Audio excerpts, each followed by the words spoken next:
All right, dude. Are we gonna do this? What are we doing?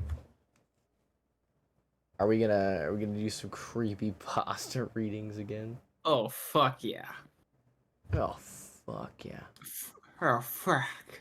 Holy fuck! Alright. I sent you 3 already. Let me see if I could pull some more. I'm trying to think of some other really good ones. Uh, what else? They don't have What to be else is really there? good. I don't mind reading really fucking bad ones. Yeah, I'm just blanking on some ones that... Um... There's Rap Rat. That one's kind of stupid. Did we read Just a Nightmare? We did, yeah. Okay.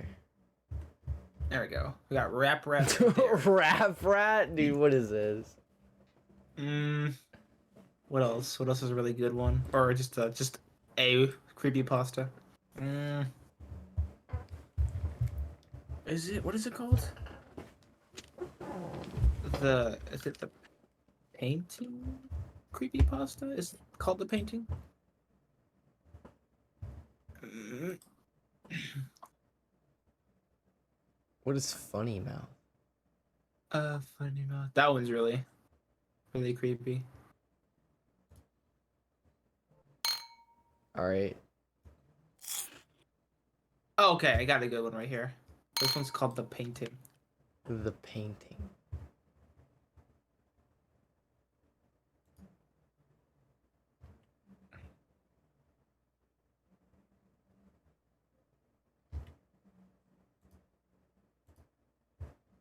Hotel Mario, the 13th Hotel. That one was amazing. It's the best one. The best one. There's surprisingly a lot of effort put into the visuals for that one. Hotel All Mario, things yeah. considered. Whole ass video. Let me throw some of this trash away and then we can get started.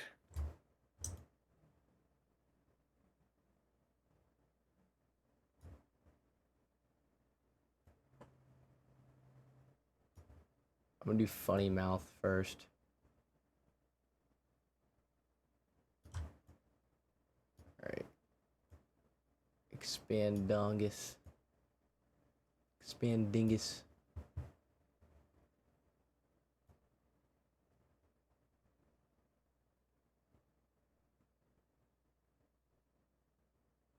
I'm gonna actually change scenes for this.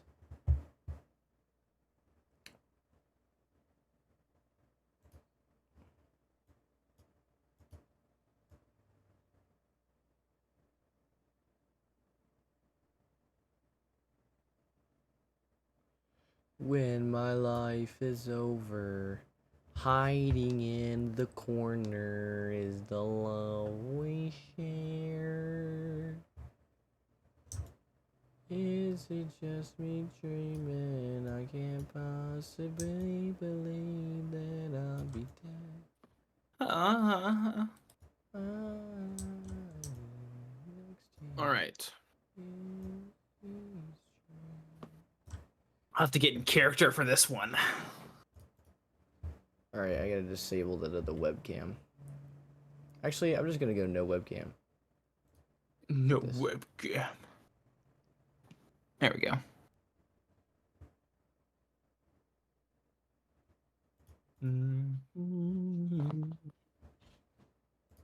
Just hide both of those. There we go. All right. Now I gotta get the music going, dude. Get the music. Yeah, going. I'll get the music going. Let's see. Where is it? Oh yeah, commands.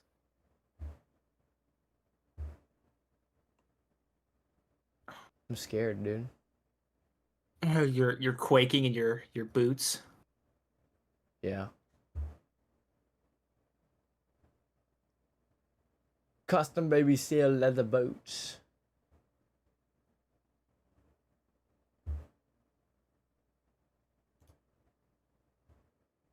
Don't give a fuck. Not this one again. What's up? No. You keep playing the wrong one, dude. No, because I'm typing in by Kevin McLeod, and then it just plays that other one. L. I know. Personally, I wouldn't take that, but that's just me. Hey, it ain't my bot, bitch. Funny There we enough. go. Hold on. This is so fucking dumb. There we go. Let me tell Space that we're starting.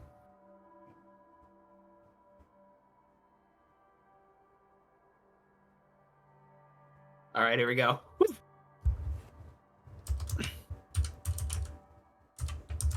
All right, so this is called Funny Mouth. Funny mouth. Funny Mouth. I can start. Shit, I messed up. Just chatting. Alright, yeah, you go ahead and start. All right. Funny Mouth has joined Refer Sales. Funny Mouth. Hello, everyone. Tonight, I like to lick the blood out of in the person. I see your handsome face. Don't be so sad about it. Come on. Funny Mouth has left Refer Sales. Ghost Jorge. Holy fuck! What the fuck? Lemon Lime Skull. Did that just happen? Ghost Jorge. Yes, Skull. Yes, it did. The first thing I should probably note is that I'm Lemon Lime Skull. In other words, that's my screen name up there. That was the first time I saw or heard from Funny Mouth, and for all intents and purposes, it should have been the last. Anyone who's spent enough time chatting away knows that weirdos come and go. Folks pop in to ask insane questions or just to troll a populated channel. What first struck me as odd about the Funny Mouth guy, however, was the fact that he came and went with no particular goal. He didn't try to piss everyone off, and he didn't ask if anyone on the channel knew how to fix his computer or remove a virus. He just stuck his head in, rattled off some random text, and happily fucked off. Lemon Lime Skull. So, really though, what the hell? Goes Jorge. Not C clue. Not a clue. Lemon Lime Skull. He's in another channel if you want to find out. Hashtag blood. Goes Jorge. I do not, sir. Lemon Lime Skull. XD. Bitch. I don't know what results I expected from following this guy to another channel. I'm not the type that goes out of his way to annoy or argue with people. I'll usually avoid it at all costs, though. Once someone starts with me, I don't mind getting into it at that point. I guess what I'm saying is I have no idea why I pursued this. Hold on. Let me open it for myself. Okay, got it. Lemon Lime Skull has entered blood. Lemon Lime Skull. Hey, he was sitting there on the channel by himself. Funny Mouth, staring. Lemon Lime Skull, smile. Lemon Lime Skull. So, Funny Mouth, staring. Lemon Lime Skull. So you're staring at me. That's rude. Funny Mouth. Sorry. I just do it. It's okay. I see. Staring. I actually chuckled out loud at this point. He was weird and offensive. Lemon Lime Skull. You can come back to Refer Sales if you want. I'm not gonna boot you if that's what you're worried about. Funny Mouth, staring. Lemon Lime Skull. Or not. Whatever. Man, you just seem interesting and I'm bored tonight. Funny Mouth. I'm broad tonight too. I always don't. Lemon Lime Skull. You don't always what? Funny Mouth. I always don't. That's it. I always don't because they don't, and then I get silly. Lemon Lime Skull. Okay. Well, see you around. Funny Mouth, staring. And with that, I left. The act got old fast, and I felt either this was someone trying too hard, or a legitimate moron who was unaware of how to properly use a chat program. Sitting idly by herself, popping into other channels for a split second seemed like a desperate bid for attention. I might have done that and laughed my ass off in and around the 90s, but yeah, stupid. Ghost Jorge. Lemon Lime Skull. Nothing. I seriously don't know what he was saying. Goes Jorge. Ha! Welcome to the internet. Live in Limeskull. What's sad is that, besides you and me, that guy's the only active user here all night. Lemon Limeskull kicks Kill Jay and shouts, "Wake up!" Lemon Limeskull. Blah. Silence dominated the channel for about a half an hour as I minimized the window and went about my business. Lemon Limeskull. Anyone on?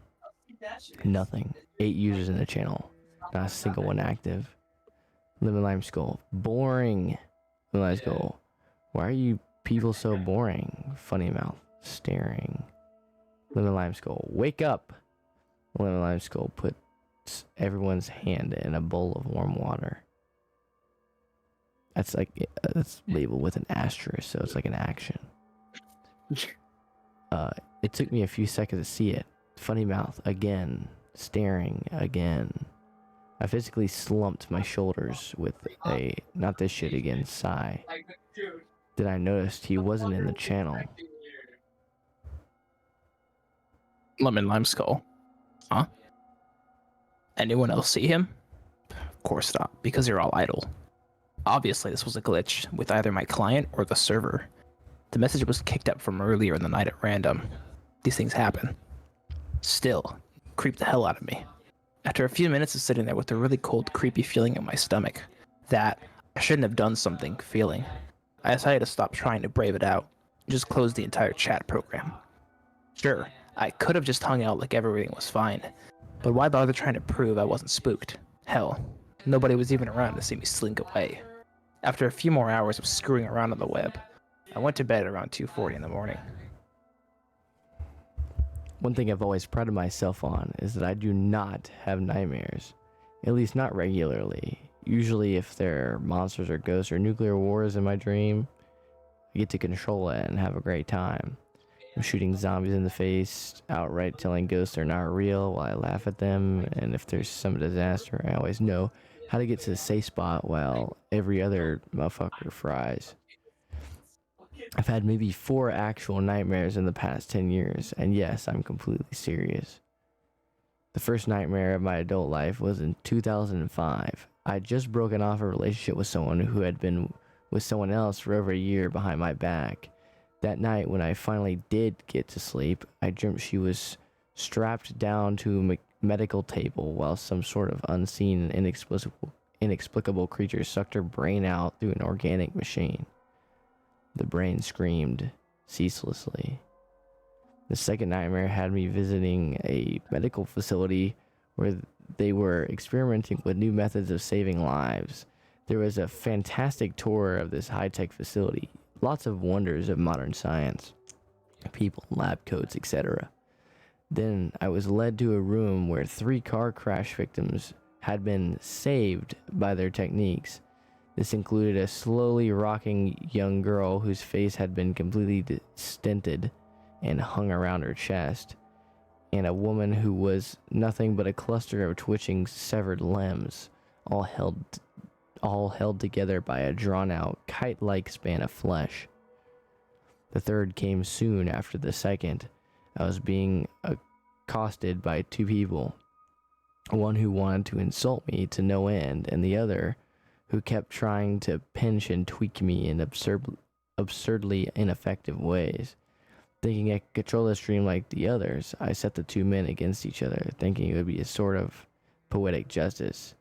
Instead, the pincher became increasingly violent until he was pulling at the other's cheek, grabbing his tongue with a fist, and furiously pulling at it until it came out. Then he pulled the fellow's eyelids until they distended in some sort of grotesque prolapse. I suppose what I'm getting at is that even when I did have nightmares, I was never the actual target of any sort of horror. It's always been a kind of empathetic horror related to someone else getting brutalized. This night, however, was different. As soon as I fell asleep, I started dreaming. Basically, it was a reoccurring dream where I'm in the woods, just checking out animals and birds and generally acting chill. I lie in the grass and look up at the sky. It's always a dream I welcome, because even if I've had a shit day, I'll wake up happy and ready to start over.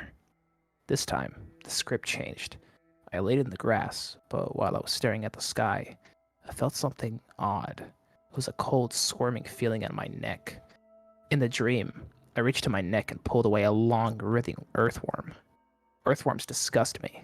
If I see one in the yard, I'll specifically get a shovel, heap dirt over it, so I simply don't accidentally see it again. Disgusted, but more or less content, I flung the worm aside and continued my dream. Then, that feeling again, clammy, wet, wiggling against the side of my neck. I pulled another worm away. Again, it happened. The third time, the feeling of confusion and dread became so overwhelming, I immediately snapped myself out of the dream. That's what usually happens when shit gets real in my dreams. Game over. I figured it out though, at least I thought I had. In the waking world, I felt my neck and discovered a slick, slimy film on my skin. Logic dictated that I must have been drooling in my sleep. Nothing to be proud of, but not exactly terrifying either. My dreamy mind must have translated the icky feeling to an appropriate creature in the forest dream. Perhaps more unsettling, though, was the fact that the bed around me seemed to have indentations. 4 to be exact. It was almost as if someone on his hands and knees had been hovering over me as I slept. There was any number of reasons that could have happened, but from then on that night I slept very lightly. Any little thing like the sound of a ceiling fan would wake me up straight away. I had no real interest in going back to the woods that night. When morning came around, I got ready to take off, to get out of the house and shake the cobwebs out. I only planned to check my email real quick to make sure I didn't have any pending transactions or questions I had to answer. Surprise! From funnymouth@blood.com. Saturday, November 17th, 2012 at 2:42 a.m. to Charles Watts. I had a good time to talk to you. I can be fun again. You'll see what. I don't like stop it. As you probably recall, I hadn't given this asshat my email address. However, logical answer, someone else on the channel must have. He also came back to refer sales as someone who I was, and that douchebag completely betrayed me, knowing I don't give out my personal contact info. Although, the email was dated 2:40. That was pretty much the moment I went to bed, when everyone on the channel was still idle. Even though I well and truly knew I was taking some sort of bait, I responded. From Charles Watts, Saturday, November 17th, 2012 at 9:29 a.m. to funnymouth@blood.com. Yeah bro, not exactly sure I want you emailing me. It was clear and to the point. There was no mistaking that message I was sending. And though it was snippy, I wasn't goading him into replying by starting a flame war. But of course, from funnymouth@blood.com. Saturday, November 17th, 2012 at 9:30 a.m. to Charles Watts. Come on, don't be so sad about it. I know you can like it. We will have fun a lot of the time. It's okay even. And with that, I blocked his address. Really, I should have done that in the first place, but I still had some sick sort of interest in exactly where this was going. Maybe if I put my foot down, he would admit he was just screwing around and call me a humorless wet blanket. When I saw it, it was just the same old bullshit that gave me the green light to go ahead and shut the guy out. For what it's worth, you can relax at this point. The blocking stuck. There was no follow-up message circumventing the ban. After a few minutes, I assured myself that was all over and I went about my day. It wasn't until I got home at dusk that the cold, squirming feeling in my stomach started all over again, and I had no idea why. Well, that's not entirely true. I had some idea. I checked my email. Nothing from Funny Mouth. However, there was an email from Jorge G. Saturday, November 17, 2012 at 2:03 p.m. to Charles Watts. Hey, Firstsales.com is fucked up. I can't get shit to load. When you're online, please take a look ASAP. Peace and carrots. Jorge, blood. Lol skeletons added by lol skeletons. I let out a string of curses. Downtime meant lost sales, and I'd been out all day with no way for Jorge to contact me. If I'd been a little less strict with my personal info, he could have just called me. I loaded the site and waited for some sort of error screen. Instead, it began to reroute to another page, blood.com. Charles Watts, Saturday, November 17, 2012 at 6:15 p.m. to Jorge G. Yeah, I see it. It's redirecting to a website with a giant pixelated face with a messed up tongue. I think this has to be that funny mouth piece of shit. Did you give him my email with the domain in it? CW. From... Actually, I'll let you go. I've been reading from there. From Jorge G. Saturday, November 17th, 2012 at 6:23 p.m. Charles Watts. It's a 404 page, not a redirect. I want what you're smoking. All I get on blood.com is a coming soon notice. I didn't give anyone shit. Jorge. From Charles Watts, Saturday, November 17th, 2012 at 6:25 p.m. to Jorge G. Ha ha ha, very funny. Then George emailed me a screenshot of the site giving a 404 error, along with a coming soon notice for blood.com. He could have easily faked them, but why? I mean, if this was some sort of joke, it was pretty abstract and I didn't get it. They didn't look at my website files. Everything was normal. Nothing was out of place. Nobody had even logged in to change anything. I checked the domain name's namespace servers, the thing that reroutes a domain to where it's supposed to go. Nothing was out of sorts. Still, there was this bloated, tongue-wagging face looking at me with its empty eye sockets. Then, I don't know how it missed it in the first place. Looking closely, the picture of that face was really pixelated. It was made of tiny letters. HTML code coloring each letter specific to the image. Over and over again, the word that made up of the image was right in front of me. Funny mouth, funny mouth, funny mouth, funny mouth, funny mouth. And a great cluster of nonsense. I felt like spitting at the screen. I unblocked his email address and set about writing an incredibly profane and threatening letter. I didn't really care if I got the site back at this point. I just wanted to get everything off my chest so I could feel like I was in control of the situation again. Before I could finish the letter, I just got this weird, creepy feeling again. That, no it couldn't be, feeling. Where you know you're being absurd, but at the same time you know you're right. I stopped hacking out my death threats and checked the inbox. Following emails are all from Funny Mouth. I see your handsome face. Hello, buddy. Come on. Hello? Hello, hello, hello? I don't want to not. I don't think about it, please, though. I see your handsome face. Not only was that feeling correct, the feeling that he had already emailed me the minute I unblocked him, but it seemed he had been steadily emailing me non-stop since I blocked him. 10 more letters arrived just within the time span it took me to reply. Charles Watts. Fucking stop! Stress headache. My heart was pounding. Not from fear, but from rage. This was probably the most absurdly infuriating person on the internet. That's saying a lot. Thankfully, the string of letters did indeed stop. I tried to calm myself down, breathing deeply. Didn't seem to take. I was still incredibly pissed. Slowly, methodically, I sent him another note. From Charles Watts, Saturday, November 17th, 2012, at 7:21 p.m. to funnymouth@blood.com. Hi. I don't understand what you're saying, and I don't understand what you want. I think there may be a language barrier. Is your first language English? I think you might have done something to our website, and I would like you to undo it. If you're mad at me, I did not intend for this to happen. You may have misunderstood what I said, or what I meant.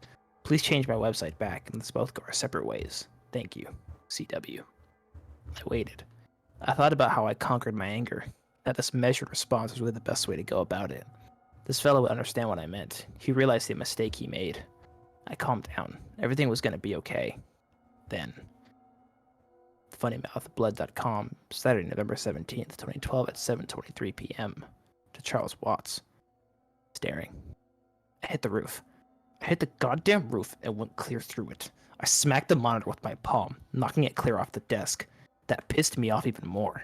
As I drove my fist into the keyboard repeatedly until the keys flew free, I screamed out in a mixture of frustration with myself and rage over the situation and stormed out of the room, knocking down anything and everything I could get my hands on.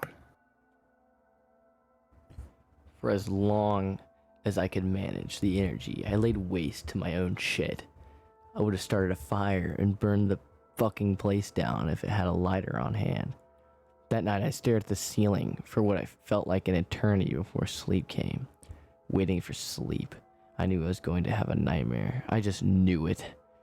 That was how my luck was going. Imagine how surprised I was, even in sleep, when instead of some horrific setting, I was someplace safe.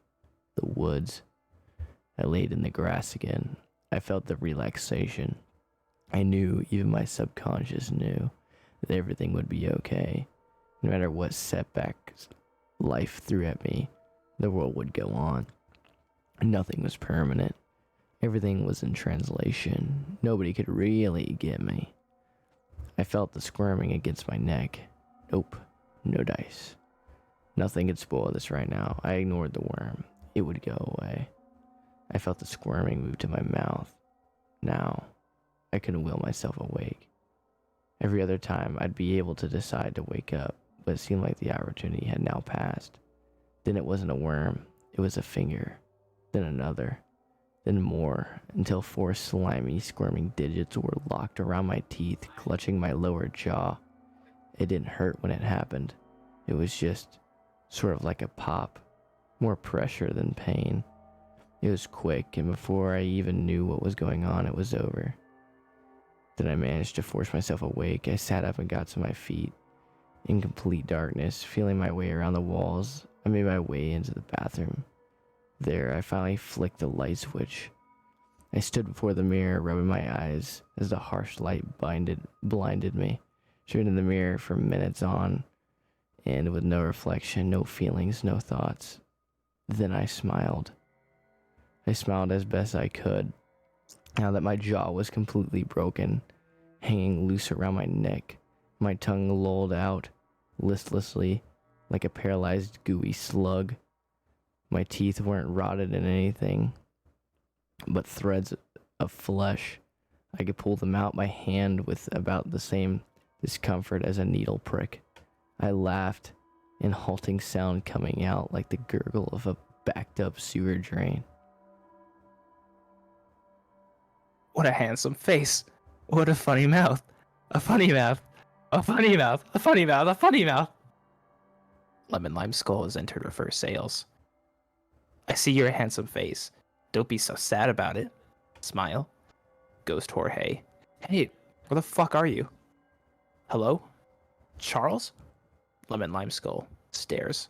Lemon Lime Skull has left reverse sales.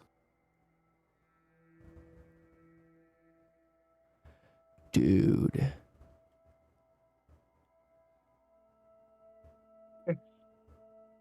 Oh, that's fucked. That one's actually fucked. The twist at the end there, dude. Mm-hmm. I knew it was coming, but like, Jesus. That's just horrible imagery. Yeah. How did you break your own jaw like that? I mean, he didn't. I imagine the story behind that is like there's some sort of paranormal entity that is Funny Mouth, and Funny Mouth gives you the funny mouth. I mean, yeah, there isn't like there's an explanation or anything. That's honestly what makes it creepier, is like trying to figure out like what the fuck did that to you. Yeah. Then he laughed. I have a funny mouth. All right, so Tower of Silence is actually really short, so we can probably do it in one reading. All right, let's see it. Let's pull it up.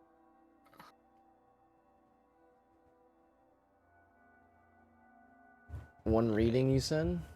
Yeah, it's really short.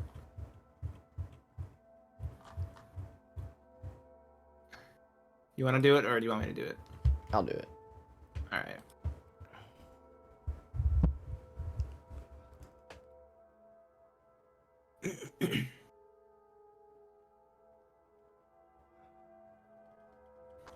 All right. January 19th, 2003. Indian officials ventured into a deep jungle, investigating several missing persons reports from a nearby city. What they found was a Tower of Silence, or Dogma. I think that's how you pronounce it, Dogma. Yeah. So, Zoroastrians. Yeah, Zoroastrians used these sites to dispose of bodies in the open air. While sites like these are not uncommon in certain parts of India, several peculiarities hint at something more unusual. None of the bodies depicted in the photograph were identified. Villagers from nearby, though initially surprised at the sheer number of corpses in the dogma, proved unable to recognize the bodies. The corpses also do not match the descriptions of the missing people. There were no animals around except for maggots and flies.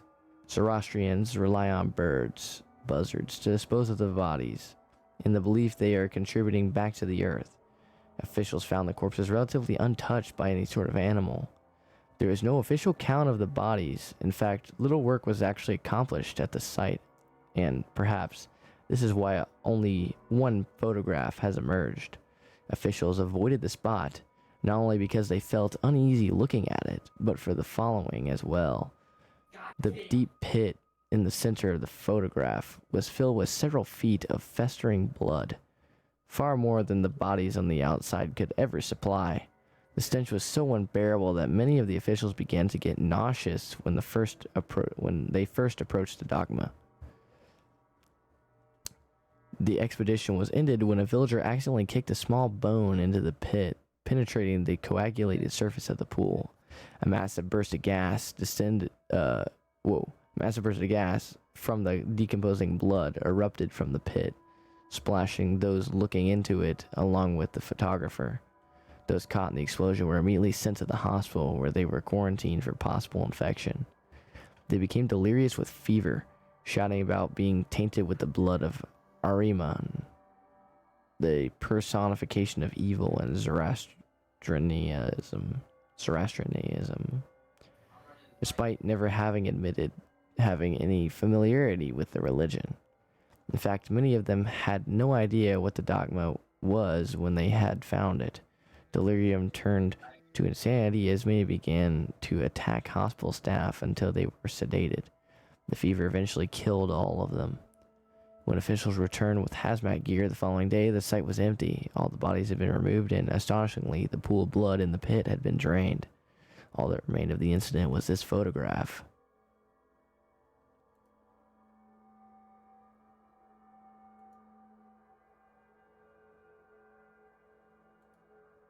Interesting. Yeah, it's really short, but sounds alright. Yeah. Alright, so next we got the painting, rap rat, and teeth. Which one are we doing next? Dude, I want to do rap rat. Okay. Teeth is what? Teeth is kind of long. Okay, we'll skip it for now then. No, we'll do rap rat then. Alright. Dude, fucking rap rat. Funny Mouth was genuinely creepy. What was creepier, this or normal porn? Funny Mouth for sure.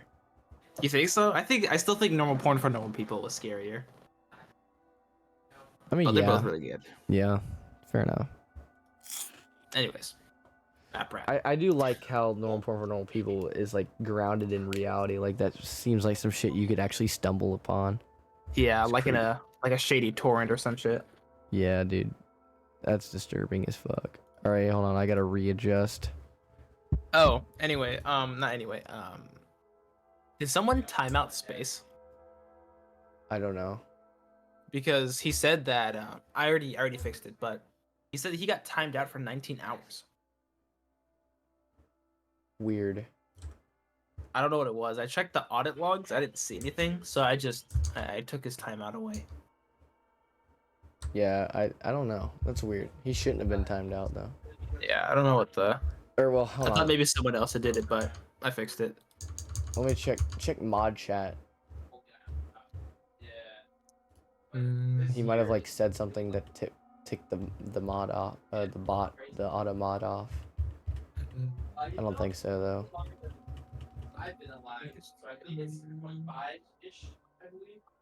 There you go, mod chat. No, it's nothing. The last one was in fucking November. Alright, I see. Oh well, whatever. It's fine. Yeah, Moving I on. mean, I fixed it, so. Rap Rat. This one's not very short. Okay.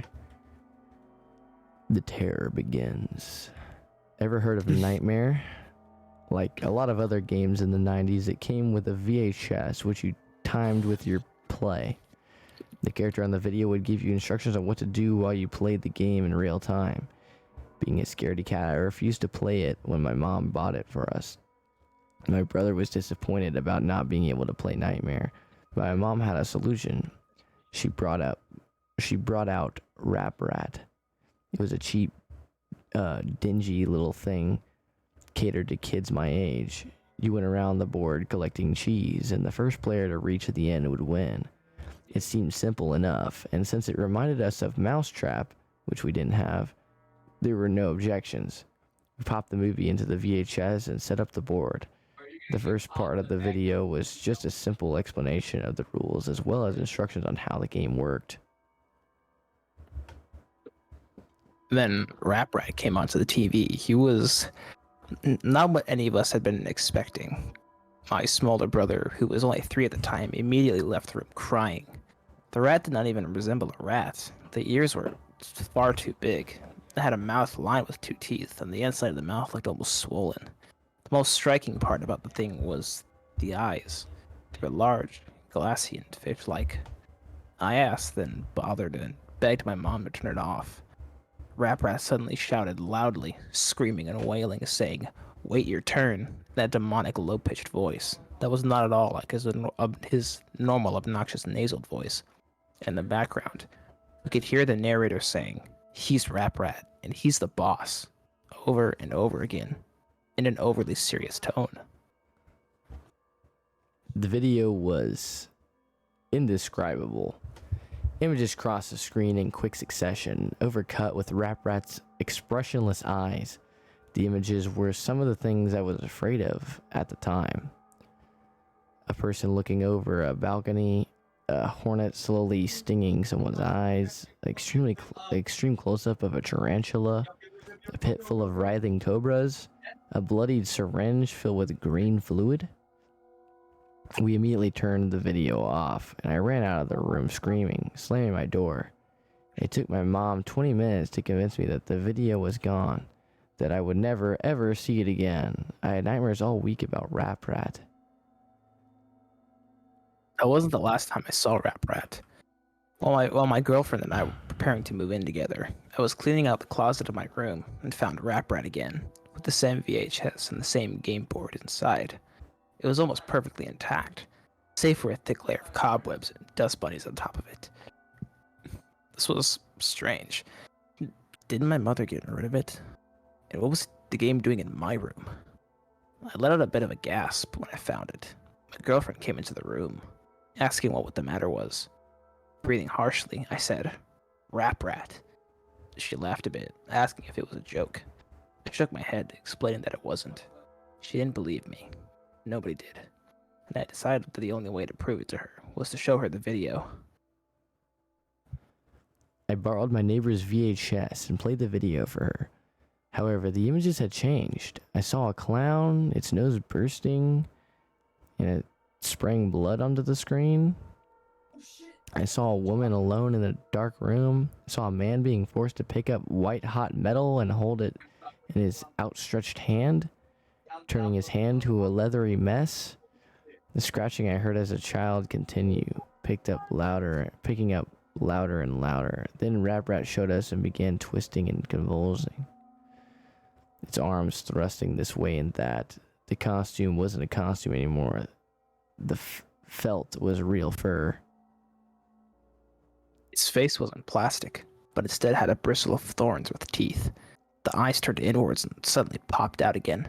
Rap Rat's huge fish eyes were inside out, staring right at me, watching my every move, my every expression. It grinned widely, gestured at my girlfriend and I with a single outstretched inhuman hand. I could hear the faintest scratching at my door. The TV went blank, showed static. The scratching got louder. It wasn't scratching anymore, but thumping of tiny feet on wood. My girlfriend embraced me in fear. My senses kicked in. Before anything could happen, I stopped the video and ejected it and unplugged the VHS. The scratching stopped. When I looked at the living room window, nothing was there. The police showed up soon after, warning us that a neighbor had seen a figure outside of our door and had called in concern. My girlfriend and I simply couldn't explain what had happened and had to tell the police officer that it was us. I was furious that a children's game was terrifying me. I went to pick up the tape, but the VHS burned my hand. It felt like I had touched a Bunsen burner on the highest setting. We had to get the oven mitts from the kitchen in order to take it out, and even then it was scorching hot. I brought it outside, tossed it down on the sidewalk, and crushed it with my winter boots. My girlfriend and I had nightmares every night. We would both wake up in the middle of the night and describe eerily similar images that we saw in our sleep. The scratching would always be there at night, when the lights were off and the room was pitch black, save for the moonlight coming in through the window. Now, though, the scratching would happen every time I went near the front door, and every time we said Rap Rat's name. It sounded as if something very small was dragging something across the outside of the floor, pacing, waiting. I would simply wait, with the covers pulled up to my neck, until I succumbed to exhaustion. At this point, I was determined to sue the company for damages. The first thing I did was call my mother and ask where she got Rap Rat. She had no idea. I found a merchant who sold versions of Rap Rat and asked how I could get in touch with the company. He sent me this email. I don't know about the game, but I know it was created by the same people who created Nightmare. The company is called A Couple of Cowboys. Try them. I did a bit of research and discovered that the company became defunct in 1994. Only 2 years after the company created Rap Rat, I discovered why they did soon after. A Rap Rat came to be. In 1992, the year of the game's development, a couple of cowboys had commissioned a manufacturing company in Haiti to create the doll portrayed in the game. The company who created the puppet ran a sweatshop, where they forced women and children to produce the various components of the puppet, including the felt and the plastic of the doll. One day, a young Haitian girl got her arm caught in the industrial sewing machine. The spring loader, unable to handle the weight on the machine, came loose and struck the child's neck, killing her instantly. A few days after the funeral, the mother of the child came to the factory, demanding to see the owner, who denied that he had anything to do with it. In a fit of rage, the mother said that the blood from the innocent would seep into every crevice of the doll. Every component with which it was created, all who touched it would die. She claimed to have summoned a fear demon and screamed at the top of her lungs, "Apparat will curse you." The owner simply laughed and told his corporate bosses about Apparat. They spread the joke from person to person. The game was renamed to Rap Rat, the loose anagram of Apparat. Each recitation of the name Apparat brought it with it a greater and greater curse. Only 2 years after Rap Rat was created, the company was shut down and the owners hired by Mattel. There were stories of the workers begging for days off, skipping work for weeks and weeks, finding the puppet in strange places. Sooner were the stories of suicides, grim, violent suicides in which the workers would stab their hands and burn themselves to death, writing "I am fear" on the nearest surface in blood. Nobody knows where the Rap Rat doll went after the original creators disappeared. Some say that the last things the victims saw before going insane were large, sunken, fish-like eyes. Words of warning. 1. Never ever say Apparat out loud. Fuck. Saying a demon's name out loud is an invitation to them, a calling. If you have already done this, it cannot be undone. Shit. Do not try to speak to or contact Apparat. Fuck. Avoid being awake between 3:30 a.m. and 4 a.m. when Rat Rat is most likely to try to scare you. Fuck! Dude, it's over for us. Much over. The audio The VHS is back. I thought I stomped on it, smashed it to Kingdom Come, but it's back. Found it in my sock drawer yesterday. This time, I was ready. A whole bunch of people had been contacting me, trying to get the tape or some sort of video from the board game. My answer to you is that it's just too dangerous. If I did that, it could very well drive you insane, scare you to death. Video in the game, and Rap Rat itself is some sort of strange power. Rap Rat follows me wherever I go. I see little shadows in the corner, or hear sounds coming down the hallway. When I'm the only one home. If Rap Rat is there, it'll let you know, but it'll never let you see it. Till it's too late, of course. A lot of people have been watching the normal video from the normal board game. That's the thing. Rap Rat can be normal. It'll trick you into thinking it's just a puppet that stalk you day and night. Dude, I think we might die, dude. Rap Rat's coming for us. We're gonna become our own creepypasta. Rap Rat. Alright, the painting. Oh, bet.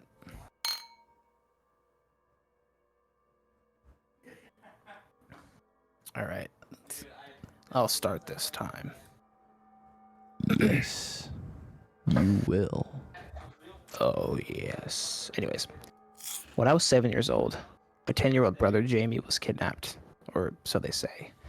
The police claimed whoever had taken him were professional at doing so, that I had been incredibly lucky to have him not been taken as well. They described the kidnapper in this way because no fingerprints were ever found on any of the furniture. My brother had never been made a sound at the time, and most importantly, there was no signs of a break-in at all. None of the windows had been broken. The doors weren't busted. Nothing. Several days before his disappearance, my father found a painting while rummaging around in the attic. He'd been trying to find his old bass guitar after I had asked him if he had played any instruments. It turns out he used to play in a band with some of his friends, and he was a pretty decent player. His group was called Serrated Edge. Unfortunately, after an hour of searching, the guitar was never found, but the painting was. It had been placed against a wall and surrounded by boxes, and father had noticed the golden frame glinting as he walked around. The painting itself was magnificent. When he lowered it down, it seemed to be in good condition despite being in the attic for so long. There was a house in the picture, a large gray house surrounded by grass. In the background, a cliff could be seen, then a sudden drop which evened out to the ocean. Stretched on into the distance, some birds could be seen up above circling the house. On the back were scrawled some words in red ink that read, Gadel, a bin, a hood. My mother recognized it as Welsh. We didn't know what it meant at the time. My brother and I weren't very ecstatic about having it as our new house decoration, but my father loved its simplicity. He decided to put it up in our bedroom. That night, we had a dinner as usual. Spaghetti, I believe. Then my brother and I went upstairs for bed. We both shared the same room. We were slightly afraid of the dark, so our door was left ajar most days, letting some of the light seep in. After getting changed into our pajamas and joking around for a bit, we both settled down to sleep. It was around 2 a.m. when I woke. I realized I was hot and sweaty, so I pulled myself into a sitting position. Jamie was in his own bed to my left, sleeping soundly. My throat was parched, so I figured I'd get a drink of water. I pulled myself out of the bed sheets and left the room as quietly as possible, creaking the door open. Slowly, I crept down the hall, conscious that the floorboards creaked. The last thing I wanted to do was wake everyone up. I headed into the bathroom. When I returned, I was refreshed and pulled myself back into bed. I had pretty much stood my head under the tap and lapped up water like a cat, cupping it in my hands and splashing my face as well. As I pulled myself back into bed, I noticed something odd about the painting on the wall. There seemed to be a black smudge to the right of the house, something I hadn't noticed earlier. Curiously, I pulled myself back to my feet and approached the painting, as I couldn't quite make it out properly in the dark. On closer inspection, I gathered that the smudge was some sort of man. It resembled a human that was completely black.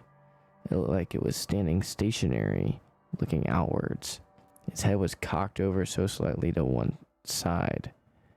I considered waking Jamie to show him the mysterious figure, but decided he'd be cranky if I did so. I'd wait until morning. I retreated to bed. Mother arrived. The figure was gone, to my dismay. I told Jamie about the figure, but he didn't seem to believe me. For the rest of the day, I watched the painting suspiciously, believing that it may appear again at any moment. It didn't. As my brother and I were climbing back into bed that night, I had forgotten about the figure. That is, until the same thing happened again. Just as before, I woke in the early hours of the morning, soaked in sweat. This time I anticipated the figure's arrival and glanced at the painting straight away. I felt a twinge of fear. The smudge was there again, but it had moved. It had doubled in size. It had adopted a new position, right in front of the house, a few meters away from the front door. Instead of going over for a closer inspection, I forced myself to go back to sleep, hoping with every fiber of my being that I was dreaming. That night, I fell asleep shaking in fear. The next day was uneventful. I avoided the painting for the most part, spending time in the living room downstairs watching TV. I mentioned about the dark figure to my parents that day, and of course they didn't believe me. You were just dreaming, Harry, that's all, they told me. This was the last day I ever spent with my brother. That night, I had awoken at a similar time again, around 2 a.m. I can't remember exactly what time. With dread and fear churning in my stomach, I reluctantly glanced at the painting. It was completely black. I remember physically shaking in terror, believing that if I made the slightest noise, I would trigger something. Slowly, I pulled myself out from under the bed sheets. I crept over to the bedroom door and then ran over to the bathroom, the floorboards creaking as I went. I locked myself inside. I figured I'd stay here until morning, then asked my father to put the painting back in the attic the next day. There was obviously something wrong with it. I just didn't know what. What happened next will stay with me for as long as I live. After several minutes of waiting in the bathroom, I heard the floorboards creak in the hall outside. At first I thought my brother had woken up, disturbed by my footsteps running down the hall. The creaking was approaching the bathroom. It just stopped outside the door. "Jamie?" I whispered. No response. I knew someone was standing right on the other side of the door. Just couldn't figure out what they were trying to do. Did they need to use the bathroom? "Mom?" I said. To this I heard a scratching sound on the other side of the door, as if someone was dragging their fingers across it. I backed away, terrified. After a moment, whoever was walking away, their footsteps creaking their way towards my room. The next day, I awoke in the bathtub to the sound of banging. It was my father. He was thumping the outside of the door with his fist. "Harry? Jamie? Are you in there?" he snapped. I answered it slowly, stiff from lying in such an uncomfortable position. Apparently, this morning when my parents had awoken, they had found our room empty.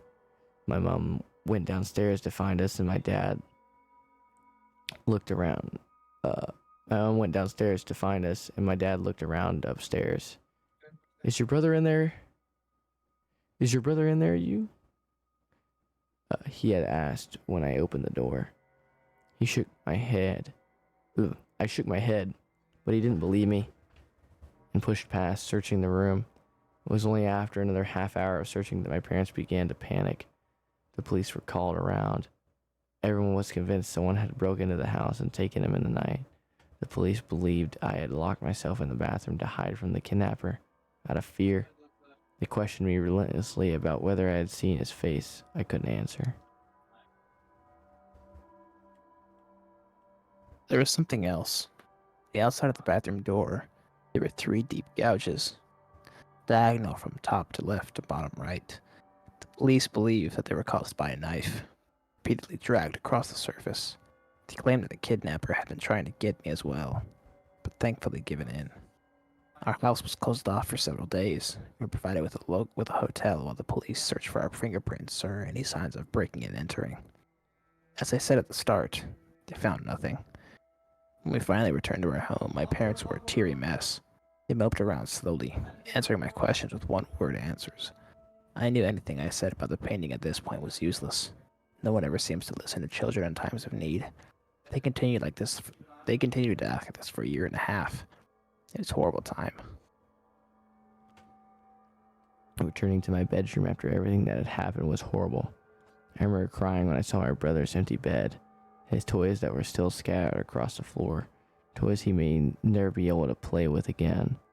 Before I turned to leave the room, I glanced at the painting one final time, and noticed something peculiar.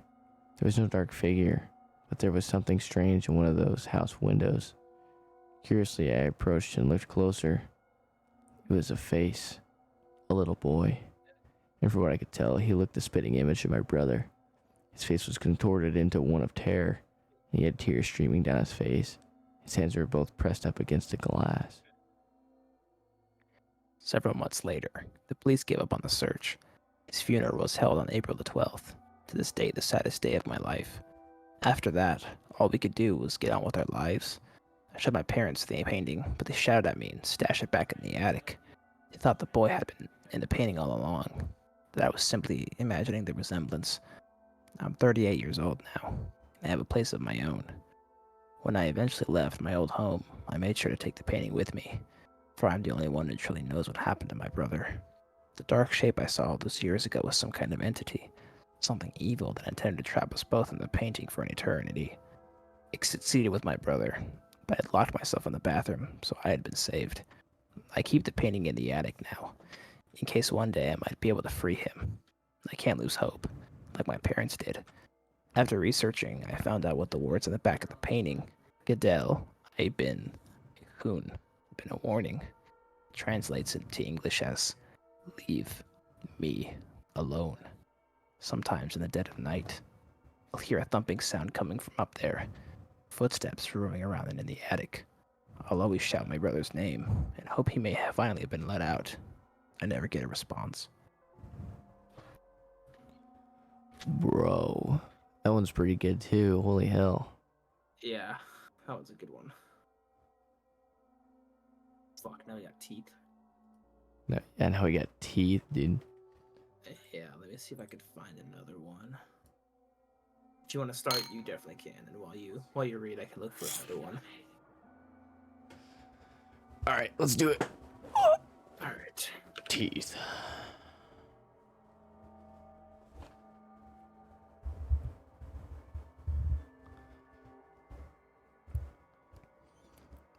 Teeth.jpg. I'd never been too fond of anyone at my local school. They were all a little too rude and boring for me. You see, I grew up in a small area with not many people interested in art like I am, so I had to venture off from home and found myself attending a pretty rural art college. It's sort of like a normal university, except it's full of big-headed people.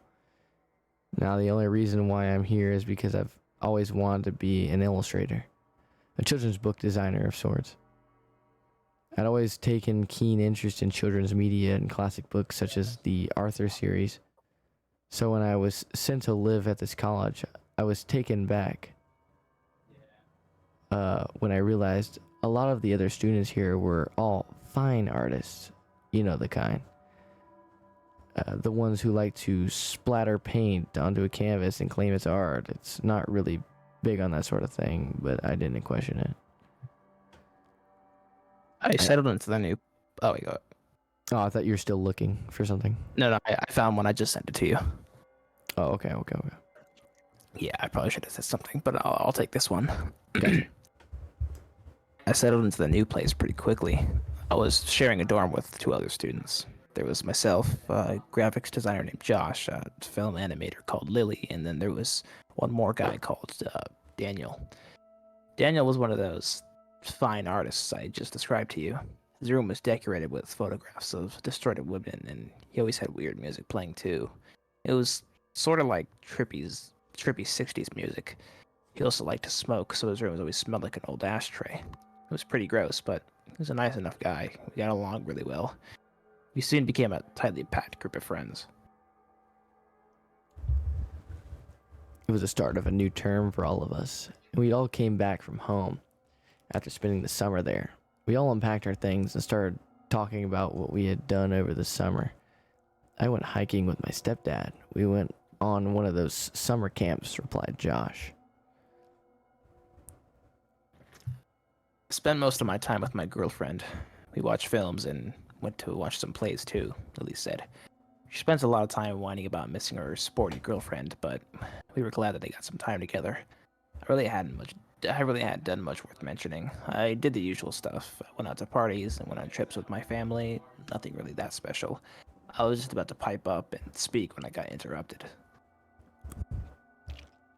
I spent my time at the dentist, we heard Daniel say.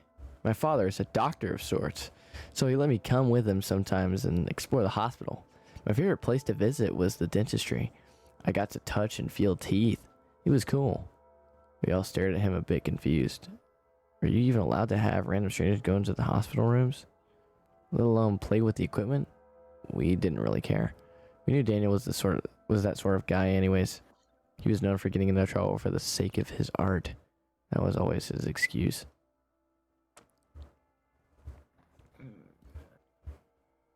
We all spent our first couple of days getting to grips with our new assignments. We all found out what we had to do. Naturally, I had to study some illustrators, just mimic their styles. Josh spent some money on a new Mac to do some design tests, and Lily had to start playing about with the claymation. It's a pretty nice, chill vibe when we'd be at our dorms talking and giving ideas. Well, at least it was nice until Daniel would start insulting us. He'd never been the same since he came back from summer break. He seemed more cold and distant. We assumed something must have happened to him over break, so we decided not to press him on it. He never told us anything about his projects. In fact, he never even told us what the subject was. It was pretty normal for Daniel to be reserved, but never this much. At nights, he'd make himself some dinner and shut himself in his room, crank up the music, and not be seen until morning. The rest of us would go out places, like going bowling or going down to a local gig. Daniel used to happily tag along, but not anymore. One night, myself and Josh had gone out for a long night. Lily didn't come with us. She said she wanted to see if Daniel was okay since he hadn't been talking to us for a few days now. We could see her point and complied. She had spent the evening knocking on his door and trying to get him to speak with her. Just before we left, we saw his door open and Lily step inside before it was locked again. Rushing off, we head out. We'd gone to see a movie and then go out for a few innocent drinks. It was fun, but we didn't get home till around 2 a.m. When we got back, Josh just said goodnight and went straight to bed. I hadn't gone to bed yet. I was pretty damn hungry. Drinking always made me hungry, so I raided our fridge and found some cold pizza from the night before. I was going to go back into my room when I realized something I didn't notice before. Daniel wasn't in his room, and Lily wasn't in hers.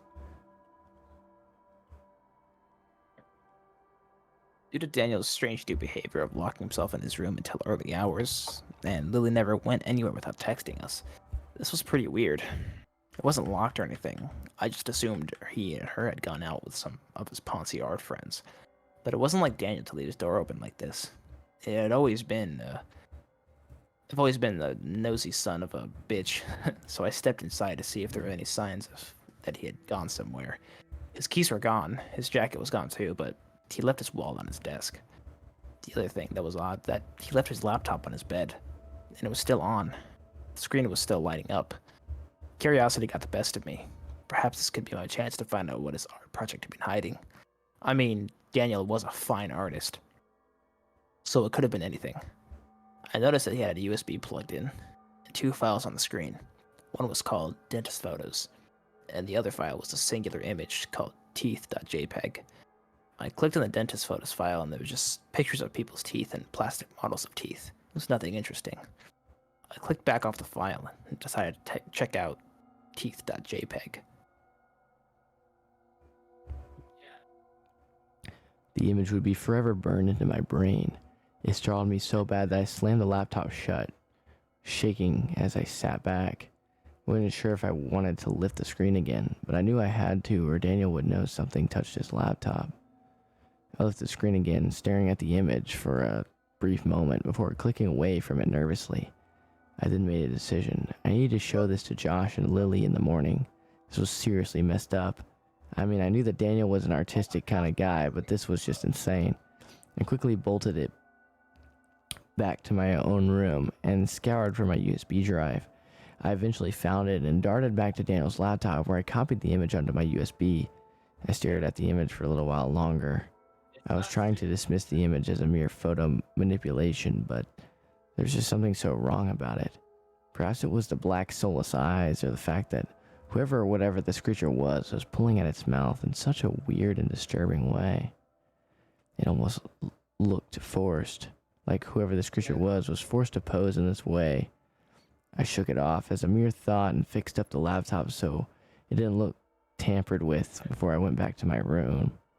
Soon enough, I heard our front door open, the sound of footsteps, then Daniel's door locking. Daniel went back home. There was no signs of Lily.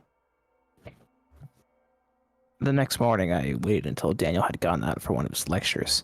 Since it was a Friday, Josh and I had the morning off. I decided to show it would be a good time to show Josh the image. I asked him if he wanted to see what Daniel had been hiding from us, and he confusedly, but also eagerly said yes. I brought my laptop into the living room and loaded up my USB, and opened the image for both of us to see. Josh's expression fell into shock before he spluttered, What the fuck is that thing? I could tell just by his reaction that both of us were thinking the same thing. This couldn't have been an art project image. There was no way this would pass as a fine art piece. Would it? I mean, sure, art can be creepy at times, but I can't imagine his teachers would appreciate such a creepy and disgusting image. I know that Daniel could be a creepy son of a bitch, but that isn't right. We gotta show Lily that we both cut off one another. We paused briefly before looking at one another with confusion. Where was Lily? I realized that she hadn't come back with Daniel last night, and neither of us had seen her that morning. When I explained to Josh what I did last night, he began to worry. Lily was never the kind to just sneak off and not tell anyone. I picked up the phone and began to ring her mobile. For a while, there was silence. Then just Lily's room. We heard a faint buzzing sound. Josh got up and walked into Lily's room rather quickly. He'd never been one to go into a girl's room, and came back out holding Lily's phone in his hand with a worried look on his face. Lily was gone, and we had no way to get a hold of her.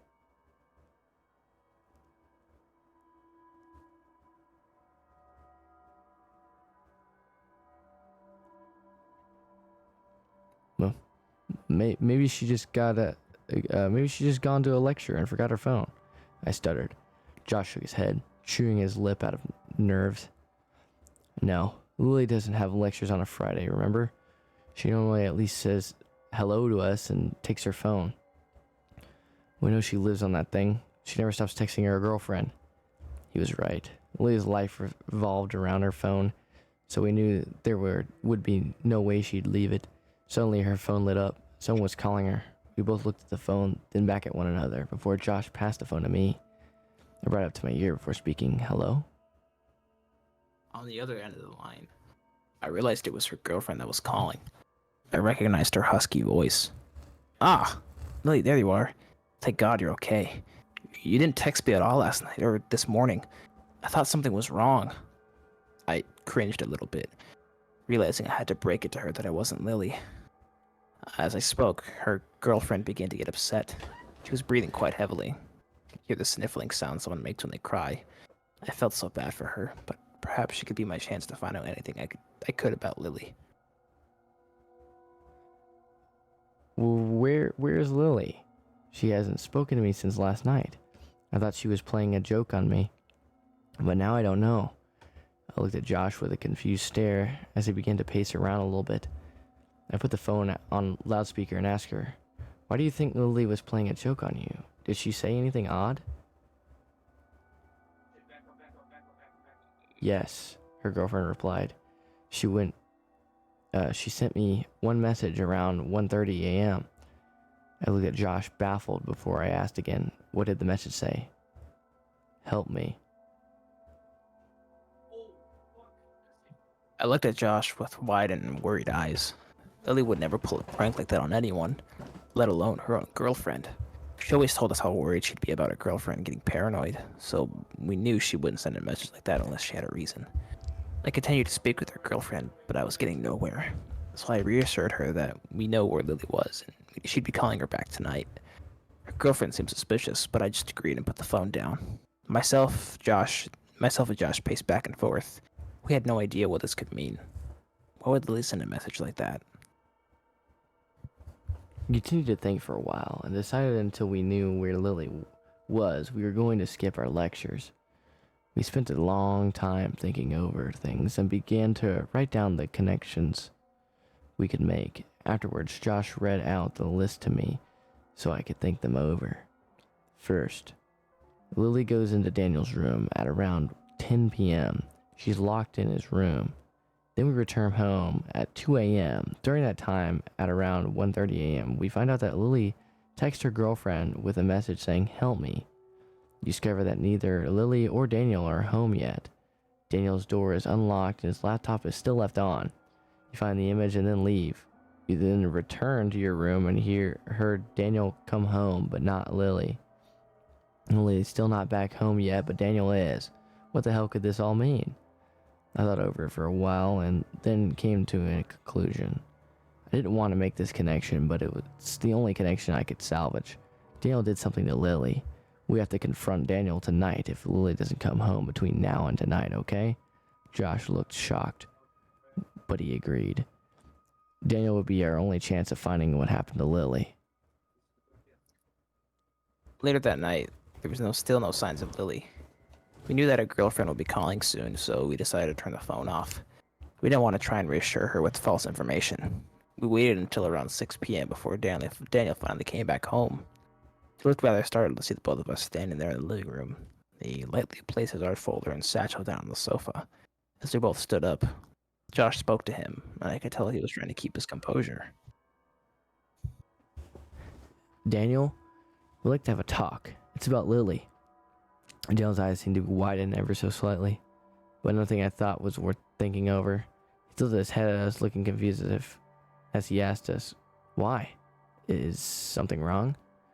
I shook my head. I didn't want him to think we were accusing him of anything. We would never get any answers out of him if we straight up accused him like that.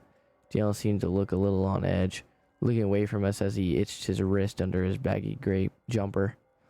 He pushed his rather dark black bangs out of his face as he spoke. "Then what's wrong?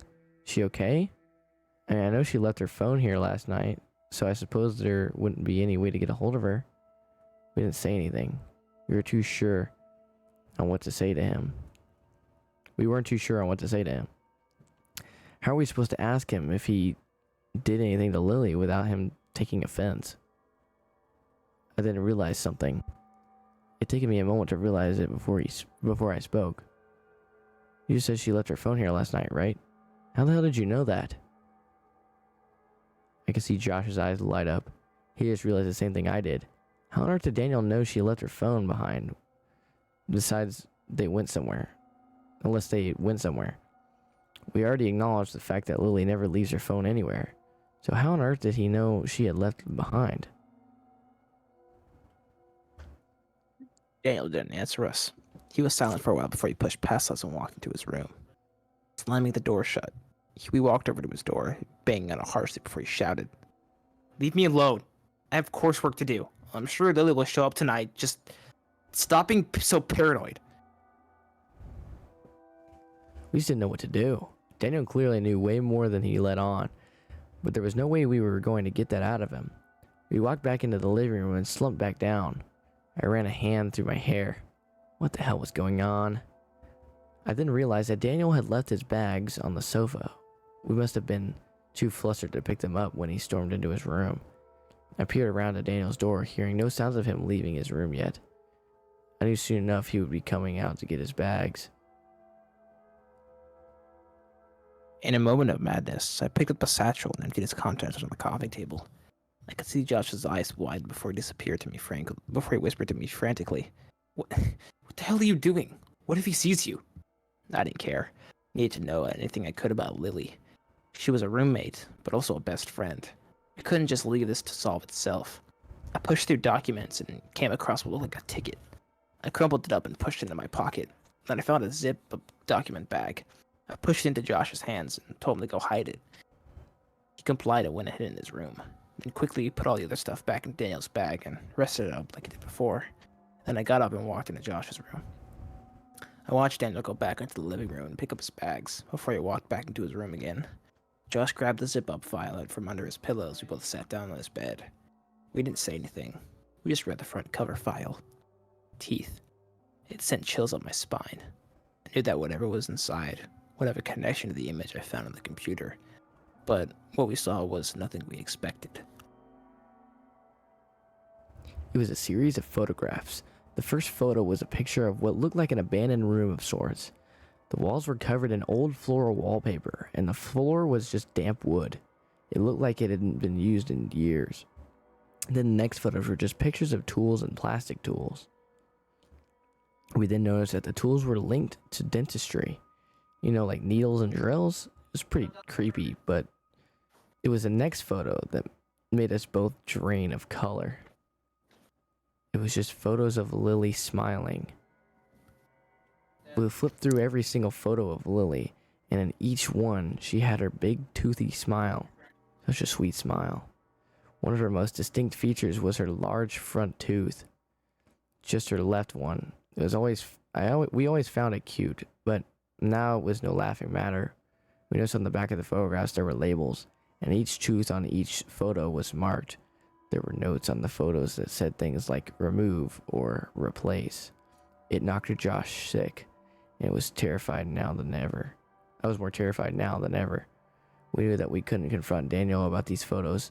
It would get us nowhere. We just sat in silence for a long time, staring at the photos with disbelief. I then remembered the ticket I had found and stuffed in my pocket. Reached into my pocket with a shaky hand and pulled it out, bringing to my vision. It read, Group Ticket 2. Location, Station Road. Time, date, 28/09/2011, 11:34 p.m. We both looked at each other with firm gazes. That was just yesterday evening. We knew exactly what we had to do now. We had to find where Lily was. We never saw Daniel for the rest of the evening, and Josh had become incredibly paranoid. He asked if he could sleep in my room tonight. Although it was a bit awkward, I didn't mind. I mean, he was scared real bad, so I didn't want him to leave him alone like that. When Josh was sleeping, I printed out the disturbing image for referencing, then I spent most of the night planning for the next day. I had already emailed our lecturers, letting them know that we weren't going to show up because we felt sick, and checked how far away Station Road was. To my surprise, it was only an hour's drive away. So I figured we could take Josh's car up to Station Road and figure out the location where Daniel and Lily had been from there. The whole time I kept staring at the teeth.jpg image. A horrible thought crept in my mind. I didn't want to think about it, but it could have been a possibility. Was the person in the picture Lily? Every time I thought about it, I'd shake it off, telling myself it was just paranoid. But it would all add up. The timing, the photographs, it all makes sense. I didn't want to believe it, and certainly wasn't going to until we found Lily. The next morning, myself and Josh got up around 6 a.m. We wanted to be out of the room before Daniel woke up, and we made sure to lock our own doors. We decided to take Lily's phone with us. We didn't want to leave anything behind that would indicate that we were suspicious. We left the dorm and got into Josh's car. I had brought along with a small bag of different things such as photographs, a flashlight, a camera, and a notepad with a pen. We loaded ourselves into the car and made our way towards Station Road. We were able to pinpoint it with my mobile GPS. When we got there, we found that we were in a rather abandoned-looking area of town. The place was practically deserted. All we could see were tall, crumbling buildings and a little empty houses. We had taken out the photo of the room and began to walk up to each little house. We pressed our faces to the glass to see if we could make out the first floor wallpaper like the room in the photograph. It took a good few hours doing this. Nothing. We were getting pretty angry at this point. We just wanted to get Lily back. Josh got so angry that he walked up to one of the house walls, kicking it harshly as he shouted from the top of his lungs, "Daniel, you sick bastard." Just as he kicked the wall one last time, we noticed the wall began to tear, like paper. Josh looked at his foot and realized he had tore what looked like a piece of painted paper away from the stone wall. He then began to rip away the remaining pieces of paper until only to reveal what looked like an outdoor basement. The doors were rustic and scratched, but we noticed that the metallic handle was clean, as if it had been tampered with. Josh looked over his shoulder to me, and I gave him a nod. I quickly took a photo of the layout of this basement-like thing. Josh then walked down to the doors and gave them a push, and to both of our surprise, the doors were simply blocked by a plank of wood, which Josh was able to push away with ease. We then pushed open the doors slowly and cautiously. Who knows what could have been kept here? It was obviously hidden for some reason. If only we knew what was coming, perhaps it would have saved us both from throwing up. As we stepped inside, we were met with a rancid odor. Neither of us knew what the smell was, but we know it made us both feel instantly sick. Josh gagged and coughed, covering his face with his shirt. I swallowed back vomit as I continued to walk. I pulled out my flashlight and shined into the pitch-black stone room. I continued to walk, and we heard nothing. As we walked further into the room, the smell only thickened. It was getting so bad that Josh threw up behind me. He quickly composed himself and stumbled back upright before we continued. As I looked around the room, my eyes met with something on the floor. That made my heart race. The flashlight dropped from my grasp. It was Lily's knitted sweater. It was a sweater she always wore when she went out for pizza or to go bowling. It was the same gray sweater with the same little torn threads on her sleeves where she would chew on it. I could see Josh from the corner of my eye. His eyes, just as wide as mine, as all the last color drained from his face. I picked up the sweater slowly. Holding it up in front of me, I noticed there was a large, thick blood stain soaking all the way through the jumper. It started thick from the collar, became thinner as it went down the sweater.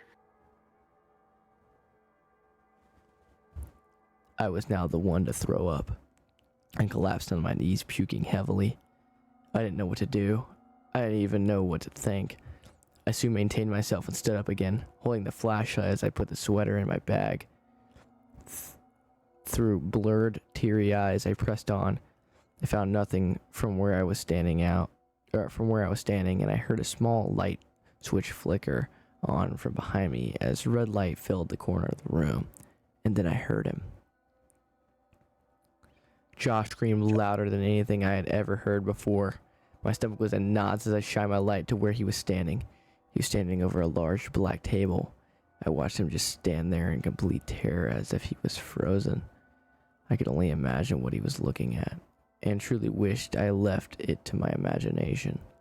I walked over to his side. There I laid my eyes on the sight before me. It was Lily. She was strapped down onto a table, wearing nothing but her jeans.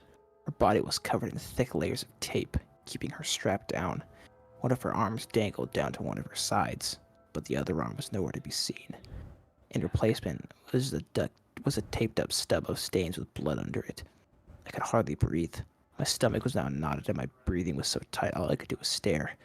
I looked up at Lily's face. Her head had been forced back. I could see that her innocent blue eyes had been violently gouged out. In replacement was thick black wax that filled up the empty eye sockets. Her nose had been contorted and broken, snapped in many places, but the worst part of it all was her mouth. Her jaw had been forced open, and we could see her mouth had also been filled with the same black wax. Her teeth had been ripped out and misplaced in all different directions. I then noticed how her mouth had been stretched upright, her cheek tearing to reveal more teeth that had been pulled from her mouth. It gave her a contorted, horrible smile. Her face was covered in streams of her own dried-up blood. I stared at the hand that was holding the mouth open. It was her own. Her own hand had been stitched to her ripped cheek. The flesh was torn and falling apart under her nails. Her nails were cracked and chipped, with staples and little threads holding the hand in place. The red fluorescent light created horrific shadows and highlighted every grotesque feature that now was on Lily's face. Silently and numbly pulled out the picture of teeth.jpg and stared at it, then back to the real thing. They were identical. Josh brought a shaky hand over Lily's cheek before he collapsed by the side of the table. They could hear him sobbing horrendously by her side before he passed out beside me. I too felt like I was on the brink of collapsing, but something caught my attention. I could feel the presence of someone else walking into the room, but I already knew who it was, and I knew now that there was nothing we could do about it. I heard the door slam shut, the plank of wood being placed over the door. I heard the sound of footsteps. I heard them inch closer and closer, until I could feel their presence behind me. I knew he was there. I knew there was no way out. I heard their voice speak very faintly behind me. I'm sorry you had to find out this way, but it's okay. It's all for the sake of art. But that wasn't what made me collapse. I knew well enough from here that my fate was sealed, but after he finished speaking, I heard one more tiny sound that made my heart both ache, and my tears only streamed further down my numb cheeks before my vision faded away from me and my hands slip away from the table. I heard Lily choking.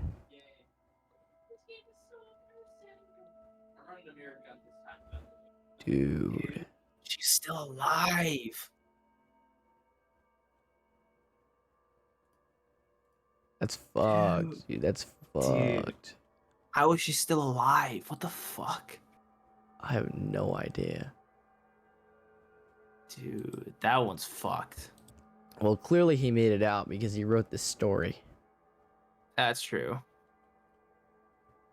So maybe Lily survived? Question mark. I doubt it. But hey, that's just a theory. A theory. A game theory. True. Oh man. Barbie.avi. So we got Barbie.avi, we got Chatroom98, and Mariana Mortigard Glescorv. Where's Chatroom98? It's the Google URL. I got the URL from the actual search engine. I didn't go to the actual page, but it should still take you there. Yeah. It's above Barbie. All right, yeah, we'll do Chatroom98. All right. That one sounds great. This one's pretty interesting, but I'll start. Hi. I'm currently in a bed inside St. Anne's Hospital in North London. Dr. Martin kindly allowed me to use his laptop so I can explain how I got here and what happened to me. My name is David Argento. I'm 16 years old, and apparently I'm suffering from a mental illness of some kind. And there was only so much I could take in from the doctor's words in the opposite patient room. Since I have a bloody massive headache, I've been given a fair amount of ibuprofen, but this headache seems permanent. But I don't care. I absolutely must get this written down at all costs. Anyways, you might be wondering how I got here. Here's my story. About 4 nights ago, I went upstairs to the loft and took my old school books to the burning pile. I just finished my GCSEs, and like all my friends, hated every single subject I did. Math, history, English, especially English, you name it. I really hated it. So I found the books exactly where I left them a few months back, or dumped more likely, in a corner that was so old there was enough dust to make a candy floss cotton candy. I scored in the moment I looked at them again, except I knew this would be the last time I have to look at them. So I collected them all underneath one arm. Disgusting. I considered changing clothes shortly afterwards. But then something caught my eye. I'm not really sure how I noticed it, but I remember being so intrigued by it that I dropped the books on the loft floor and picked it up. It was a red CD-ROM case, about the size of an average book. There were no words of any kind, even when I turned it over on the other side. Saw it all. I was kind of excited to look at a computer game that the previous house owners had left behind. Since I absolutely loved computers all the time, at the time, I was interested in giving it a go on my Dell. When I opened the case, the disc inside lacked any kind of artistic illustrations. Instead, just a bland white color with some text written on it in a black marker pen. The words were Chatroom98. Wasn't exactly pleased when I learned it wasn't a game. But since someone had actually went through the effort of making a chat room disc, rather than the vast chat rooms available on the internet, I concluded it would be somehow different. That I got right.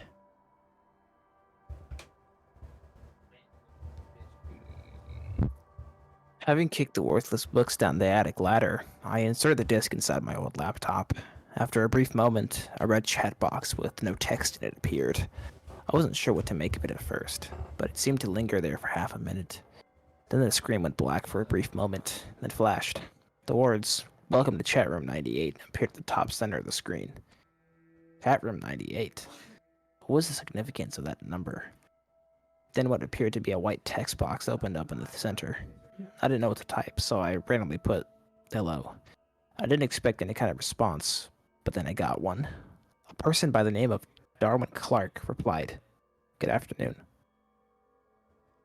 There was no possible way that this person was real. It seemed like I was the only possessor of this chat room disk. But then I realized it was one of those chatbots, a software designed to stimulate an intelligent conversation with whoever talks to it. ICT was the only thing that I was good at.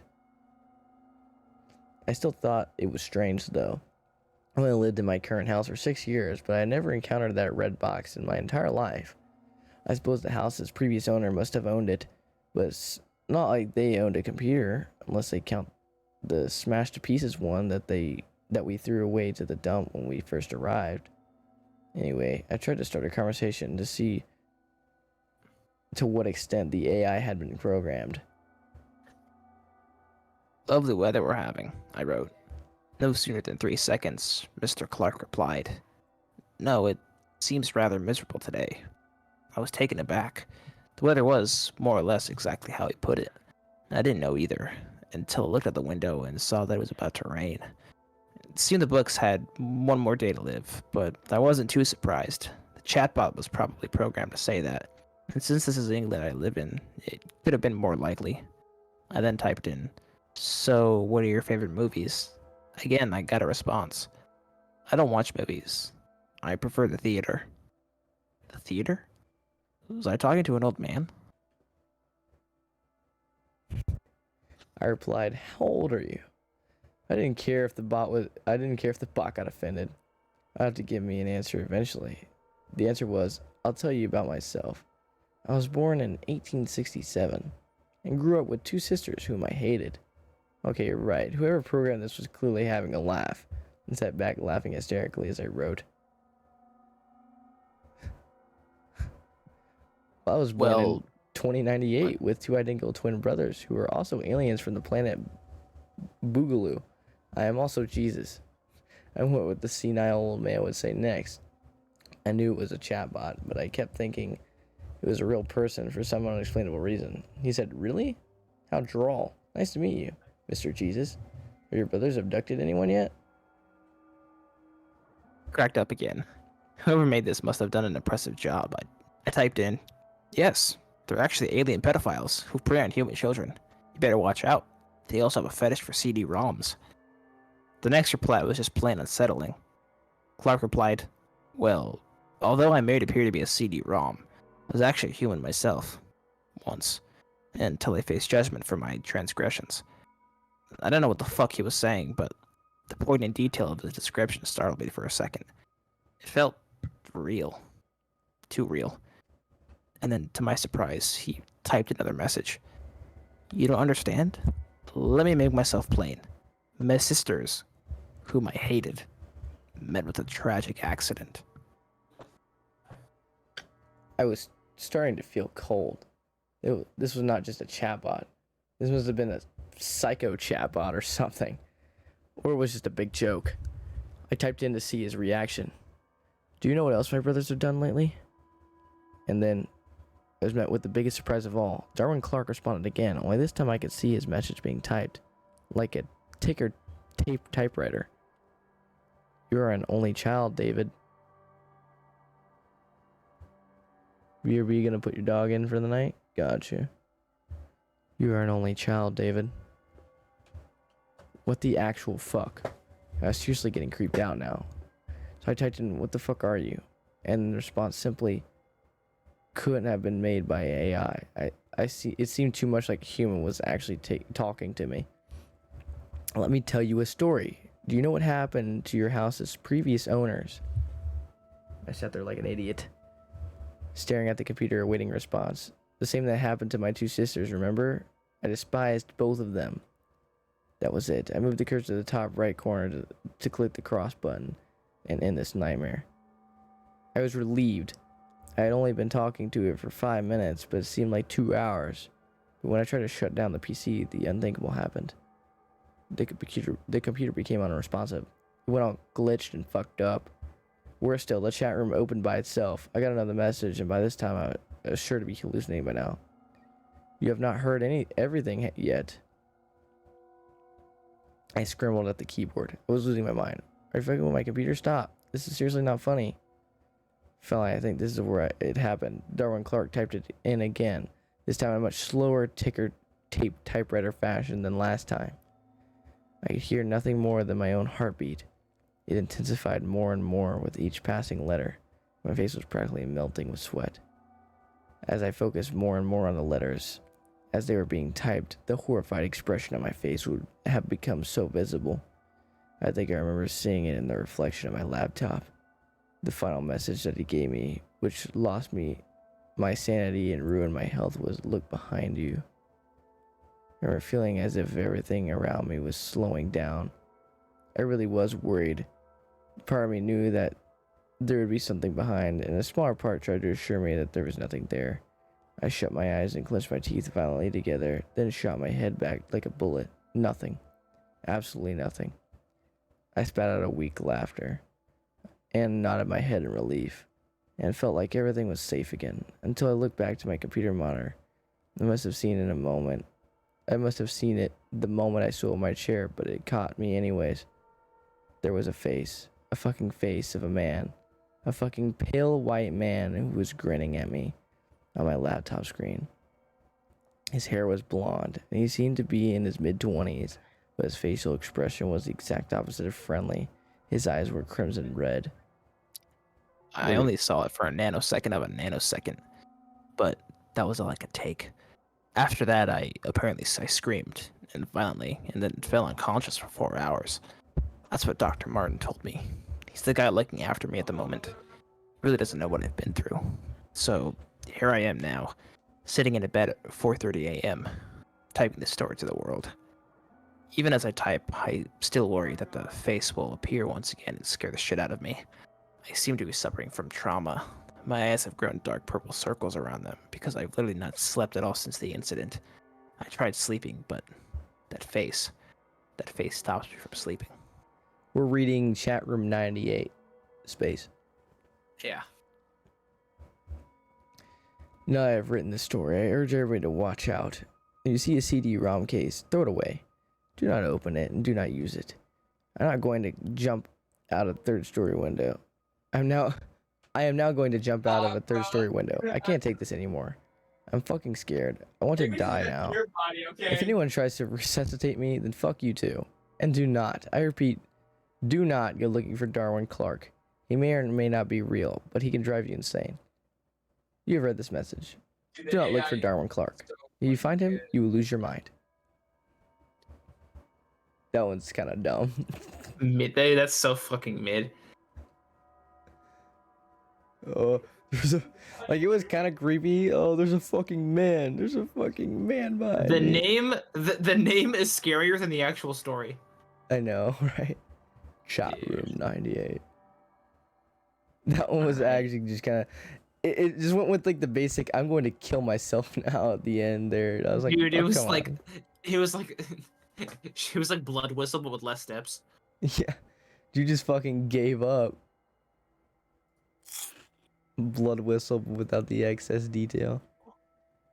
Pretty much. Honestly, Blood Whistle was better than that.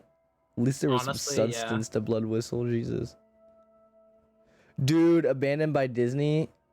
That one's actually so good. And then I got it. Hold on, let me see if I can get the sequel also. I'm gonna do Barbie.avi first. Hold on. There's the sequel right there. Sweet. Room 0. Alright, Barbie.avi. Alright. Hello. This thing happened to me a few months ago. I just need to share it with somebody. It all started at my friend's party. He's an artist who rented out a loft in the industrial part of town. If you can picture what a place like Detroit looked like in the 1920s. That's what this area looks like. A bunch of old turn-of-the-century factories crammed into 10 blocks. Most of them are abandoned. So I partied a little too hard that night and decided to crash on a couch in the loft. I woke up around 4 a.m. The sun wasn't out yet, but you could still make things out in the dim blue light. I went to the bathroom and carefully tiptoeing around the people who were passed out on the floor. As I was taking a piss, I tiptoed to look out the bathroom window and saw the panorama of a deserted urban decay. I remembered how much I liked places like this. It was so dark and devoid of life, and yet so strangely serene. So I went back to the couch and tried to fall asleep.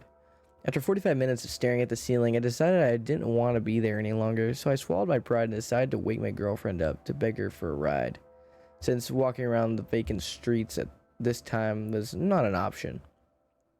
Being an awesome girlfriend, she was totally cool with it, and told me she would be there in about half an hour, and that she would give me a call when she was outside.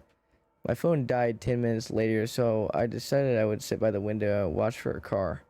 I sat there for a while, my eyes started getting heavy, and I began to doze off. A crashing noise outside woke me up. It wasn't loud, but just enough to snap me into reality.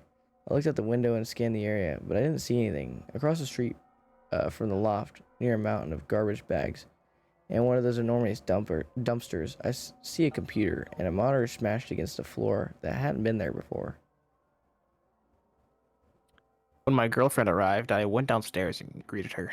Just as I was about to get in the car, I remembered a friend of mine who had blown out his power supply, so I decided to walk over to the dumpster and see what I could salvage.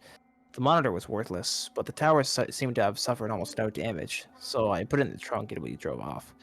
About a week had passed, and I had completely forgotten about the tower until my girlfriend called me to let me know it was still in the trunk and she wanted it out.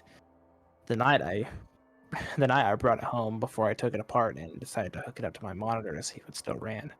And to my surprise, it did. It ran Windows XP and looked like it had been wiped clean. I decided to do searches for words like tits and pussy in hopes of finding some secret stash full of weird deviant porn the previous owner had forgotten about. Morbid curiosity, I guess. Search came up nothing. Searched for pictures, files, nothing. Then I searched for movies, and one file came up. It was in an AVI folder titled Barbie, hidden in the Windows System 32 directory. So I played it, and this is where it gets disturbing. The movie was about an hour long. It was made up of what seemed like a raw exported footage. The footage was of this woman sitting on a chair and talking against a white backdrop. I skipped through most of the movie, and it was all the same continuous shot. Then I decided to sit through the footage to find out what she was talking about. 15 seconds into the footage, the audio goes completely bad and her voice is drowned in harsh background noise. I couldn't make out a thing. So I imported the footage into a Final Cut and tried to mess with the levels to isolate her voice. It helped a little, but I still couldn't hear what she was saying. I was intrigued now. I began to really pay attention to her face and body language. It seems like she was being asked some kind of questions because she stops at times to listen and then continues talking. About 15 minutes into the footage, her face begins to redden and contort as if the questions were bothering her. But she continues to answer them anyway. Shortly after, she begins to cry. She sobs hysterically for the duration of the film. One of the few words I could read was skin. She repeats this word many times throughout the footage, and at one point she even pulls out the skin from her arm and mouths the word. She seems to be unhappy with her skin. There's much more I have to get off my chest, but it is getting late and I can't go on. I'll share the rest tomorrow. God save my soul. It kept on building and building, and about 40 minutes in, she's crying so hard she can barely look at the camera. She stops talking at this point, and the rest of the footage is just her crying with her head down. Oddly enough, she doesn't get up or move. The screen just fades to black. I was fucking dumbfounded. I played the whole thing through many times that night, trying to find inflections and nuances in her movement that would reveal anything else that was going on. I felt so dissatisfied that I wanted to know more. That's when I noticed that there was about 10 more minutes left on the timeline after the screen went black. And about 2 minutes in, there was more footage. The footage was extremely shaky, almost unwatchable, and depicted a pair of legs walking along train tracks. My guess is that camera was actually left on as it was being carried somewhere. The person in the footage walks along the train tracks for about 6 minutes and then turns into the forest and walks over what looked like foliage flattened by a piece of plywood. The person continues on this makeshift plywood road until the movie clip ends. Now my heart started beating with excitement because there were train tracks a few miles away that looked very similar to the ones in the video. I had to check this out. I told out my friend Ezra. He's 6'4" and 250 pounds of mostly muscle. I convinced him to go on a little adventure with me. I'm no pushover myself, but I felt as if I was going wandering in the woods looking for God knows what. An extra muscle couldn't hurt. This whole idea of investigating this video had me excited I couldn't sleep. The next morning on a sunny Saturday, I took my flashlight, my camera, and my 7-inch K-bar with a matte black finish and serrated edge and went to pick up Ezra. When I got to his house, he wasn't even awake. When I woke him, he pretty much told me to fuck off. I was already packed and I had mentally prepared myself to do this, so I decided to go through with it without him. I parked my car at the train station, took my stuff, and hopped onto the tracks. After walking for about 2 hours, I saw a broken piece of plywood and my knees almost buckled with excitement. I searched the nearby foliage and there it was, the little plywood trail leading into the forest. I walked slowly along the trail, paying close attention to everything. I would stop occasionally, kneel down, and listen for anything or anyone, but it was so quiet. This was one of the most nerve-wracking things I've ever done. I didn't know what to expect at the end of this trail. The dense tree line gave way into a little island of grassy field, and then I saw it. A house being consumed by the forest. From the looks of it, no one had lived there for 20, maybe 30 years. I got my camera and snapped a few pics. A few yards away from the house was a tool shed made of rusty sheet metal. I just sat there among the trees for a while, absorbing everything. I didn't want to go into the open field. I had this bad feeling that something would see me.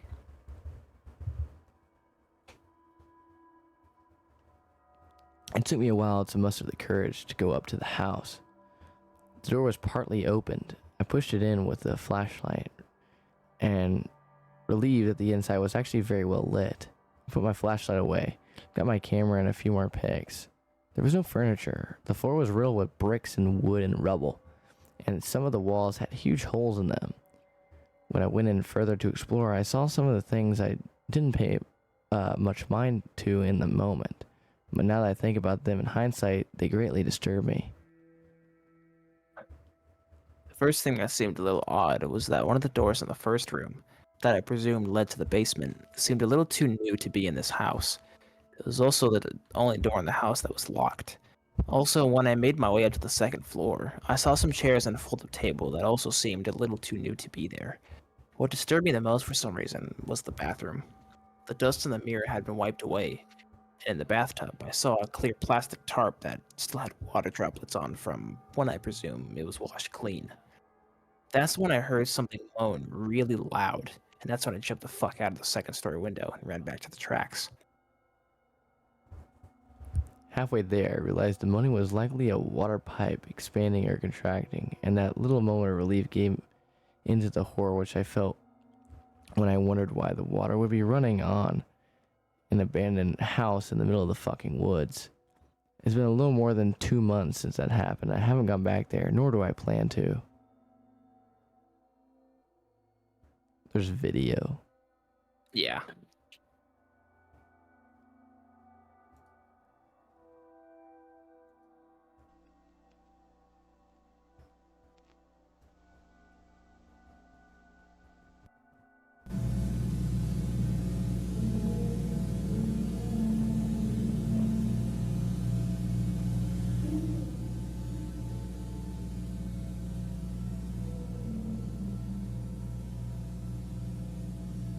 Yeah. Apparently these videos are from an actual woman. I forget what her name is, but I think she's like a French model and she's an amputee. And this is just like an interview she did in like the 80s or 70s or something.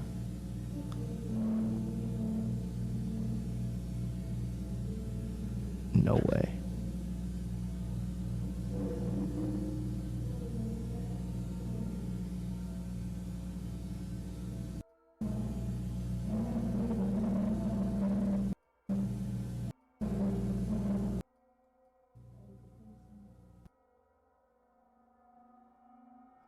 It's definitely creepy.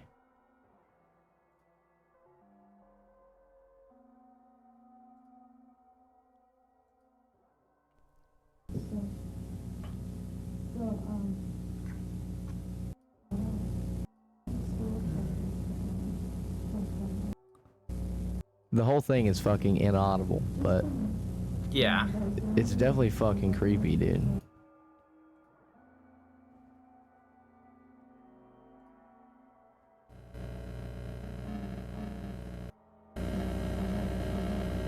Yeah.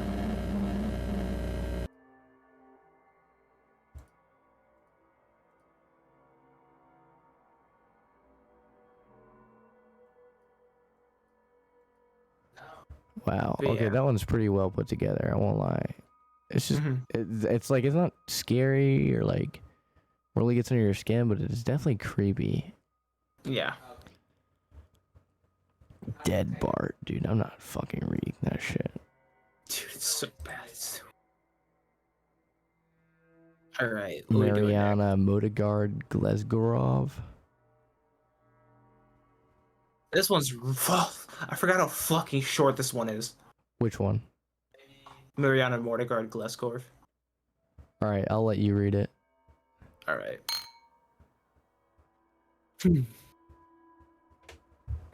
There is a video on YouTube named Mariana Mortigard Gleskov. If you search for this, you'll probably find nothing. The few times you find something, all you see is a 20-second video of a man staring intently at you, expressionless and grinning for the last 2 seconds. The background is unidentified.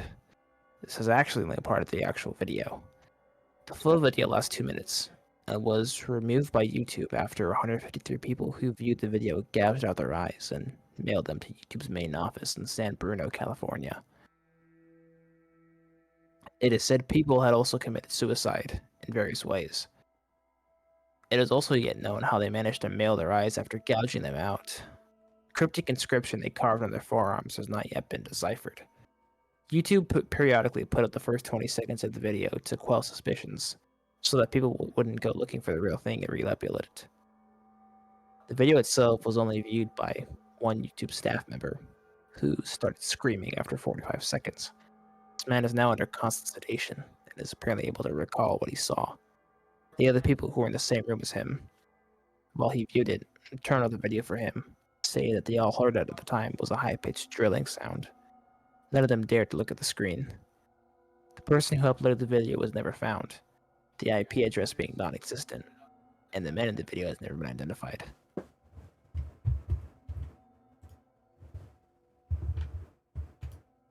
This video is not fucking scary. It's just that. This is just like a troll one. This is definitely a troll pasta, dude. It's just that.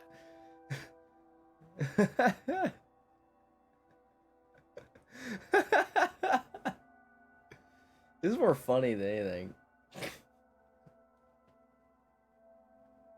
This is definitely a bad creepypasta. You think this is bad or good? This is bad, dude. Yeah, and then like in the middle of the video, there's like this like high pitched like dinging like bell noise, and then that's it.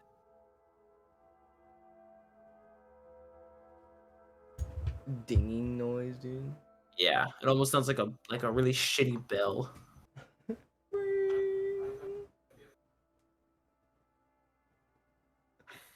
The expressionless face, dude.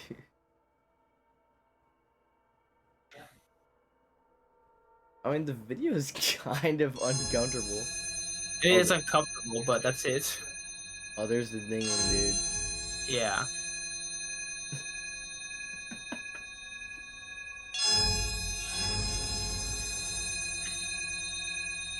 Dude, what the fuck? Mm-hmm.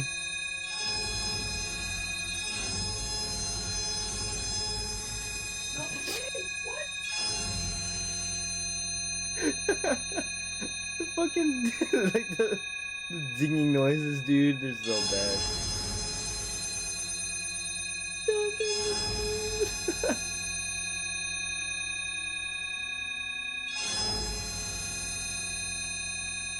When does he grin? I want to see him grin. It's at the very, like, 2 seconds. It's like the last 2 seconds.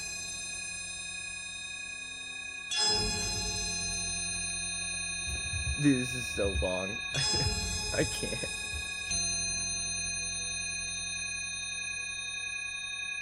This is painfully uncomfortable to try and sit through. Yeah.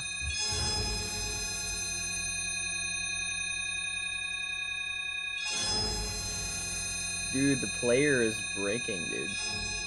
Is it? It's glitching. Dude, this is what he's doing to me, dude. He's turning me evil, dude. Okay. Okay, the ending there was... It's a really bad edit. Yeah. I thought it'd be like an actual grin. No, it's just a really bad edit of the two grinning, dude. This is a YouTube unsolved video. Oh, great.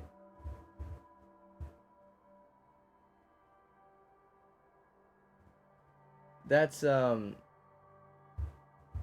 one was interesting. Yeah.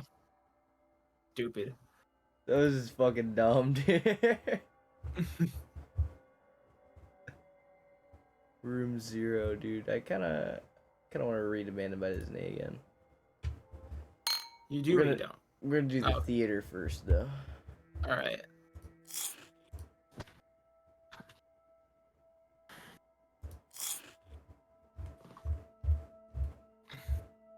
Alright, hold on. I need a drink. Yeah. Estimated reading time, 5 minutes. Bet. Alright. Let me grab a drink. Gamers. Gamers. Gamers. Grandma.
Alright. We're back.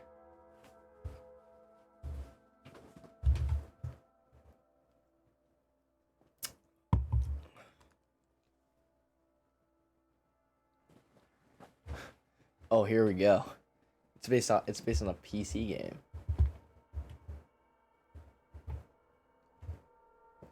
All right, you start. You start.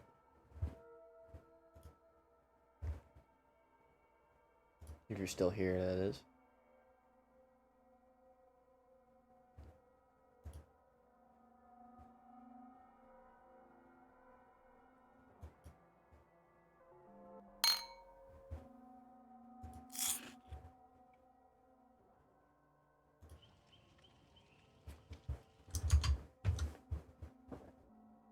Hello, Tony?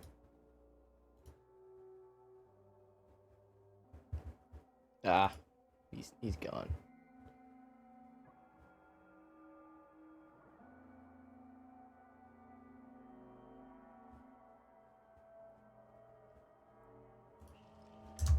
Ah, whatever. We'll just start reading without him.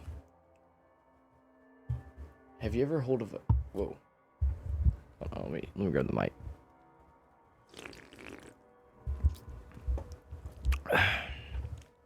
Have you ever heard of an old PC game called The Theater? Yeah, I didn't think so. Probably because many people say it doesn't even exist. See, The Theater is an old computer game released around the same time as Doom. Today, if you ever find it, it's only available on crappy bootleg CD-ROMs. which more often than not don't even actually contain the game. The actual legitimate copies that they say were released back in the day feature a blank cover with nothing but the sprite of what has since been named the Ticket Taker. He is simply a poorly drawn, pixelated Caucasian bald man with large red lips, wearing a red vest over a white shirt and black pants. He is completely emotionless, though some say that if you smash the disc, his face is shown as angry the next time you look at the cover, but this is just dismissed as an urban myth. What is peculiar about the theater, though, is that there is no developer named on the jewel case, nor game description on the back. It's simply the Ticket Taker on a white backdrop on both sides. The game was initially known for its inability to install correctly. The installation process immediately locks up the computer when the user reaches the licensing agreement. Also strange about the licensing agreement for the theater is that whenever the development studio is supposed to be named, the text is simply a blank line. Anyways, most people who have claimed to own one of the original CDs say that they figured out how to install the game by simply rebooting their computer on the licensing agreement with the disc still inside. Then they are prompted to press I agree on startup. Then they continue with the installation. The game then starts up without any introduction besides a main menu that is simply the sprite of a movie theater exterior on an empty city street. The title fades in and the three menu buttons, new game, load, options. Selecting options immediately crashes the game to the desktop. Load is said not to function at all, even if you do have a saved game. Nothing happens when you press it. Thus, new game is the only working menu option. This looks so shit. Whatever. Once it's selected, you are in the first person view. You're standing in an empty movie theater lobby with the exception of the ticket taker standing in front of a dark hallway, which one can assume leads to the theater itself. Or the theaters themselves. There's nothing to do but look at the poorly drawn, mostly illegible movie posters or approach the ticket taker. Once the player moves towards the ticket taker, a very low quality sound clip plays saying, "Thank you, please enjoy the show," or movie, along with a speech box saying the same thing. You then walk into the hallway and the screen fades to black and you're back in the empty lobby, and you do exactly the same thing again and again.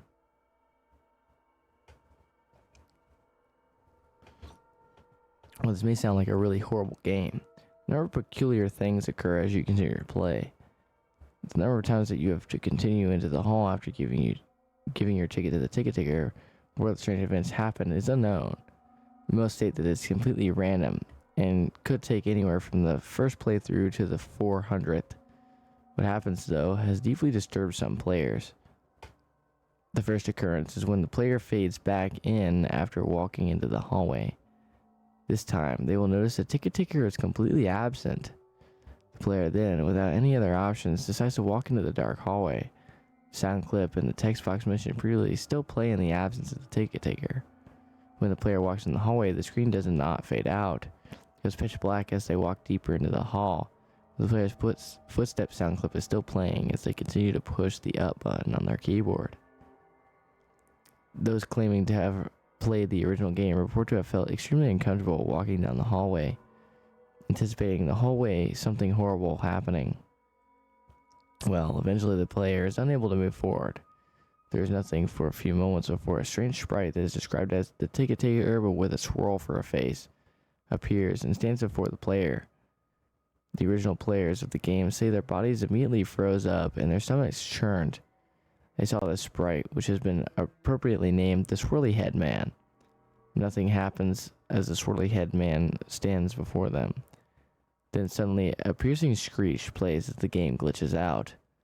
This lasts for a few minutes, with screeching being continuous. Then the players abruptly return to the lobby with all the sounds and graphics being as they should be. The game continues normally for the next couple of cycles of entering the hallway. with a couple of the original players claiming the swirly head man would briefly appear and disappear in the corner of the screen as a brisk yelp sound effect plays. Then, at some point after meeting the swirly head man, the player sees the ticket taker pacing back and forth, though there is no walking animation.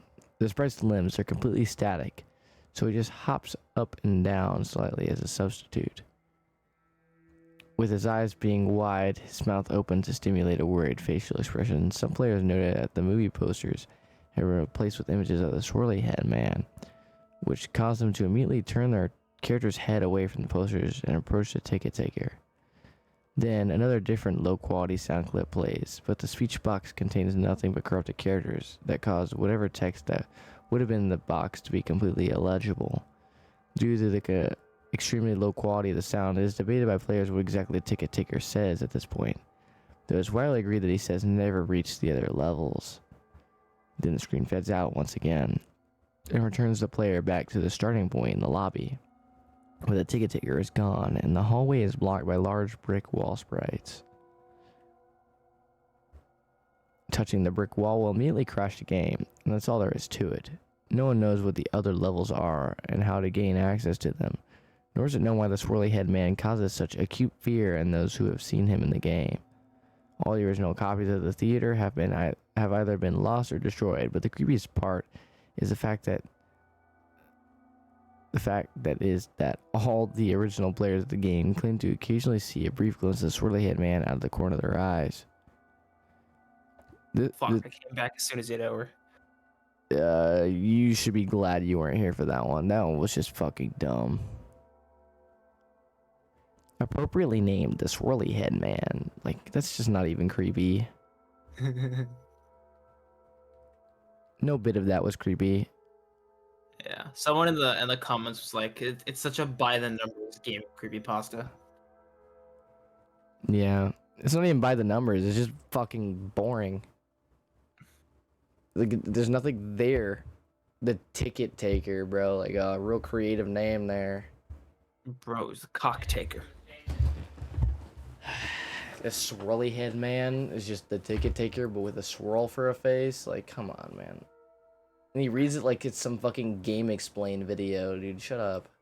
I'm serious. He reads it off like he's describing some sort of like actual game. Which, I mean, I suppose is kind of the point, but like when you started off, with, oh, it should be a real game, but you probably won't be able to find it, and you know, like, you probably find it on a crappy bootleg, blah blah blah blah. If you had a legitimate copy, you actually didn't, because this game isn't real, but it is real, so you should like just shut up. Just shut up. Anyways, let's read a good pasta, please. Abandoned by Disney. You should be glad you didn't have to sit through the theater. That shit was bad, dude.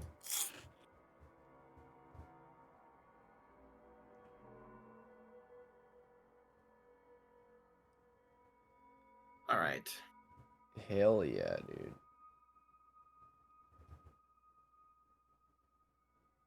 All right, you start. You start it. Yeah, give me a sec. I got one more I gotta send. Found this one here. Okay. All right. Abandoned by Disney. Okay. Some of you may have heard that the Disney Corporation is responsible for at least one real live ghost town. Disney built the Treasure Island Resort in Baker's Bay in the Bahamas.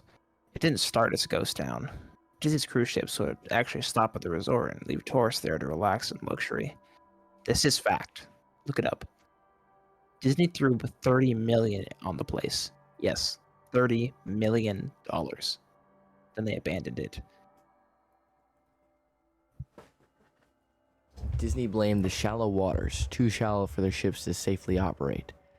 And there was even blame cast on the workers, saying that since they were from the Bahamas, they were too lazy to work a regular schedule. That's where the factual nature of the story ends. It wasn't because of sand, and the novelty wasn't because of foreigners are lazy. Both are convenient excuses. No, I sincerely doubt those reasons were legitimate. Why don't I buy the official story? Because of who? Mowgli's. Mowgli's Mowgli's from Palace. the Jungle Book. Yeah, Mowgli's Palace. I'm fucking tripping. Near the beachside city of Emerald Isle in North Carolina, Disney began construction of Mowgli's Palace in the late 1990s. The concept was a jungle-themed resort with a large, you guessed it, palace in the center of the whole thing. If you're unfamiliar with the character Mowgli, then you better remember the story, The Jungle Book. If you haven't seen it anywhere else, you know it as a Disney cartoon from decades past. Mowgli is an abandoned child in the jungle, essentially raised by animals and simultaneously threatened and pursued by other animals. Mowgli's palace was a controversial undertaking from the start. Disney bought up a ton of high-priced land for the project. It was actually a scandal surrounding some of the purchases. The local government claimed eminent domain on people's homes and then turned around and sold the properties to Disney. At one point, a home that had just been constructed was immediately condemned with little to no explanation. The land grabbed by the government was supposedly for some fictional highway project. Knowing full well what was going on, people started calling it Mickey Mouse Highway. Then there was the concept art. A group of stuffed shirts from Disney Co. actually held a city meeting. They intended to sell everyone on how lucrative this project was going to be for everyone. When they showed the concept art, the gigantic Indian palace surrounded by jungle, staffed with men and women in loincloths and tribal gear, well, suffice to say, no one flipped their shit. We're talking about a large Indian palace, jungle, and loincloths not only in the center of a relatively wealthy area, but also a somewhat xenophobic area of the southern USA. It was a questionable mix at that point in history. One member of the crowd tried to storm the stage, but he was quickly subdued by security after he managed to break one of the presentation boards over his knee. Disney took that community and essentially broke it over its knee as well. The houses were razed, the land was cleared. There wasn't a damn thing anyone could do or say about it. Local TV and newspapers were against the resort at the beginning, but some insane connection between Disney media holdings and those local venues came into play, and their opinions turned on a dime. So anyway, Treasure Island, the Bahamas. Disney sunk those millions in and then split.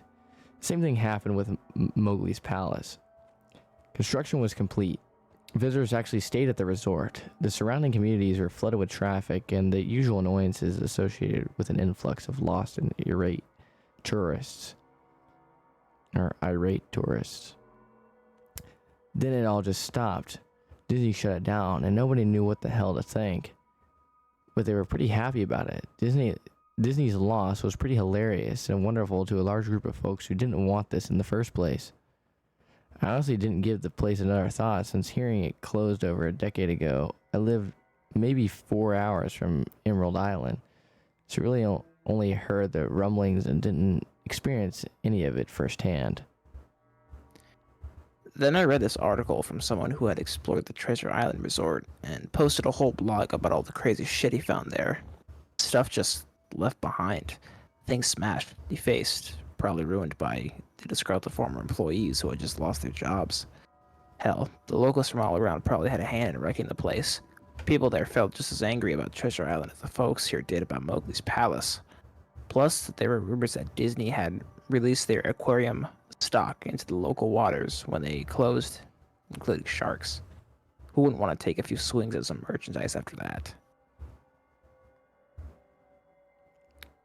Well, what I'm getting at is that this blog about Treasure Island got me thinking. Even though many years had passed since its closing, I figured it might be cool to do some urban exploring at Mowgli's Palace. Take some photos, write about my experience, and probably see if there was anything I could take home as a memento. I'm not going to say I wasted no time in getting there, because honestly it took me another year after I first found that Treasure Island article to get around to going into Emerald Isle. Over the course of that year, I did a lot of research on the Palace Resort, or rather, I tried to. Naturally, no official Disney site or resource made any mention of the place. That had been scrubbed clean. Even odder, however, was that nobody before myself had apparently thought to blog about the place or even post a photo. None of the local TV or newspaper sites had one word about the place, even though that was to be expected since they all swung Disney's way. They wouldn't be out there lauding their embarrassment, you know? Recently, I learned that corporations can actually ask Google, for example, to remove links from search results, basically for no good reason. Looking back, it's probably not that nobody spoke of the resort, but rather their words were made inaccessible. So in the end, I could barely find the place. All I had to go on was an old as hell map I'd received in the mail back in the 90s. It was a promotional item sent out to the people who had recently been to Disney World, and I guess since I had been there in the late 80s, that was recent. I didn't really intend to hang on to it, it just got shoved in with my books and comics from my childhood. I only remembered it months into my research, and even then it took me another few weeks to locate the storage bin my parents had shoved it all into. But I did find it. Locals were no help, as most were transplants who had moved to the beach in recent years, or old residents who just sneered at me and made rude gestures the second I managed to say, "Where would I find Mowgli's?" The drive took me through an inordinately long corridor of overgrowth, tropical plants that had run rampant and overpopulated the area mixed with a native species of flora that actually belonged there and tried to reclaim the land. I was in awe when I reached the front gates of the resort. Tremendous, monolithic, wooden gates whose supports to either side looked like they must have been cut from giant sequoias. The gate itself had been gouged in several places by woodpeckers and eaten away at the base by burrowing insects. Hanging on the gate was a sheet of metal, some random scrap with hand-painted letters scrawled in black. Abandoned by Disney. Clearly the handiwork of some past local or an employee who wanted to make some small protest. The gates were open enough to walk through, but not drive. So grabbing my digital camera and the map, whose flip side showed a layout of the resort, I set off on foot. The inner grounds of the place were just overgrown as the entryway. Palm trees stood untended and rag among piles of their own coconuts. Banana plants similarly stood in their own stinkering, bug-riddled refuse. But there was this sort of clash between order and chaos, as carefully planted rows of perennial flowers mixed with obnoxious tall weeds and stinking blackened mushrooms. All that remained of any outdoor structure were broken and rotting wood, and various charred bits of unidentifiable material that was most likely an information booth or an outdoor bar was now simply a pile of assorted debris chopped up by past vandalism and ravaged by weather.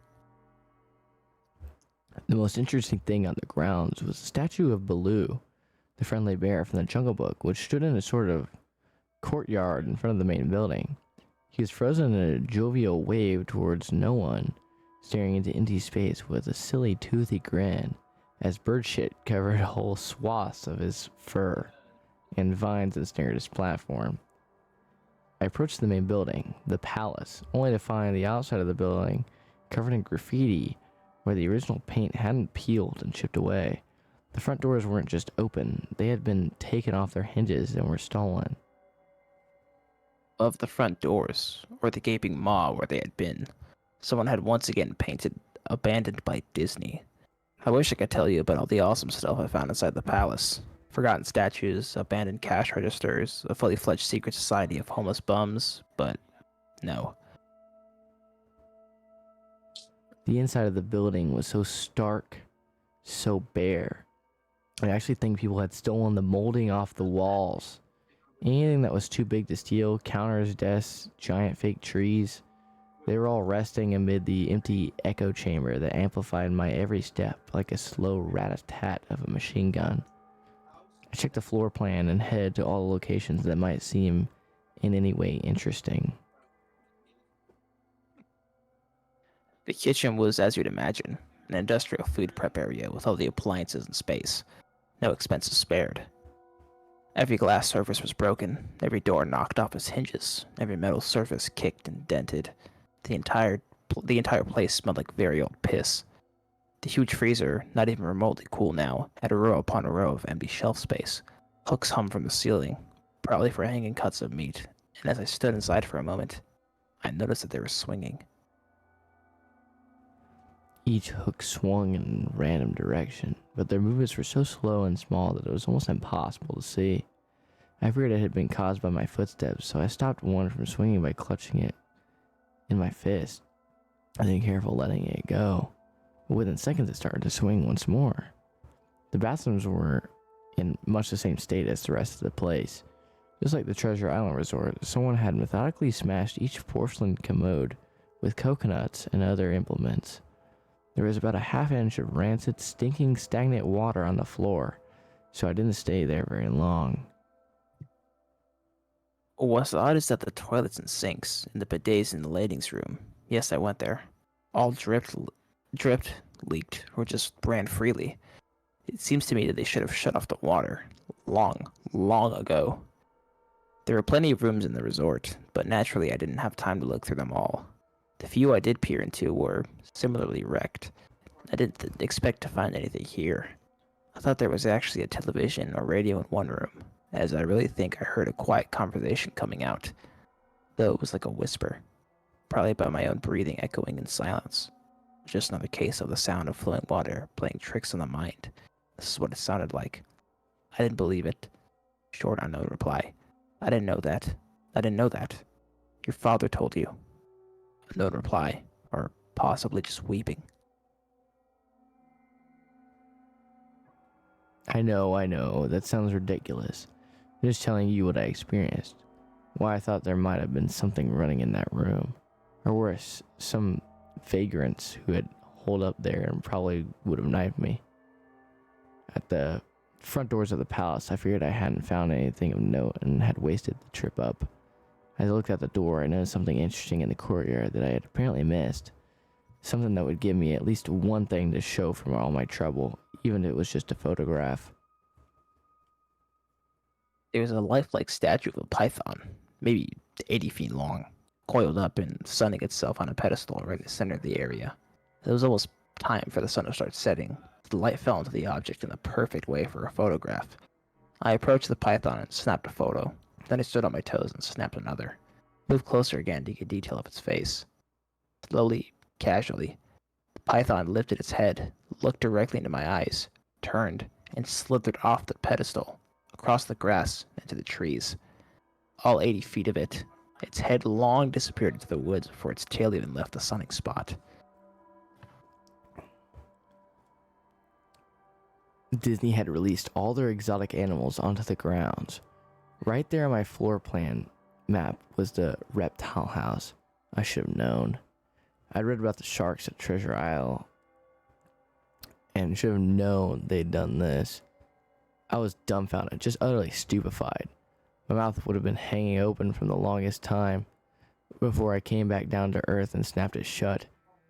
I blinked a few times and backed away from where the snake had been, back toward the palace. Even though it was totally gone, I still wasn't taking any chances and backed my way into the building. Took a few deep breaths and slaps to my own face to get myself right in the head after that. I looked for a place to sit down, as my legs were feeling a bit like jelly at this point. Of course, there was no place to sit down unless I wanted to recline in the broken glass and dead leaf carpet or haul myself up onto a desk of questionably reliability. I had seen some stairs near the palace's lobby and decided to go to have a seat there until I felt better. The staircase was far enough away from the front of the building to be relatively clean, save for a startling accumulation of dust. I pulled a wedge of metal off the wall, once again painted with the Abandoned by Disney motto I'd become accustomed to. Placed the wedge on the stairs and sat on it to keep it somewhat clean.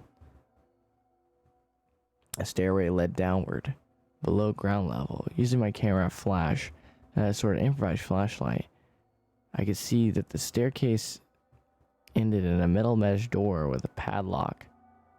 A sign on the door, a real sign, read, "Mascots only, thank you." Worked out my spirits a little bit for two reasons. One, the mascots only area would have definitely had some interesting stuff back in the day. Two, padlock was still in place. Nobody had gone down there. Not the vandals, not the looters, nobody. This was the one place I could actually explore and perhaps find something interesting to photograph or wantonly steal. I had come to the palace essentially agreeing with myself that it was okay to take anything I wanted because, hey, abandoned. It didn't take much to bust a lock. Well, actually, that's wrong. It didn't take much to bust the metal plate on the wall that the padlock was hooked to. Time and decay had done most of the work for me, and I was able to bend the metal plate enough to pull the screws out of the wall. Something nobody else had apparently thought of or hadn't been able to do at the time. The mascot's only area was startling and very welcomed change from the rest of the building I'd seen. For one, every second or third fluorescent light overhead was illuminated, even though they flickered and faded randomly. Also, nothing had been stolen or broken, even if age and exposure were definitely taking their toll. Tables had notepads and pens. There were clocks, and even a punched clock in the wall, complete with filled-out time cards. Chairs were scattered around, and there was even a small break room with an old static-filled television and long, rotted-out food and drink on the counters. It was like one of those post-apocalypse movies where everything is left in a state of evacuation. As I walked the maze-like sub-basement hallways of the mascot's only area, the sights just became more and more interesting. As I went further, desks and tables were knocked over. Paper scattered and almost melted to the damp floor, and a large carpet of mold was slowly overtaking the real rotting crimson floor covering. Everything was just sort of squishy. Anything wood disintegrated into mush when I applied even the least amount of force, and clothing items hanging on hooks in one of the rooms simply fell to moist threads if I tried to unhook them. One thing that annoyed me was that the light was becoming more sparse and unreliable as I went further into the dark, suffocating depths of this place. Eventually, I reached a black and yellow striped door with the words Character Prep 1 stenciled on it. The door wouldn't open at first. I figured this was probably where the costumes were kept, and I defiantly wanted a photograph of that twisted, stinking mess. Try as I might, whatever angle or trick I tried, the door wouldn't budge. That is, until I gave up and started to walk away. That was when there was a slight popping sound. The door creaked open slowly. Inside the room was completely dark, pitch black. I used the camera flash to look for a light switch in the wall by the door, but there was nothing. As I made my search, I was jarred out of my sense of excitement by a loud electrical buzz. Rows of lights overhead suddenly flashed to life, flickering and fading in and out like the rest I had passed. It took a second for my eyes to adjust, and it seemed like the light was going to just keep getting brighter until the bulbs exploded. For just when I thought it would reach critical stage, the lights dimmed a bit and steadied. The room was exactly as I had pictured it. Various Disney costumes hung on the walls and fully put together like strange cartoon cadavers hung from invisible nooses. There was an entire rack of loincloths and native clothes on hangers toward the back.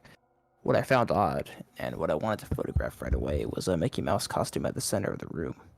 Unlike the other costumes, it was lying on its back in the center of the floor, like a murder victim. The fur on the costume was rotten and shedding, creating bare patches. What was even odder, however, was the coloring of the costume. It was like a photo negative of the actual Mickey Mouse. Black where it should be white, white where it should be black. His normal red overalls were light blue. The sight was off-putting enough that I actually put off photographing the thing until last. I took a picture of the costumes hanging on the walls, upward angles, downward angles, side shots to show the entire row of frozen putrid cartoon faces, some with plastic eyes missing. Then I decided to stage a shot. Just one of the bedraggled character heads on the slick, grimy floor. I reached for the headpiece of a Donald Duck costume and carefully removed it so the thing wouldn't fall apart in my hands. As I looked into the face of the wide-eyed, moldering head, a loud clattering sound made me jump with fright. I looked down at my feet, and there between my shoes was a human skull. It had fallen out of the mascot head and shattered into pieces at my feet. Only the empty face and lower jaw remained, staring up at me. I dropped the duck head immediately, as you'd expect, and moved for the door. As I stood in the doorway, I looked back to the skull on the floor. I had to take a picture of it, you know? I had to. for any number of reasons that may seem silly, but only if you don't think it through. I need proof of what actually happened, especially if Disney was going to somehow make this go away. I had no doubt in my mind right from the start that even if it was just gross negligence, Disney was responsible for this. That's when Mickey, that photo negative opposite Mickey in the middle of the floor, started to get up. First sitting up, then climbing to its feet. The Mickey Mouse costume, or whoever was the side of it, stood there at the center of the room, its fake face just staring directly at me as I mumbled, "No," over and over. With shaking hands and violently thrashing heart, and legs that had once again turned to jelly, I managed to lift the camera and aim it at the opposite creature, now quietly sizing me up. The digital camera screen displayed only dead pixels in the shape of the thing. It was a perfect silhouette of the Mickey costume. As the camera moved in my unsteady hands, the dead pixels spread, mirroring the screen wherever Mickey's outline moved to. Then the camera died, went blank and quiet and broken. I raised my eyes once again to the Mickey Mouse costume. "Hey," it said in a hushed, perverted, but perfectly executed Mickey Mouse voice. "Want to see my head come off?"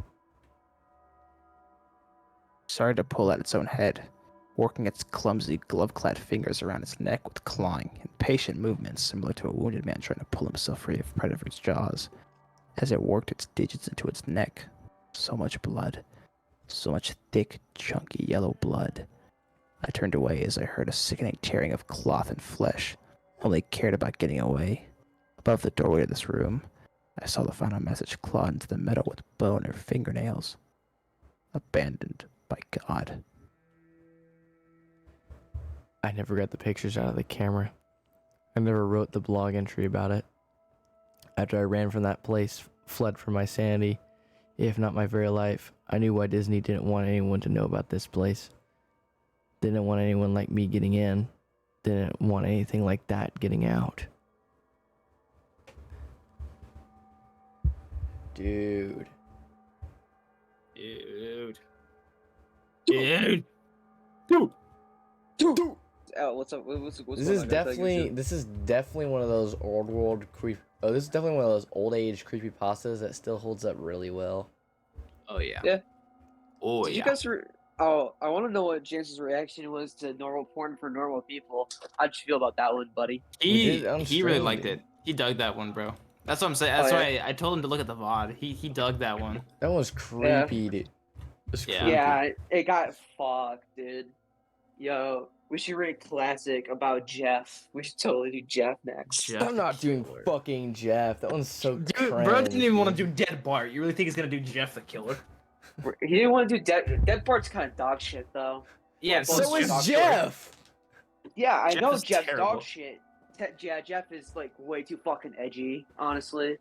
Oh no, can't face my face because I'm a fucking edgy teenager. So spooky. I want to commit suicide. We kept driving. This one I just discovered. I don't know what this one's about. I just saw the name. That looks kind of cool. All right, let's read What Room story? Zero first, though. Okay. You heard of this one, Space? This is supposed to be. It's written by the same guy. It's a sequel to Abandoned by Disney. Oh, I haven't read this one. All right, Room Zero. I think I've heard this one before. I don't remember if I actually went through the whole thing. Want to see my head come off? Dude, that one was so good. That is actually like if I hear that shit, if I heard that shit, I'm leaving, bro. Fuck that, man. You know what I mean? Dude, the Treasure Island like FNAF game is actually scary. Weasel Island. Treasure Island. Want to see my head come off? Want to see my No, thank cock you. come off? Want to see me come in your mom? Shut Yes. up. All right. I'll start. All right. It's been a while since I've written anything related to the Disney Corporation, and I'm sure you can understand why. A lot's been going on since my last post. I received a lot of questions and concerns from folks who read my first-hand account of Mowgli's Palace, a resort that was built and abandoned by Disney. I want to thank everyone who mirrored my post. It's been taken down from a few places, mostly corporate sites that were leaned upon by a larger power. However, for every nuke topic or disappearing blog post, it seems like 100 more have popped up. This is something they'll have to face. There's no turning back for them. Not for me either. I'm definitely being followed. For the first month or two, I chalked it up to paranoia. Only casual glance or half smile in my direction set me off. Hair standing on the back of my neck and everything. The first one I was actually able to spot, was a telephone worker milling around my apartment complex. He was a middle-aged, doughy, dressed just as you'd expect, but something just seemed off about him. I couldn't place it, but I knew this wasn't just my imagination acting up. He was awkward and out of place. Not somebody who is comfortable doing his routine job. I followed him around a corner only to lose him there. When I turned back to go home, there he was, staring directly at me, about 10 feet behind me, expressionless and cold. "Exploring?" he asked. That was all he said, and there was an accusing tone to his voice. Tell me what blue-collar phone jockey does that. I guess that's the worst part. Never feeling safe, never feeling alone. That and the occasional Disney merchandise left somewhere for me to find. Little rubber Mickeys in the mailbox, a Disney Adventures magazine on my bookshelf. They hide little Mickeys everywhere. 3 circles, 1 big, 2 small, and the silhouette of the famous mouse's head. I've started keeping a running list of Mickeys I found. Coffee cup rings on my coffee table, 1 big, 2 small.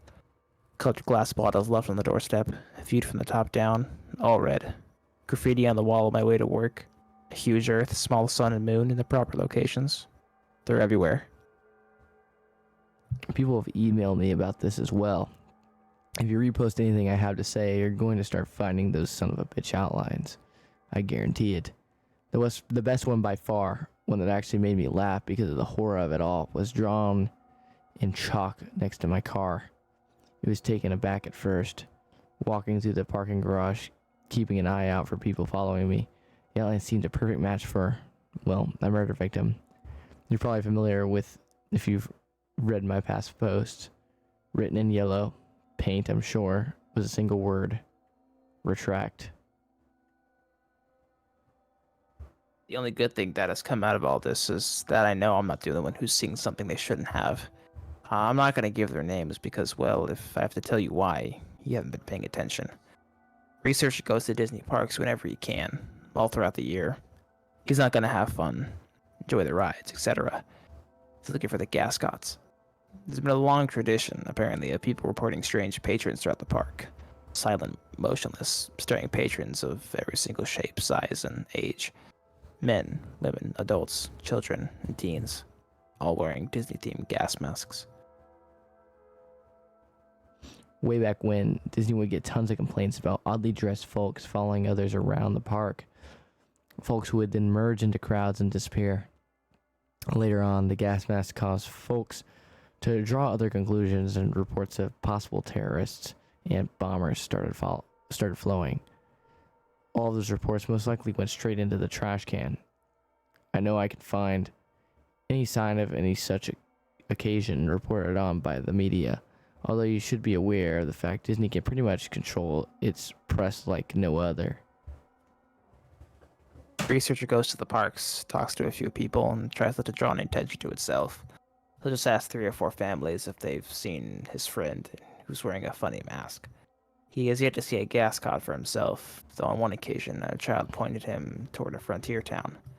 As he raced through the crowd, he heard a single voice cry out, "Mommy, I want a goofy air mask too." A fellow I'll call a lifeguard worked in a Disney water park from 2001 through 2003.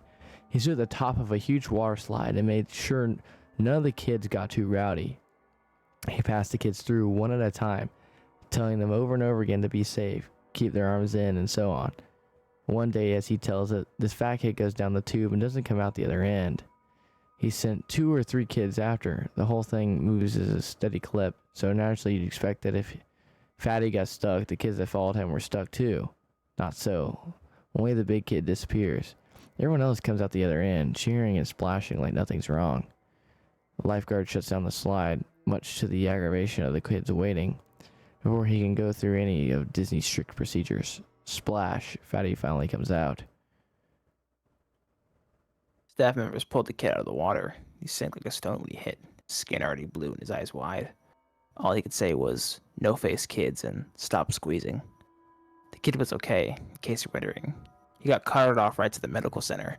When lifeguard was told to open the slide back up, he made a big stink about how it clearly wasn't safe. Despite his complaints, he was threatened with firing and begrudgingly opened the slide again. From that point on, he kept a closer eye on the kids. Every so often, they come out in the wrong order.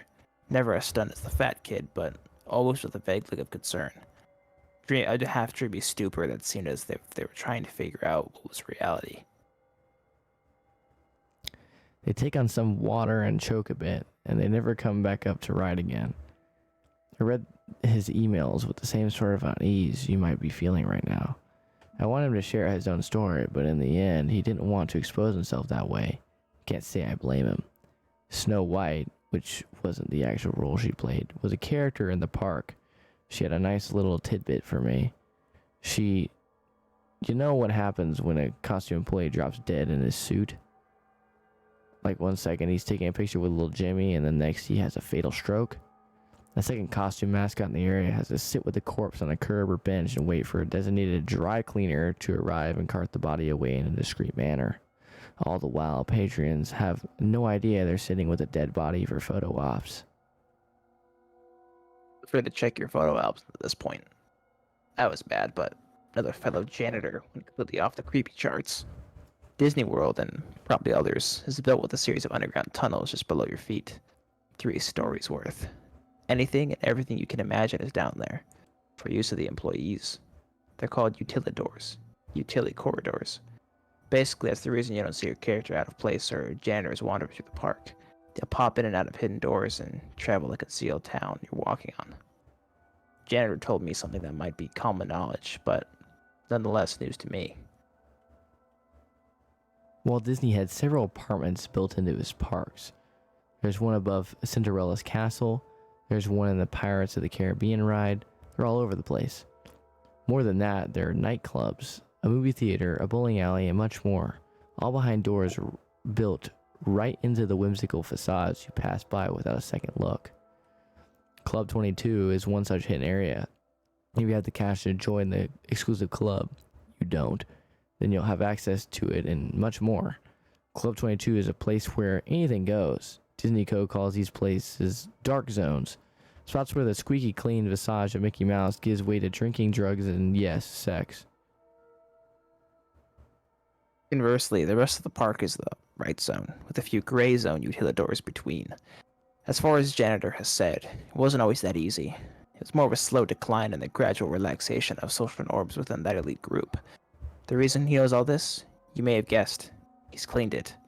After a lengthy background check and a non-disclosure form, Janitor moved up from a park attendant to one of the dark zone cleaning crew.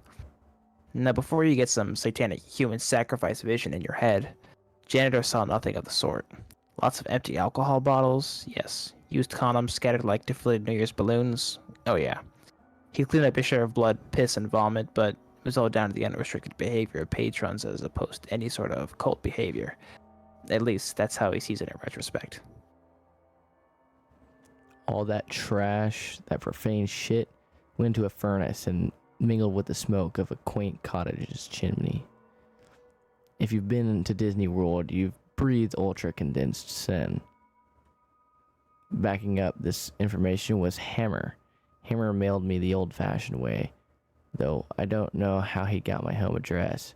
He sent me photocopies of work papers proving his employment, with the instruction to burn them when I was convinced, which I did gladly. Hammer worked around the Disney World park doing demolition and construction. At one point, he approached his superior regarding some strange construction plans. There was a wide rectangular area marked off on the blueprints, about the size of a supermarket. The area was left unnamed, and only bore the words, "Do not dig." Not only was his superior in the dark, but he was super fucking purposefully in the dark. He didn't want to talk about it. He didn't want to know about it. And ended the conversation with, This place intentionally left blank. Hammer didn't get it. The area seemed a waste of space and was directly conflicting with the work his team had been given. He started poking around the area of his off time, finding only a derelict steel door and a great span of concrete just beyond. It was a supermarket's worth of blank gray floor. Soon after, Hammer started picking gas cars out of the crowds. Unlike all other reports, the people, the things, would just stand in full view of the guy. They'd cluster together in the distance, or they'd just be pressed against the wall when he turned a corner. He said they moved weird, like they were weak or injured, like a deer that's just been run down by a hunter and can't flee anymore. The gas masks the Disney character faces with filters jammed in. He noted that they seemed wet on the inside, like condensation on a car window. Tiny beads of water glimmered behind the glass, making it impossible for any of them to actually see. Probing further, Hammer started asking questions of anyone and everyone who had been working in the park for more than a decade. He hit dead-end streets throughout, until he was directed to Ida, an elderly woman who worked in a restaurant on Main Street. She had been there since way back, and though nobody had the balls to ask directly, everyone knew she had plenty of terrible stories to tell. Hammer asked about the empty space, then about the gas mask customers. And at first he thought he would receive the same non-answers he'd gotten so far. She was quiet, eerily quiet. "Room 0, she croaked, a single shaking hand placed to her chest as if she were a little girl fearing a father's punishment. She didn't meet the man's gaze for the entire conversation. Room 0, as it turned out, has yet another hidden room, just like the apartments in Club 22. However, its sheer size and its spot deep beneath the park set it apart from any of the fun, dark zones. It was a bomb shelter. Room 0 was built to withstand a massive attack, be it conducted by foreign or domestic enemies. Room 0 was to be stocked with enough rations to feed the entire park's average number of patrons at any given moment.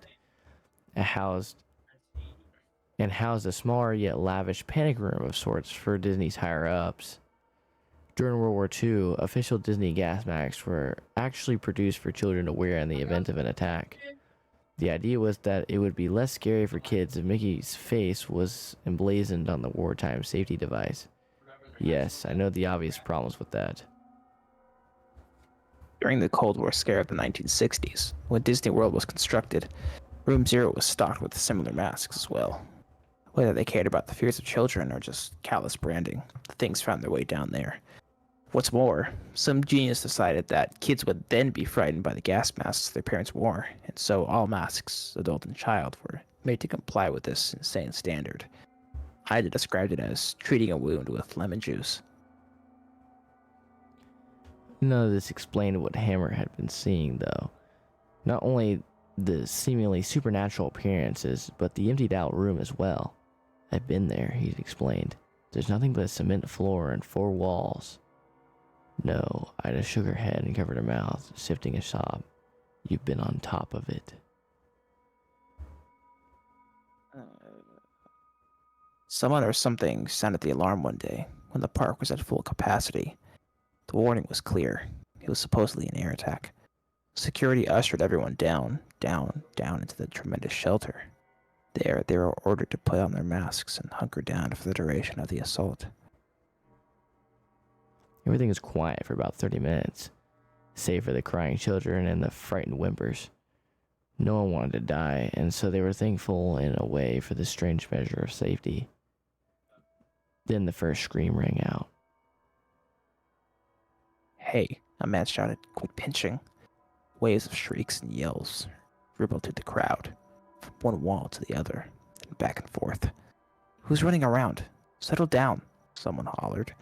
"Who's laughing? This isn't funny. Ow! Who stepped on my foot?" Despite security guards urging to calm down and keep their cool, the crowd became more and more agitated until finally, after an hour of madness, the lights flickered, then died. What followed could only be described as utter chaos. In the dark, only the wails of the young and the anguished cries of adults could be heard in a massive swelling din that bloodied the ears of all within that black echo chamber. A group of staff members Yeah, a select few patrons made it out of the door, ready to face the war above rather than the insanity below. What they found, of course, was desolate, yet untouched theme park.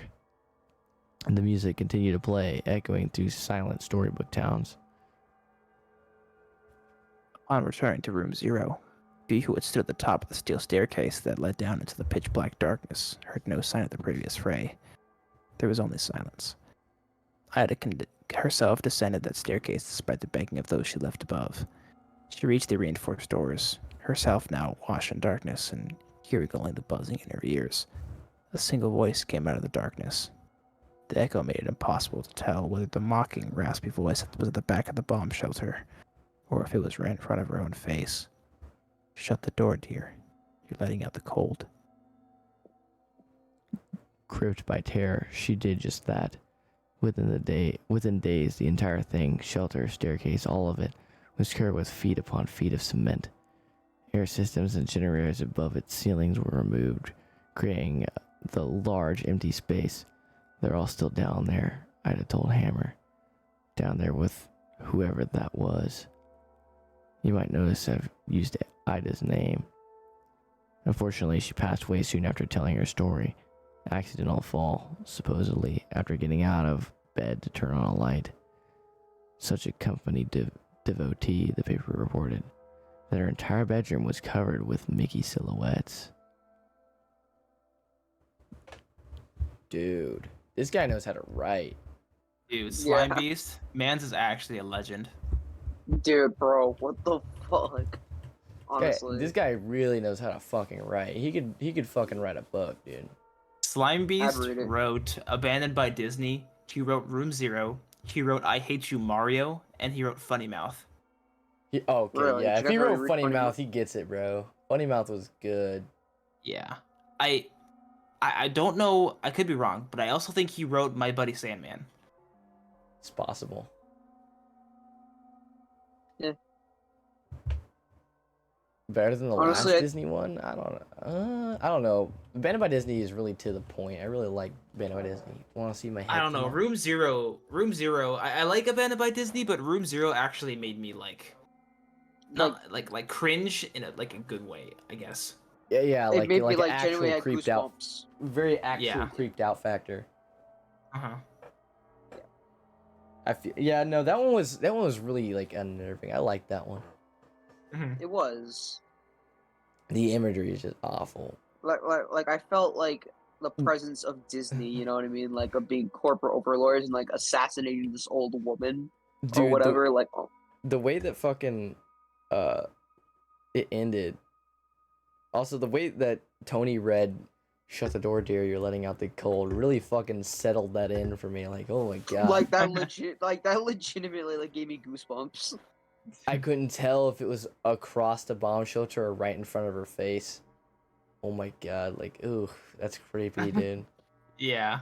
Such a company devotee, the paper reported, that her entire bedroom was covered with Mickey silhouettes.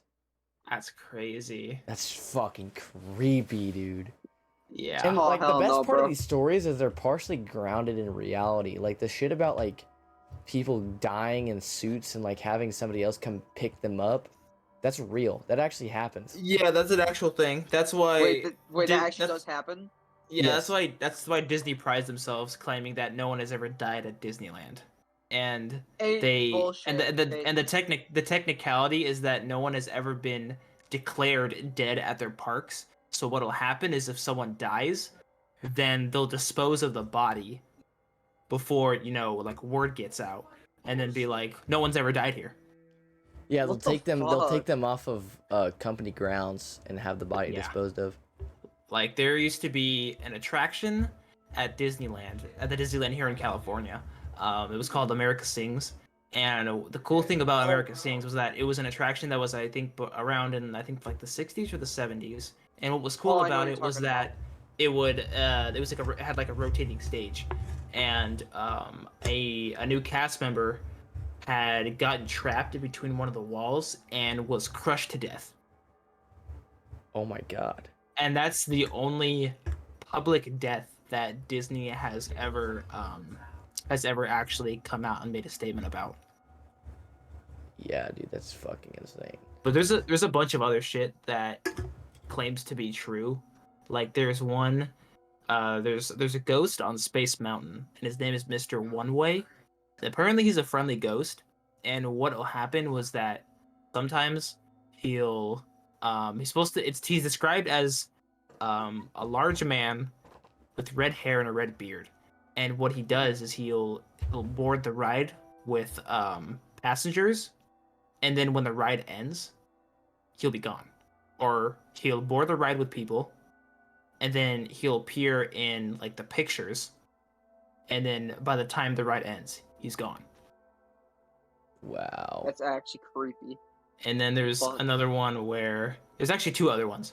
I had seen the picture myself. There's this older woman who was riding on It's a Small World, and she was just taking pictures. And at the very, very top of the attraction, like near the roof, like not really supposed to look at the roof, but you can see it. It's a really blurry photo of what looks like a baby hanging from the ceiling, like an actual like human baby. What the fuck? And then there's another one where there was this mom who had her son's ashes with her, and I guess her son was a huge fan of Disneyland, and his favorite ride was the Haunted Mansion.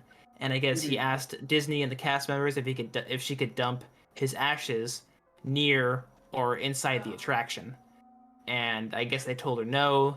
And I guess she got pissed and went ahead and dumped them anyway. And I guess the kid's ghost haunts the ride, and you can supposedly hear him laughing at the entrance, and you can hear him crying at the exit. Dude, that's fucking crazy. I could never, dude. But yeah, no, like I said, some of this like stuff is grounded so well in reality. It's like so well researched that it's honestly hard to separate the fiction from reality, dude. I could genuinely believe that there is like a bomb shelter under fucking Disney World Park or something. Yeah, I could believe it, bro. After going like in 2019, I went to Disney in Florida. Yeah, that's Disney World. Yeah. Disney World, not Disneyland. This is talking about land or world. Land is in California. World is in Florida. That's the one that I have. World is the one that is in Florida. Yeah. Florida. But they're moving it to somewhere else, and I don't know where they're moving it, but it's getting the fuck out of Florida. Well, Weird. Really? yeah. I haven't heard anything of the such. It's in Orlando. Orlando's like big tourist spot. I guess they're fighting it right now. I guess they're trying to move it to Lake. Where the fuck is Lake Nona?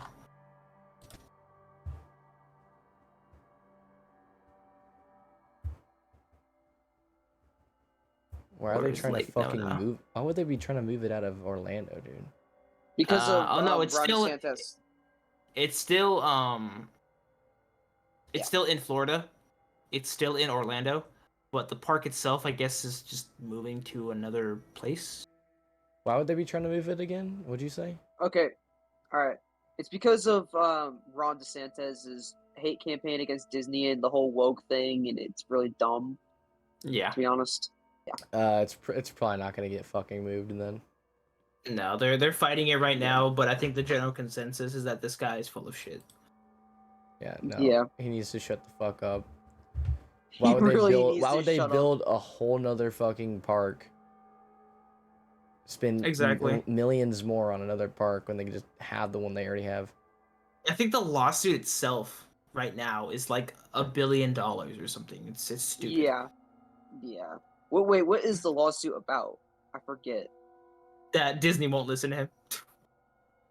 Like, okay, dumb, stupid. You know what I mean? Pretty much, yeah. Like the Gascots? That sounds like some like legitimate like troll that happened at some point. Yeah. That's just creepy. I sent another story, James. It's called Emails from Scotland. Emails from Scotland? Let's go. Oh, I want an email from Scotland. That sounds cool. So we can do that one, or are we gonna hit We Kept Driving? Because We Kept Driving is really short. It really fucking set in, like when he brought up the whole like actual factoid about people, how they'll have like a dry cleaner or whatever come and pick up like dead bodies in suits that are like sitting on benches. If someone croaks you in a wouldn't fucking know. outfit. Yeah, you wouldn't know. You don't know. That genuinely has happened before. People will like croak in the outfit and they'll have another mascot come and like move their body to a bench or something. Uh-huh. And then they'll That's have somebody creepy. else come cart their fucking body away. It's fucking gross, dude. Okay, let's do We Kept Driving real quick. We kept All right. driving. Okay. This one's short. I've never heard of this one. I haven't either. I just found it. Okay. See, let's. But Is it gonna I'm be just ass or grass, dude? I'm skimming through it, and it honestly just looks like your typical fucking like lost episode creepypasta. Oh, fun. Oh, here we go. People who watch it who are said to kill themselves and they bleed out their urethra for the rest of their life. It's that bullshit. Oh, awesome. Let's go. All right, I'll go first. I love bleeding out my. I'll give somebody to start too, so I can get on all this shit. Here, let me let me see if I can drink some. See if I can hit the fucking Meat Canyon Eddie voice, because I'm not gonna give this fucking shit the respect it wants. Okay. There's a video on the internet that goes by the name of We Kept Driving. This video depicts a man driving down a rainy road at night, following a black car into nowhere.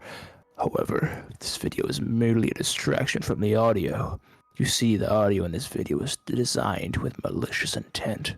At first, it might seem like a slightly unsettling two-tone repeated every 10 seconds, but this feeling of unsettlement is the feeling the creator of this video wanted.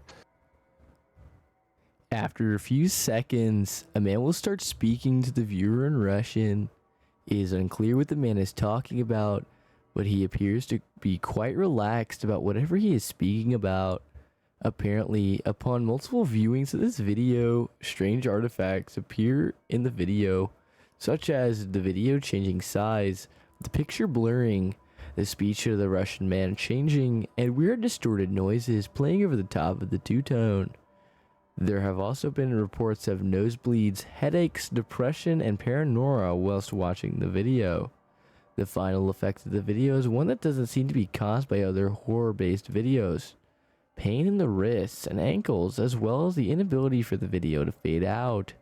The video will keep playing at a constant volume as if you turned your speakers down off entirely, or walk away from the video, almost as if the video has buried itself deep into your subconscious.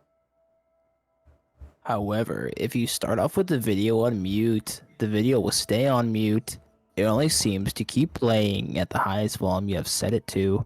Apparently, playing the video at a high volume results in more damaging side effects such as seizures, migraines, loss of sight for the duration of the video, out-of-body experiences, and hallucinations of a white man standing to the right of the viewer, about 3 feet away. Keep looking left.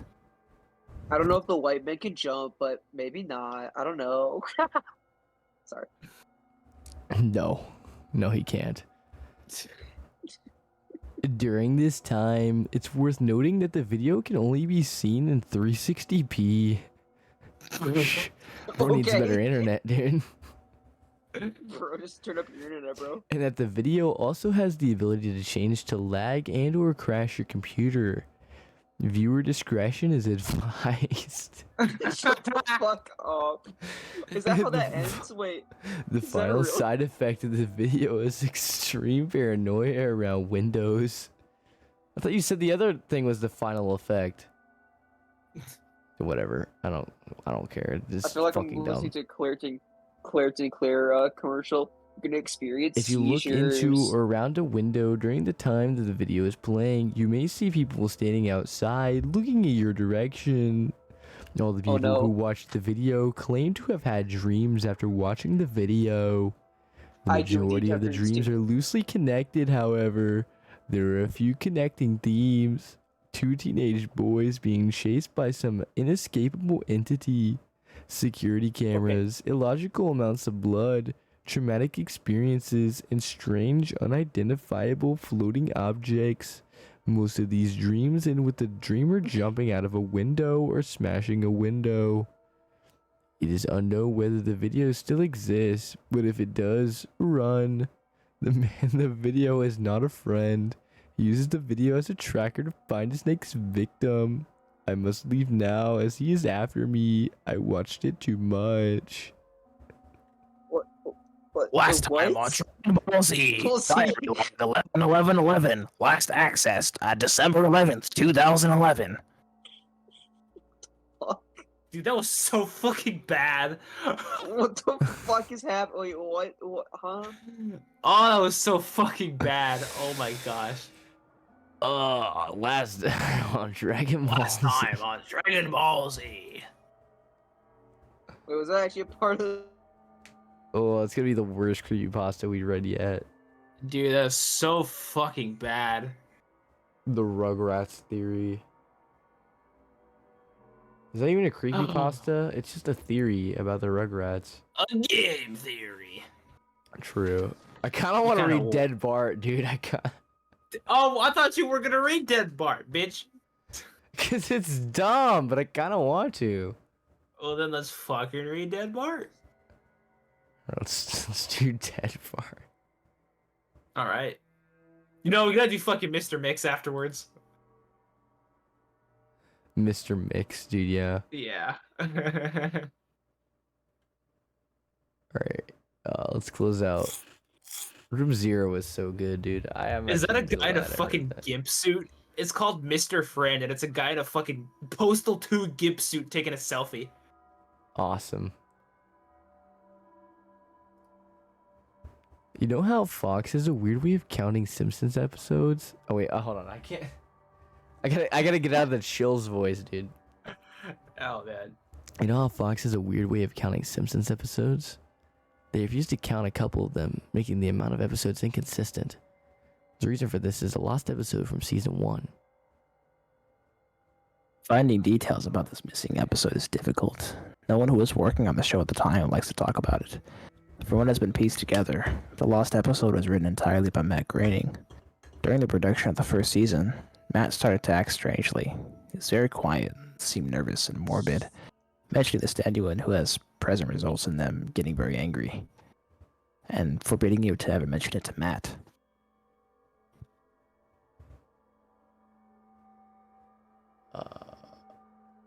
Oh shit. I first heard of it at an event where David Silverman was speaking. Someone in the crowd asked about the episode, and Silverman simply left the stage, ending the presentation hours early. The episode's production number was 7G06.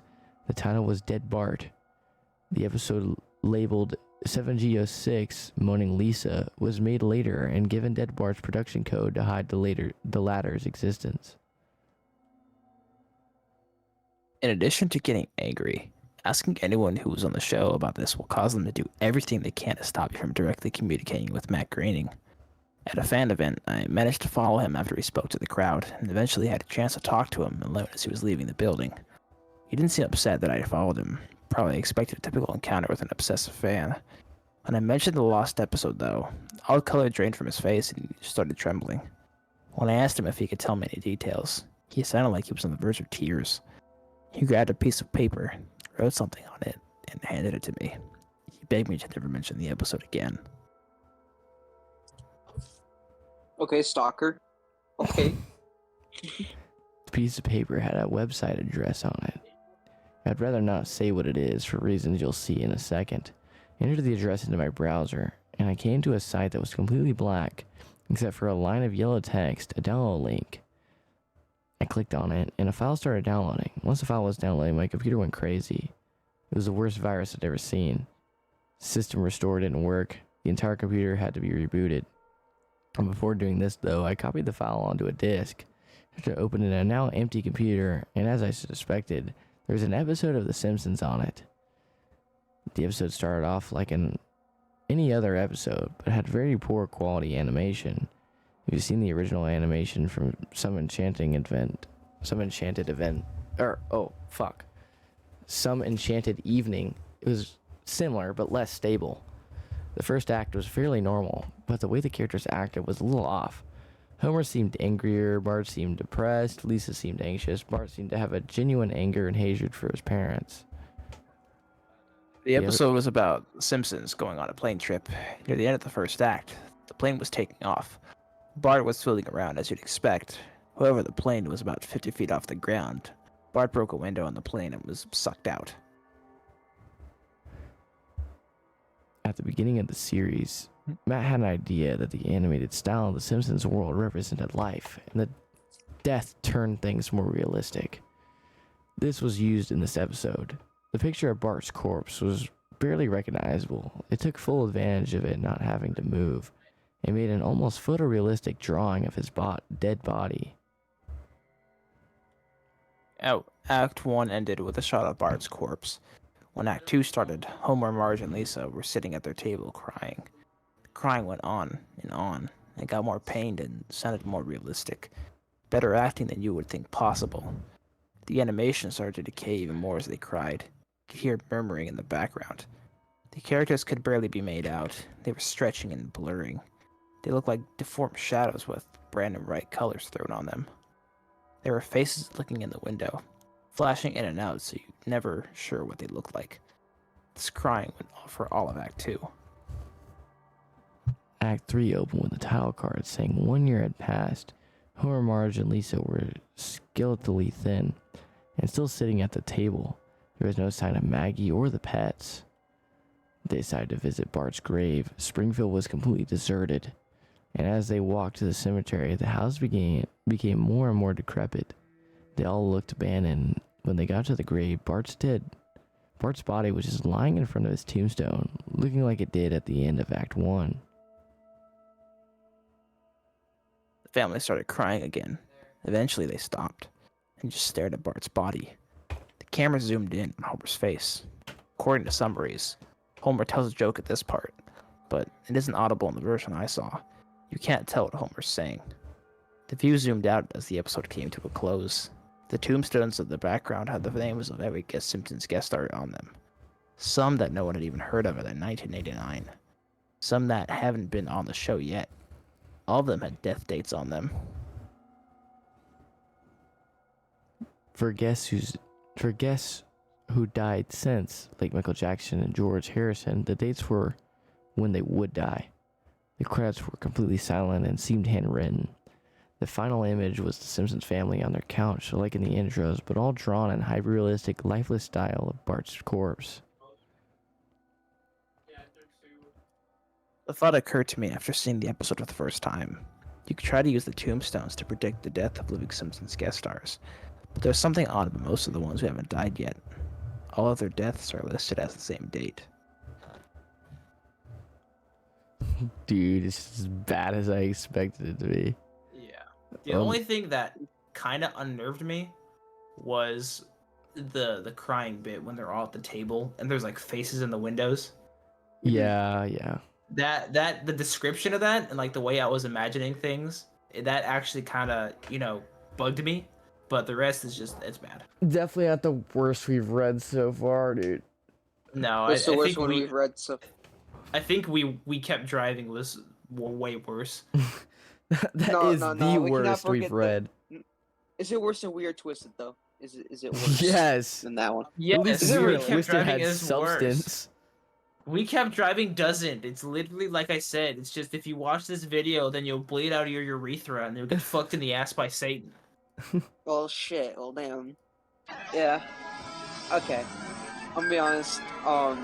About Dead Bart. I mean, I thought it was scary before, like when I was younger, but now just looking back at it, it's like, it's kind of mid. In parts, it can be, but the rest of it's actual feces. Like actual dog water did. Like, Yes. I mean, most Lost episode creepypastas are just usually the same thing. I have a Lost episode creepypasta story that is really bad that you guys might enjoy. Which one is it? Laughing at. The Amazing World of Gumball, the Oh, Grieving. the grieving? Oh, I fucking hate the grieving. Yep. Are you guys down for that one? It's so bad, but it makes me so horny. Wait.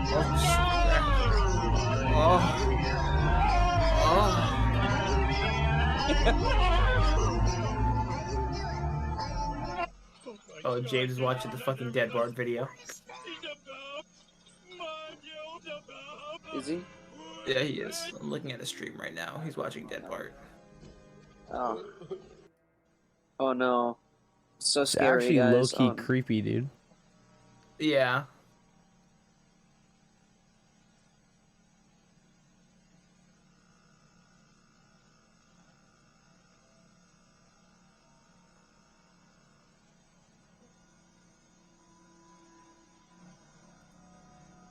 Dear Well, guys, God. it's a lost episode. Anyways. Yeah. Lost episode. Story. Yeah. It's called The Amazing World of Gumball: The Grieving. The Grieving. Is that one? That one's gonna be ass, isn't it? It's so Oh, no. bad. It is really bad, but it's so funny at the same time.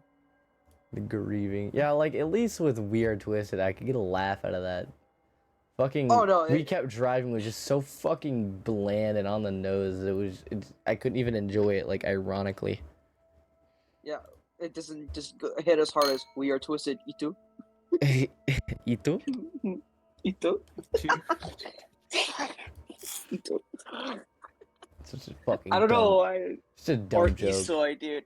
Isoy. Dude, Isoy is still the best one we've read so far. I don't care. Isoy, fuck off.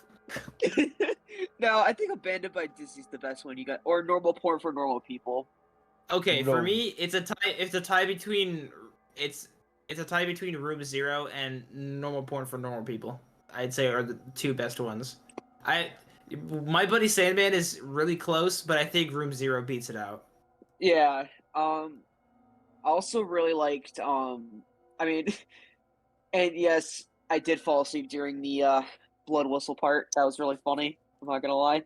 Blood Whistle's terrible. What was the other Dog ones you shit. read? Story- Was- We've read we've read what is it?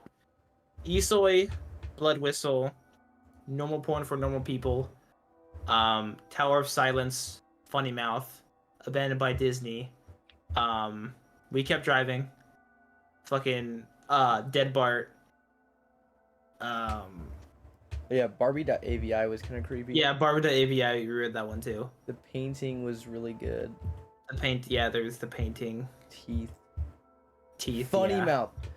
Funny Mouth has to be probably the best one. Funny Mouth is really good. I haven't heard Funny Mouth. Funny Mouth is really, just listen to a reading of it. Funny Mouth is Yeah, really fucking I'll good. probably listen to a reading of like did Mudahar do one or He did, yeah. okay. But yeah, Funny Mouth is really fucking good. Yeah, Funny Mouth really got me. I think that one's honestly better than Normal Porn for Normal People. Yeah, I Because feel like there's some I feel actual like visualization there that I can really Yeah. fucking see that really discomforts me. I feel like objectively, Funny Mouth is better than Normal Porn for Normal People, but I still like Mhm. Normal Porn for Normal People better. I mean, honestly, like if we ever get to just some of the imagery in Normal Porn for Normal People just doesn't hit me. That might just be my lack of creativity though. I mean, it definitely depends. I can always visualize things very easily. So Yeah. that's why that one scene in Dead Bart kind of got to me, and that's why Normal Porn for Normal People still to this day still like makes me Scares cringe you. inside. Yeah, Yeah. dude. But definitely Room Zero and Abandoned by Disney are still like hot classics. Those are still really good. they Yeah. were pretty good. I'm not gonna lie, those were really good. But dude, when he said then there's when just- he says he looks in the fucking mirror and smiles, his fucking jaw is completely Oh, yeah. broken. I turned the light on, I looked in the mirror and smiled. My jaw was completely broken. What a handsome Yeah. face. Funny Mouth, Funny Mouth, Funny Mouth. Like that shit I can just imagine someone with a Oh god. disconnected jaw, like smiling. Yeah. The way he said my jaw was broken and hung around my neck. and then he was like, my teeth were hanging out of my mouth, and he was like, and I could just pluck them out, like they were just hanging by threads, and I could pluck them out with all the feeling of a needle prick. What the fuck? And he was like, my tongue hung out of my mouth like a paralyzed gooey slug. Oh god, that description. Oh, I don't like that. I Yeah, do like, not like that.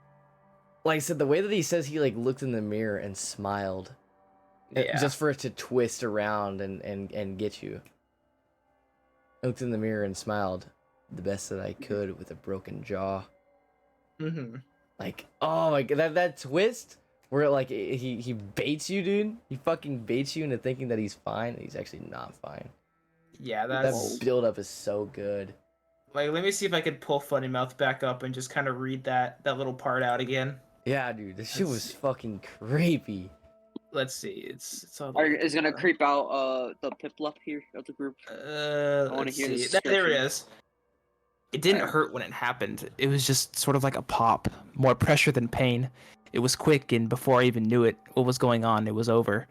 Then I managed to force myself awake. I sat up and got to my feet in complete darkness, feeling my way around the wall as I made my way into the bathroom. There, I finally flicked on a light switch. I stood before the mirror, rubbing my eyes as the harsh light blinded me. I stared into the mirror for minutes on end with no reaction, no feelings, no thoughts. Then I smiled. I smiled as best I could, now that my jaw was completely broken, hanging loose around my neck. My tongue lolled out listlessly, like a paralyzed gooey slug. My teeth weren't rooted in anything but threads of flesh. I could pull them out by hand with about the same discomfort as a needle prick. I laughed, the halting sound coming out like a gurgle of a backed-up sewer drain. Read Oh the my rest, god. dude. Oh yeah. Oh god. What a handsome face. What a handsome face. What a funny mouth. A funny mouth. A funny mouth. Funny mouth. Funny mouth. Dude, that Uh, shit's... Oh. Dog. Oh god, no, stop. No. It's a funny mouth, dude. What a handsome face. Funny Dude, mouth, like, funny and mouth, like, funny- and when it said that guy that was like fucking with him, and like he essentially became that person. Yeah, dude. It's... Ugh. And then like the part where he said that the first time he had the dream of like the worms on his neck, and then he woke up and found four indentations like around him, like someone was like licking his neck while he was sleeping. Ugh. Oh god. Ugh. Ugh. Either someone was licking his neck while he was sleeping, or they were watching them and they were drooling all over his face. That's what I imagined when he pointed out the bit where it was more like he had drooled on himself, which he found embarrassing. Yeah.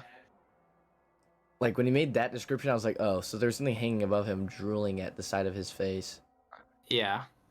Ugh. Oh, that's so uncomfortable. Yeah. Like, just the hard hit of that story honestly does it better for me than normal porn for normal people. Like, normal porn for normal people overall was really creepy. Like, the whole reading was creepy and didn't feel generic at all. Yeah.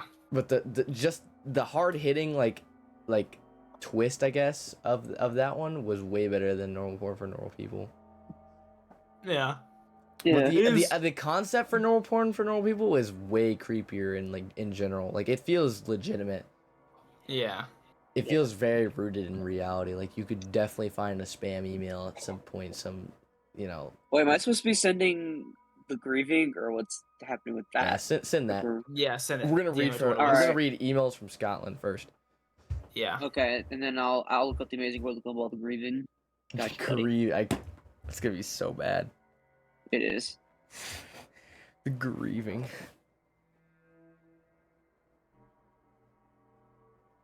The grieving. The grieving. The griving. The griming. The griming, man. The griming. I love the Muda horror music. It's so funny. I know, In right? the background. It's so Alright. so fitting. So yeah, Alright. I'll do emails from Scotland. All right. I'll All start. right. All right. Cool. A friend of mine went up to Scotland recently and got back a few days ago. I forget the exact reason he went. These are the emails he's been sending me. The emails get really strange as they go on, so I thought I'd share them with you.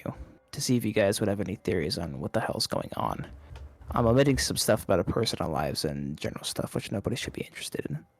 Received Thursday at 2:32 a.m. I'm home and glad about it. Scotland itself was kind of dull, but the trip down was messed up. I'm alright now, but that was pretty freaked out at the time. I guess I'll start at the very beginning. The drive up there and the trip itself were predictably awful, despite the wonder that is my DS. I remained emotionally detached from my family, but on the blood side, I've got a level 70 Dragonite, so I can't complain. It was on the trip back it happened. There was a lot of traffic, and so we hadn't made it halfway home before it was late at night.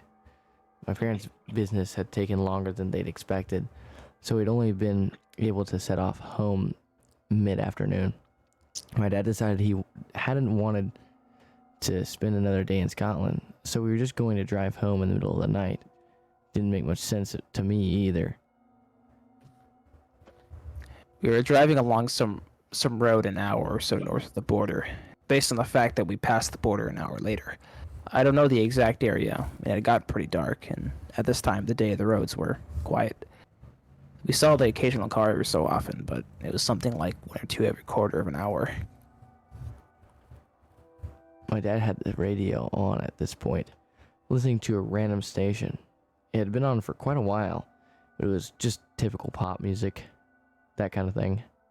We hadn't seen a car in at least half an hour, and aside from the noises of traveling in dark, empty fields all around, there were no real signs of life anywhere. A bit dramatic, I know. I suppose I'm giving justification for what, in hindsight, might have been a bit of an overreaction. Anyway, this song starts playing on the radio. A slow, folk-like kind of ballad. I don't know what it was called, but a deep-voiced male singer sang, "It's alright to cry. Crying gets the sad out of you. It's alright to cry. It might make you feel better." It stuck in my head because it seemed really inappropriate for the station that we were playing. Nothing like the songs that I'd already been on. It seemed really odd. I can't explain it, but listening to it made me feel a little strange. And it really felt like I was being watched, which is kind of stupid, given that I was in a moving car with my family, but halfway through the song, it cut out. At first, there were just general static sounds, but then a god-awful screeching sound came in, and then kind of like a wet clicking noise. It was like nothing I'd ever heard before, and it filled the car. It was loud. It got louder as it went on. It became more like rumbling, with breathy noises. The best way I would describe it would be like a dog hacking up a lung. But worse than that, there were big chunk noises interspersed in there with sounds like people throwing up or screaming or mixtures of the two. It was pretty fucking trippy. Lasted for all of 5 seconds, but I shit you not when I say those 5 seconds will stay with me for the rest of my life. The sound faded out, and that song from before, I looked it up upon getting home. It's apparently called "It's Alright to Cry." It started playing again. Nobody said anything until it finished, and even then I was the first one to speak. That was pretty messed up. What, the song? Kind of unusual for the station. I thought so too. Dad answered me. No, what happened in the middle? What was that? The signal probably just cut out by one of those hills around here. I was getting a bit impatient here. Yeah, but what was that noise? I've never heard anything like that. Chris, my friend's brother, looked at me in a really odd way and said, "It's static." Static? You know I'm used to my brother messing me around, but there's no way anyone would believe for a second that this noise had been static. I ignored him. "Dad, what do you think it was?" And without missing a goddamn beat, he answered, "Just static." He even sounded puzzled. Meanwhile, another song had started. I forget what it was exactly, but it was a typical pop crap that had been playing before. I asked each of my family, and they all swear to me that they heard nothing close to what I had described to them. Just regular static. Even my mother, and I can't believe she'd lie to me. The rest of the drive home was pretty quiet. I think my dad thought I'd gone a bit odd, and I wasn't in much mood to talk myself, as I half expected they were playing a hilarious joke on me. I don't know. In retrospect, maybe it was just some funny effect of sound waves bouncing, notes and such. But Christ, it really felt like a long time. Even now I feel unsettled. General chat follows. I replied late on Friday night with some usual stuff, telling him about what I'd been up to, how my girlfriend had gotten a new job, and that kind of thing.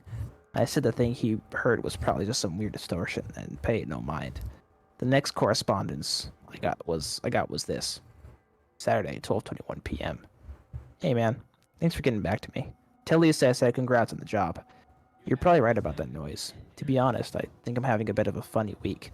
I keep seeing dark things in the corner of my eye, or getting a feeling like something's behind me, then turning around and nothing's there. I sound like a paranoid pothead, I know, but I've been clean for months now. It's probably stress, my dad says. Hence the thing in the car. Anyway, general chat follows. Kind of concerned, I replied straight away. I'd been online at the time asking if he was sure he was okay, and that we could talk if he was stressed, etc. He replied, Saturday, 12:50 p.m. Nah, don't worry about it. It's nothing serious. Like I said, flashes of an images or something, which is probably just bloaters in my eye, or thinking I hear some sound for a moment that disappears. No doubt someone will let me know if I start going fully mental. There was only one thing that really shook me. It was late last night, and I was just checking out the web listening to some of that Jeff Magnum stuff you sent me. He means Mangum. On my headphones when the sound started to get a little funny, like there were extra notes and beats that hadn't been there before. At least, at first I thought it was just lag or something, so I paused and started again. But it actually got worse. I moved to the next song on the playlist and it still kept doing it. After a few seconds, it sounded like two entirely different songs were playing on top of each other. I started to try to pick out what the other song is, and guess what the hell I start hearing? It's alright to cry. Crying gets the sad out of you. It sounded weird now, kind of distorted, or changed in pitch, but I was sure I heard that song playing in the background. It was late, and I was the only one here. Parents and Chris have gone out for the evening, so I was pretty freaked out. I sat there listening for a few seconds as the other song became more and more prominent. Suddenly I thought, or I convinced myself or something, that I heard a chunk in the hoarse exhaling noise that began. It was the noise I'd heard in the car, I was sure. I'll admit it, I was terrified. All the disgust I'd experienced while I sat in the car hearing that noise for the first time returned, but with it a sense of immediacy, of presence. It felt like it was right here with me, like it was touching me. I felt a chill and the hairs on my arms stood up. Instantly, my hand flew up to the speaker at the left of my computer, hitting the power button. But the sound didn't disappear straight away. It carried on for a couple of seconds, something that usually doesn't happen with these speakers, and I swear, just before it died away, it could almost sound like talking. Messed up, huh? Like I say, stress or something. I had a talk with my dad, and he listened to the whole story. When I'd finished, he didn't say anything for a while. He just looked at me quietly, with kind of a strange expression. Eventually, he said I shouldn't worry. It's probably just stress from A-levels combined with too many horror movies, and to try to take it easy. Thanks for asking anyway. You take care. I didn't really know what to make of all this. Truth be told, I was busy with my own life. The next I heard was this. Sunday, 7:40 p.m. Can you call me? I know it's out of the blue and a bit weird, but I really need someone to talk to. And knowing your lack of life, you'll probably be on when I send this. Seriously though, it's kind of important. Here's a number removed. It's my house number. I can't find my mobile. I was online, so I tried calling him, but it wouldn't go through. I replied as much in the email and told him to call me, giving him my number and suggesting that one of us try his mobile to help him find it. He got this back. Sunday, 7:45 p.m. It doesn't work for me either. Something's wrong. I don't have time now, but I'll email again later. Try to call me again if you can later. Keep trying. Wednesday, 9:50 p.m. It's not going away. God, I feel like a total nutcase as I tell you this, but I hear that noise again. When I sleep, no, when I wait there to go to sleep, in my room, when it's all quiet, it's like something just on the edge of hearing, but it's there, and no one believes me. I'm the only one here tonight. They've all gone, but I feel like something watching me. Something in my house. Crazy things are happening. I hear the shower turn on in the middle of the night, just for a few seconds, then stop, When I eventually persuaded myself to go take a look, nothing's there. The mailbox flaps. Probably street kids, you say. I went to the bathroom an hour ago. When I sat on the toilet, I heard a noise outside. I immediately stopped dead and hold my breath. I swear to God, I heard footsteps out in the hall. And that's not all. The bathroom door's quite high off the ground, letting light in. But something steps in front of the door. It blocks that light, and it just waits there. Like it stood facing the door, looking at me through it. Eventually, after I'd sat there for 5 heart-pounding minutes, breathing the shortest, quietest breath I could, they moved. I heard the footsteps padding away. It was a half an hour before I dared leaving that bathroom. I'm the only one in the house. I've checked every room. Am I losing my mind? I still hadn't replied. I didn't know what to say, really, when I got this. Wednesday, 10:41 p.m. I can't even use the computer. It's gone funny. Audio corrupted. Speakers hissing. Just messed up. Shit, wait. I put the TV on downstairs to keep me company. I can kind of hear it from up here. For a second, I was sure it was playing that song. I'm not going mad. I went downstairs to grab some crisps. Just something I could grab to quickly get me going. I don't like being downstairs alone right now. And as I stepped in the kitchen, I smelled... Why do I want to say death? Bins. It must have been the bins, realistically. Yeah? They smell like rotting things because they rot. I went to look out the window earlier when the letterbox was ringing to see if I could see anyone. I couldn't see anything out there. It was completely black. I couldn't see a foot in front of my face. Why are all the street lamps out? I replied and suggested he call someone to come over and spend time with him, or call his parents and chat to them. Best I could come up with. Wednesday, 11:03 p.m. I can't. No one's around. It's just me. It's come just for me. I keep hearing it. That song. It's playing downstairs somewhere. And there are other noises too. I hear them. The noise from before. I recognize the clicking, the breathing. I'm scared. I'm really scared. I don't know what to do. I don't believe in ghosts or monsters, but there's something here. I can feel it. Wednesday, 11:10 p.m. I hear those words again. Clearer now. Wednesday, 11:18 p.m. There's something in the house. I can hear it moving downstairs. Trying to call the police online. Where the fuck is my phone? Call police, send them to this address. There's no address there. I even highlighted the space to see if he had written it in white. It's just blank. I don't get it. This isn't funny. I replied saying there was no address. He seemed to not get it. There was no acknowledgement of it in the following reply. Wednesday, 11:25 p.m. For fuck's sake, hurry up and get someone here. At least talk to me. I'm not fucking kidding. I hear someone in the house. Wednesday, 11:37 p.m. I hear it coming. Christ help. Monday, 11:38 p.m. It's here for me. Help, help, help, help, help, help, help, help, help, help. He sent me that last message 4 times, one after another. Trying to call him for the last hour, pretty much. No reply. I have no idea what the hell to do.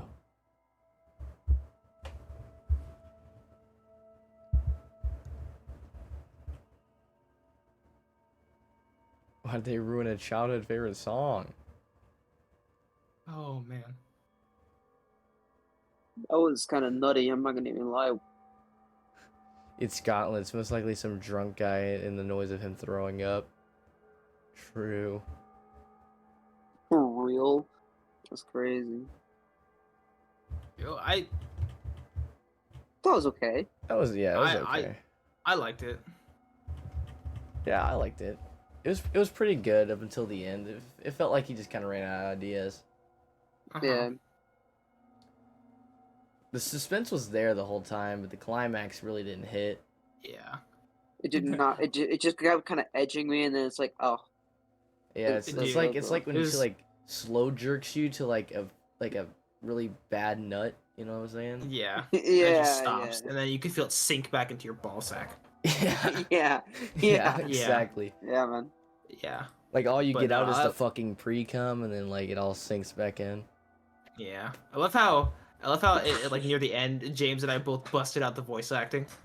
Yeah, that was really good. Yeah. Help! Help! Help! Help! Help! Yeah.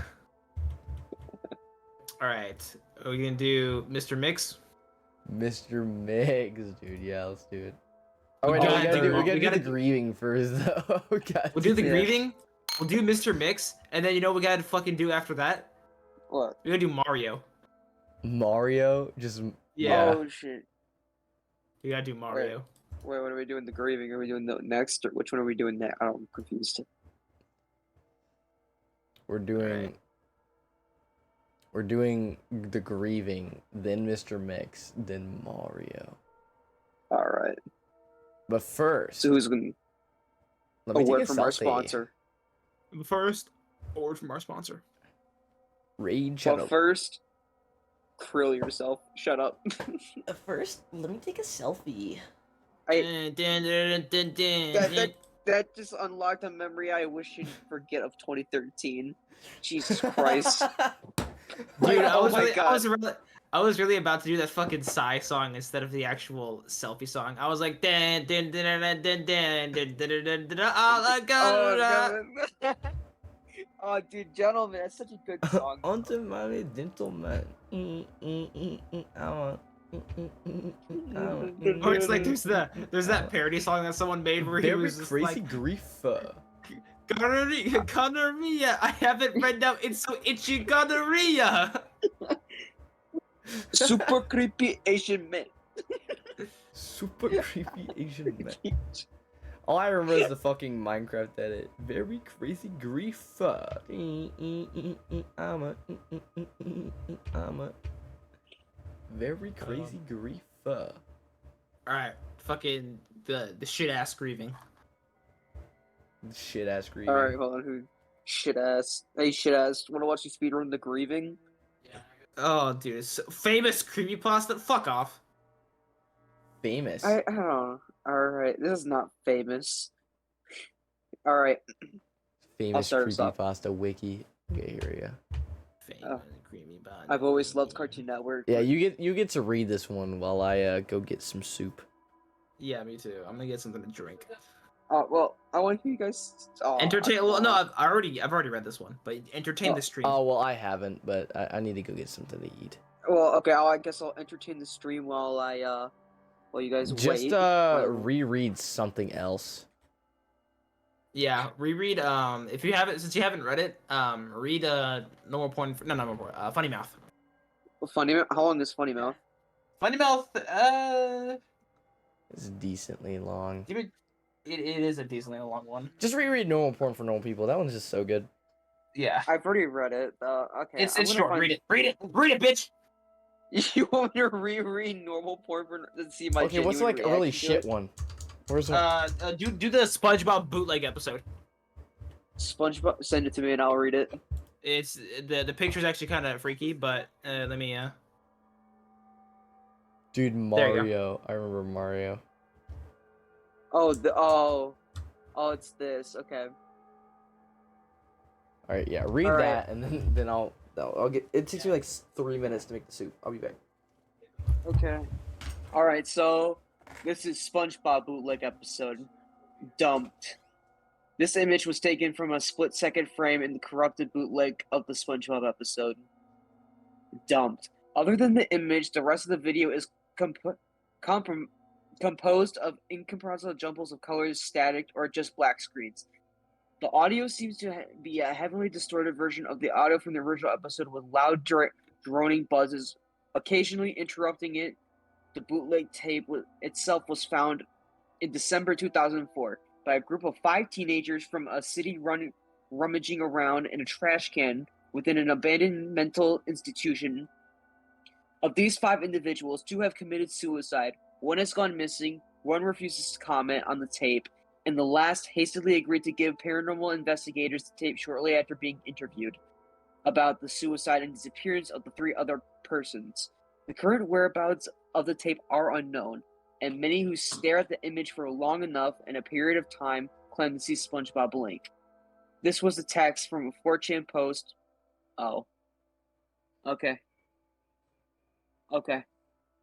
That was genuinely a dog shit creepypasta. Like what the fuck?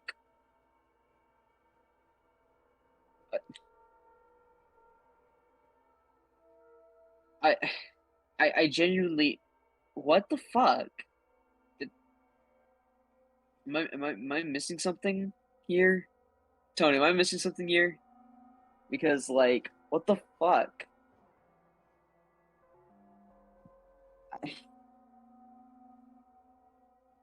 God, that was awful.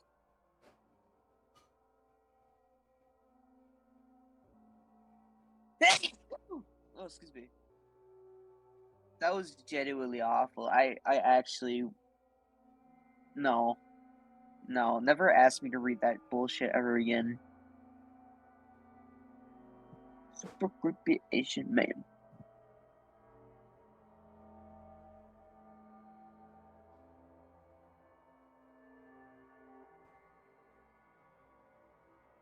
Hold on.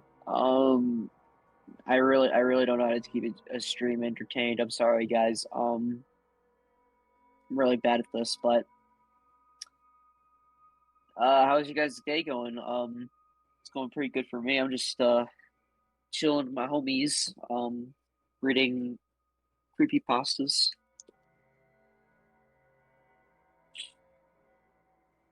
I'm such an awkward fuck. I swear to God.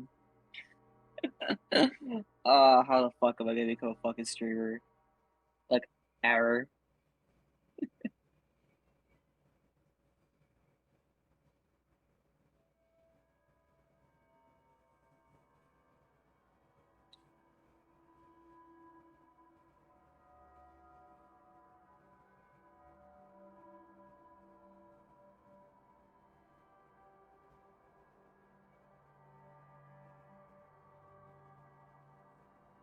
Like, I am genuinely a bad streamer, lol.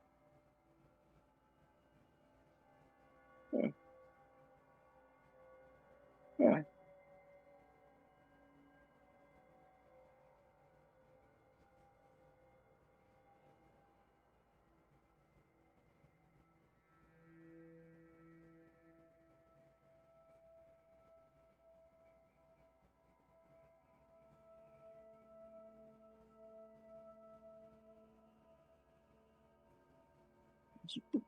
It's a man.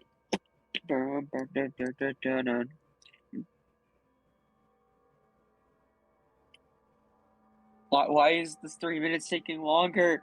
Why? Take 3 minutes to read take fucking soup?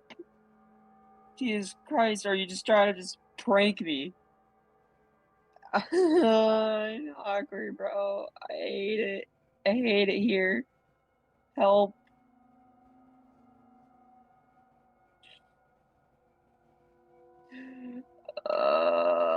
I'm sorry that I'm so awkward, people. I'm so sorry.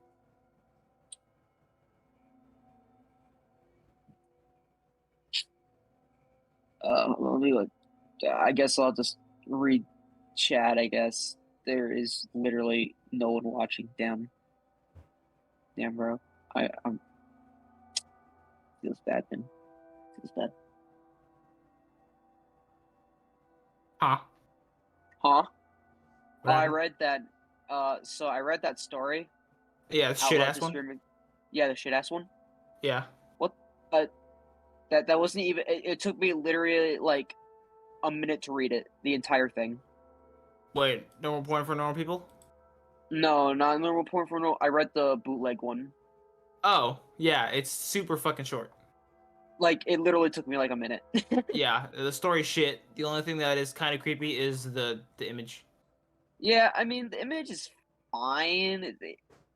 It gives me an unsettling vibes though, Yeah. for sure, for sure. And then I just decided to be awkward for a little bit because awkward fuck. And I was like, "How you guys doing today? I'm doing pretty good today." Type Yeah, shit, yeah, you fucking suck. I hate you. I hate you too, Tony. Shut the fuck up. Oh man, I hate you too. Aw, it's so the mutual. The feeling's mutual. Let's I go. know. Yeah, shut the fuck up. I hate you. You shut the fuck up. No, you shut the fuck up. Fuck you. Don't tell me to shut the fuck up. You shut the fuck up. No, you shut the fuck up. Fuck you. What'd you say it like I did? Fuck you.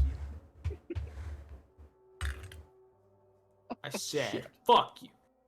You know what I said? Yes. What did I say? Fuck me. I'm back. Guys, Fuck James back. you. Now we can fuck him. Let's What? go. What? I didn't say We're anything. planning on fucking you. Bet. Yeah, we're gonna fuck you. Let's go. Alright, now come here Hey. so I can kiss you. I'm taking my pants off. Oh shit. Hey, yo. Oh, whoa, whoa, whoa, Take whoa, your whoa, wait. pants off. Hey. Take your Take your pants. pants off. off. Take your pants off. Take your pants. Take your pants off. Take your pants off. Oh, take your pants Oh, off. frack. Take your pants off, Flowers. Why do you guys go, oh, frack? Oh, Every time. frack. Take your pants off. Holy fuck. Holy frack. Take your pants off. Ah. Ah. The moan, dude. I can't. Buzz. Buzz. Uh-huh. Buzz. Buzz. Anyways. Shut the Alright. fuck up, Space. You shut the fuck up. Fuck. Anyways. Cry about it. Cry about it. Cry harder. Ah, suck your dick. Shut up. Do it right now, bitch. You won't. Damn. Anyways, how's that soup taste, Daddy? Tastes real good, huh? It tastes like your dick. It would have been more accurate to say it tastes like my jizz, but okay. No, because it's got noodle in it. Oh, my B. It got yo, the soup got noodle in it. Damn. Shut up, Space. You're not funny. I know I'm not funny, bitch. That's why I said it. Alright. Fucking. What's like the fucking Urban Dictionary term for like like fucking dick cheese into your foreskin? Smegma. Yeah, there you go, smegma. Ew. Tastes like smegma. It tastes like smegma. That just sounds gross. Shut up, smegma baiter. Shut up. You just don't understand quality. You don't understand. We're here to complete what we started. You finish normal porn for normal people, dude? Nah, he watched he read another SpongeBob story I sent him. It's like 2 paragraphs. Not even 2, it's like 1. It's like this big ass run-on sentence. That's the story. That's literally it. How bad was it? It was really, really bad. Badder than James's head. Bader. James gives really bad head. This is not true. Prove it. Prove it, big boy. You are my proof. Oh yeah. Yeah, see, I'm giving him head right now. Awesome. James. Ow! James, stop biting! Ah! Yeah. That is the most amazing fake laugh ever. Yeah. Yeah.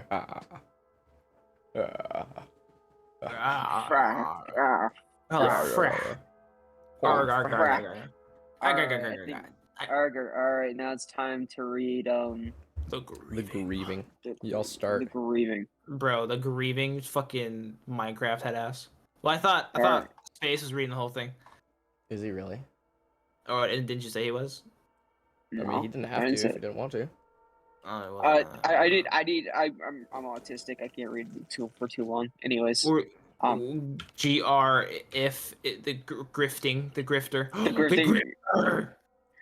the Amazing World of Gumball, the grifter. No, we gotta find the grifter. Where's the grifter? I'm the grifter.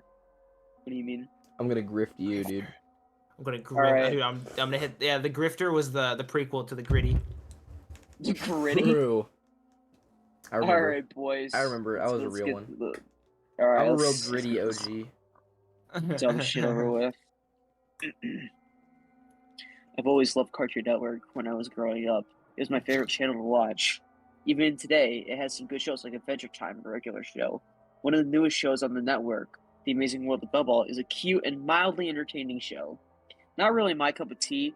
You take that back, you son of a bitch. Sorry. I mean, it's true. Fuck you. Anyways, it's a little immature, but my little brother seems to love it. To like it a lot.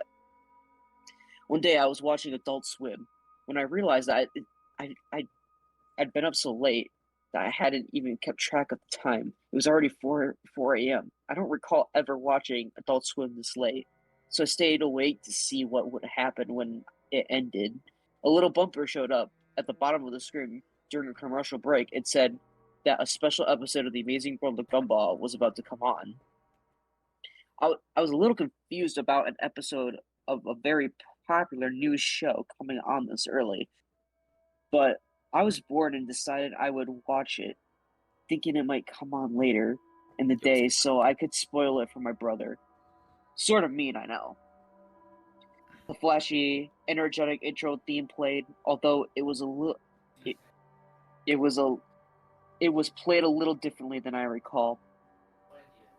The music was a little different, and the show's logo wasn't animated. Its colors were done rather sloppily as well, almost like something a little kid would do on a doodle board or a glow board. I ignored it, assuming that it was done for the special episode.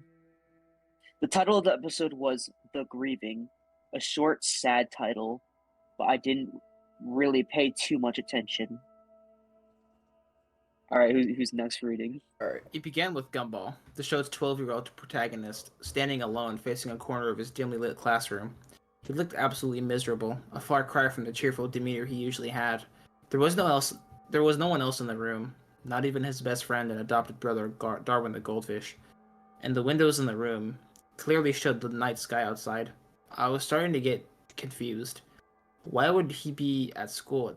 Why would he be at school at night? And why was he standing in the corner all sad and alone? Keep going. Oh. After about what seemed like a minute of Gumball standing somberly in the corner, the scene suddenly changed. We were at Gumball's house. Once again, the scene is silent and a little disquieting. Richard, Gumball's enormous rabbit father, walks in from the kitchen. He looked even more miserable than Gumball had in the previous scene. Richard isn't wearing his usual attire. He's dressed in a fancy black suit, a little uncharacteristic of him, as he's usually a slob. He sighs and slumps down onto the sofa and starts sobbing intensely, sounding like someone who had just lost something important. I was starting to get a little creeped out. Where was the silly fun cartoon that I'd usually look forward to watching with my younger brother? This was something completely different. I was beginning to think that this might have been something the creators did as an experiment or something. A test of the animation or sound perhaps. Although it couldn't have been, aside from the opening theme, which was still different from the final shows. The episode had been much quieter than it usually was, only subtle sounds and very little music, and the animation was not anything to write home about either. It was done like an amateur flash on Newgrounds. The character designs were somewhat sloppy and rushed looking, and the real-life backgrounds used for the show looked different.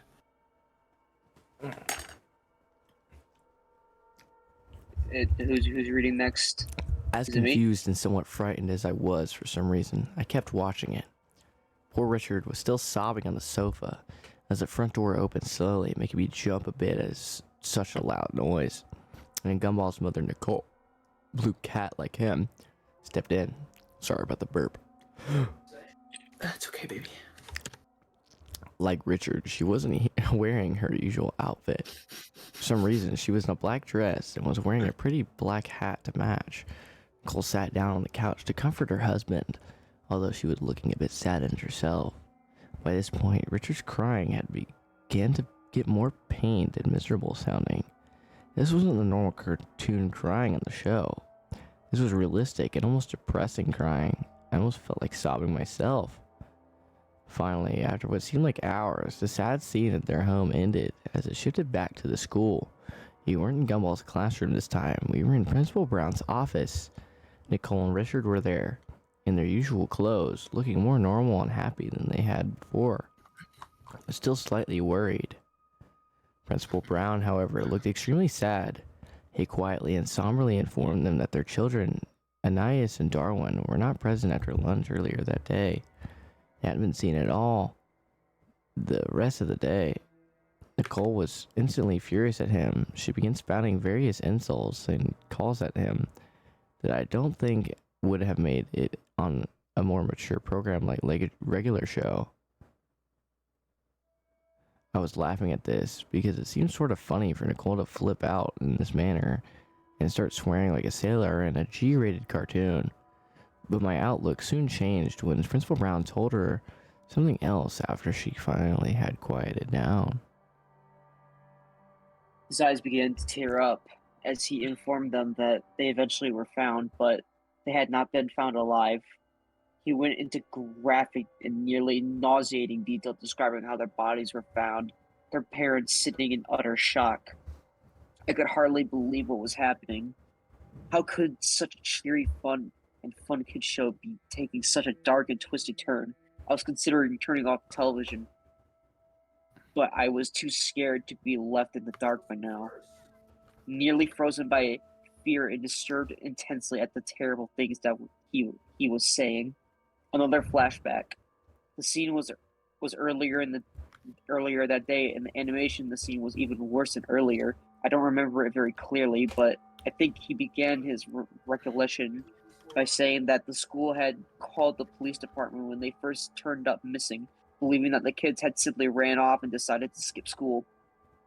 They said it was very uncharacteristic of both Darwin and Anais to go skipping school like delinquents. Darwin was a little naive and a bit ditzy, but he was a good kid and wouldn't have even dreamed of doing something like that. And Anais was even less likely to run away. She was a straight-A student, despite being only 4, which also troubled the police, seeing as a defenseless 4-year-old little girl was missing, as well as an older boy. The school had been thoroughly checked, so the police started to search the heavily wooded area outside of the school. It took them time for the police to discover the horrifying fate of Anais. In a small clearing outside of the school, Anais's head was found in a small box. You likely would have expected something like that to be shown in the show's cutesy art style, but it was nothing like that at all. Realistic blood covered the box inside and out, while Anais's head was done in the normal style, but was drenched in blood and some other fluids. Not all of them hers, apparently. There was a note in the box seemingly written in her blood. It was never stated during the episode what exactly was written on the note, but apparently led to the rest of her remains in Darwin's heavily mutilated corpse. What I remember most about this scene was how out of place it seemed. All the blood and gore from Darwin and Anais' slaughtered and dismembered remains was done in a very realistic and disturbing way. It looked like the scene had been taken from a crime scene photograph done by a professional, not something from a cartoon. The way this scene was animated was different from most of the show as well. You may know that the characters from the series are done in vastly different animation styles, from flash animation to CG, and I think there's even a character done by someone putting their chin upside down to make a face. This particular scene wasn't like anything I'd ever seen in the show before. Every little detail on Darwin's face was clearly illustrated. He looked a little like a zombie. His face was very pale, and his eyes had been gouged out by someone. Anais fared no better, or what was left of her anyway. She was naked, and her stomach had been slit open. Her intestines were strewn around the trees and bushes in the woods, done once again in a very morbid and realistic style. Was it my turn? No. I was feeling very... Oh, oops, it's James' turn. I was feeling very ill by the time this incredibly disturbing flashback had come to an end, so I quickly ran to the bathroom to vomit. I was feeling better after upchucking. Who the fuck calls it upchucking? I don't know, man. Anyways, so I had realized that I had good timing and had ran to the bathroom during a commercial. It was then I noticed that the show had been running twice as long. It usually ran for 11 minutes, but this episode was running for about 30. By then I was wondering if there was any information on the grieving on IMDb or something. So while the commercials were still playing, I looked up some information about this episode on Google. Nothing came up. No information remotely similar to the plot or the name of the episode existed anywhere. Now, incredibly scared and wondering if anyone else was watching, I quickly dialed my brother Larry and asked him to turn on Cartoon Network to see if he was seeing the same shit I was. He was pretty mad that I woke him up at this hour, but he's a nice guy and told me that he would see for me. I thanked him and stayed on the line as the show came back for a commercial break. The scene had thankfully panned away from the horrific sight of the children mutilated and was back to the principal's office. I asked Lyra if he saw some cartoon animals talking or crying, since that was what they were doing on my TV. To my surprise, he said that he saw nothing like that. He said it was a rerun of an old Looney Tunes short. And in their shock, I dropped the phone and ran over to the TV to turn it off. And as hard as I pressed the buttons, it would not shut off at all. I tried every single button, and none of them did a thing. I tried unplugging the whole thing as well, but nothing worked. The TV stayed on no matter what. Larry hung up. Go ahead. Larry had hung up, assuming that I was playing a joke or something. I guess, and I was alone once again. My door was locked from the outside somehow, and the door to my bathroom was now locked as well. It seemed that I had no choice but to call the police since my other family members were gone that night. It was the reason I could stay up so late to watch Adult Swim in the first place.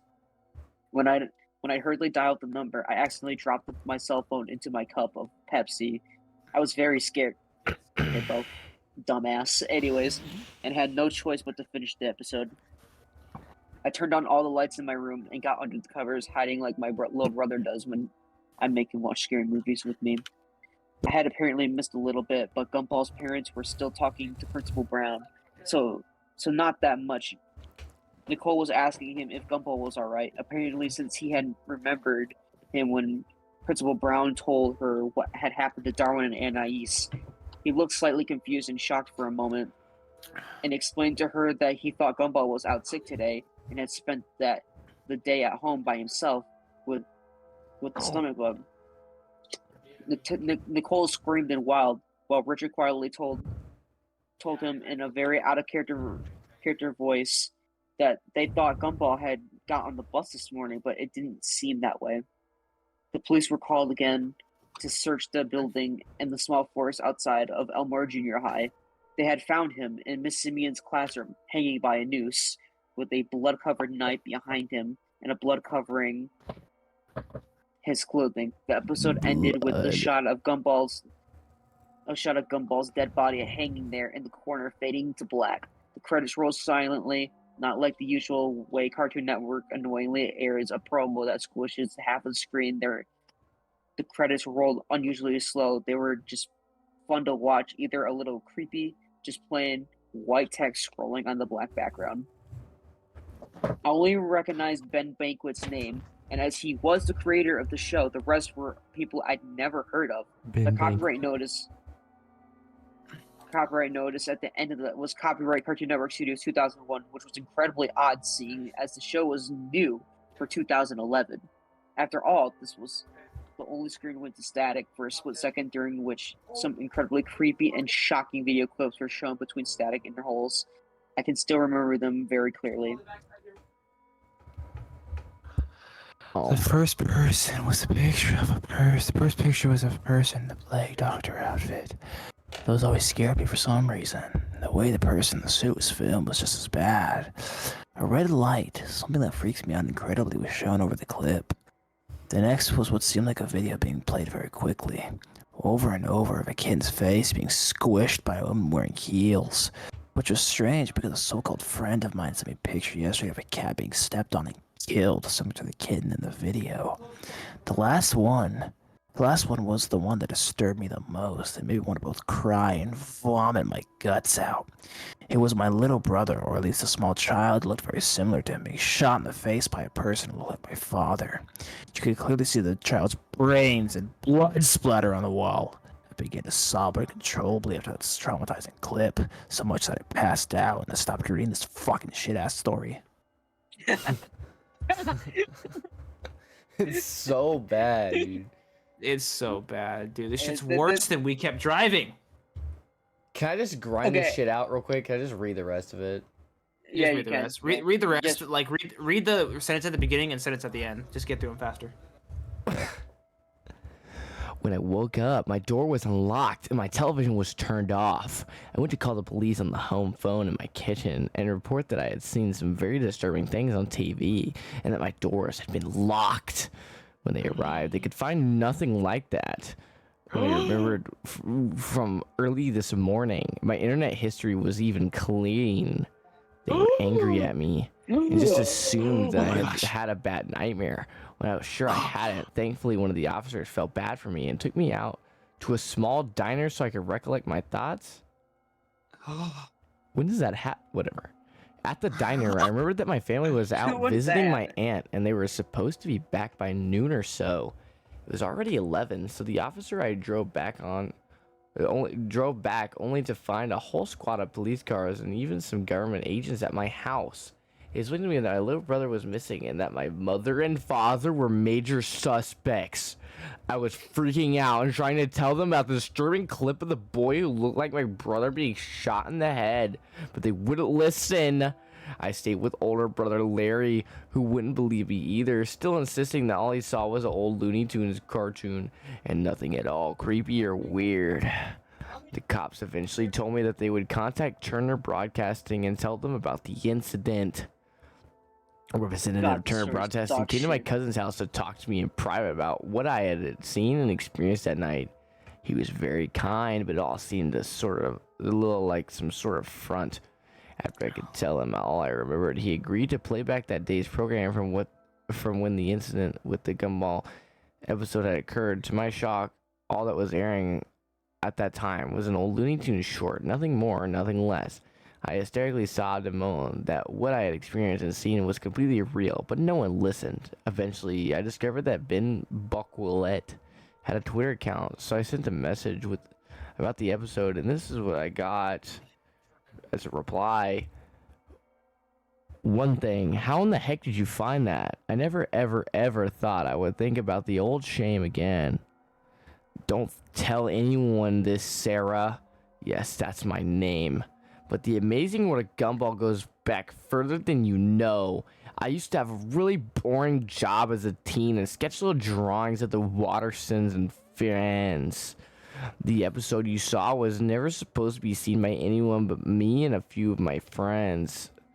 It was a very, very awful thing to do, but we made the episode as a joke. A guy from my old job who everyone hated had lost a child to a crazy serial killer who is apparently still out there somewhere. Anyway, we made it so we could make fun of how he came into work unusually crying like a fool, which is why you saw Mr. and Mrs. Watterson cry so much in the episode. I know I'm deeply sorry for what I did. That's why I tried to bury that stupid thing years ago. Literally, I went into the countryside with my mates and dug a hole and buried it. What I don't get, though, is how you described the blood and guts and stuff. We didn't have any scene with Darwin and Anais's bodies being found. All that happens in this episode is the parents are informed of the kids being found dead and them crying like crazy.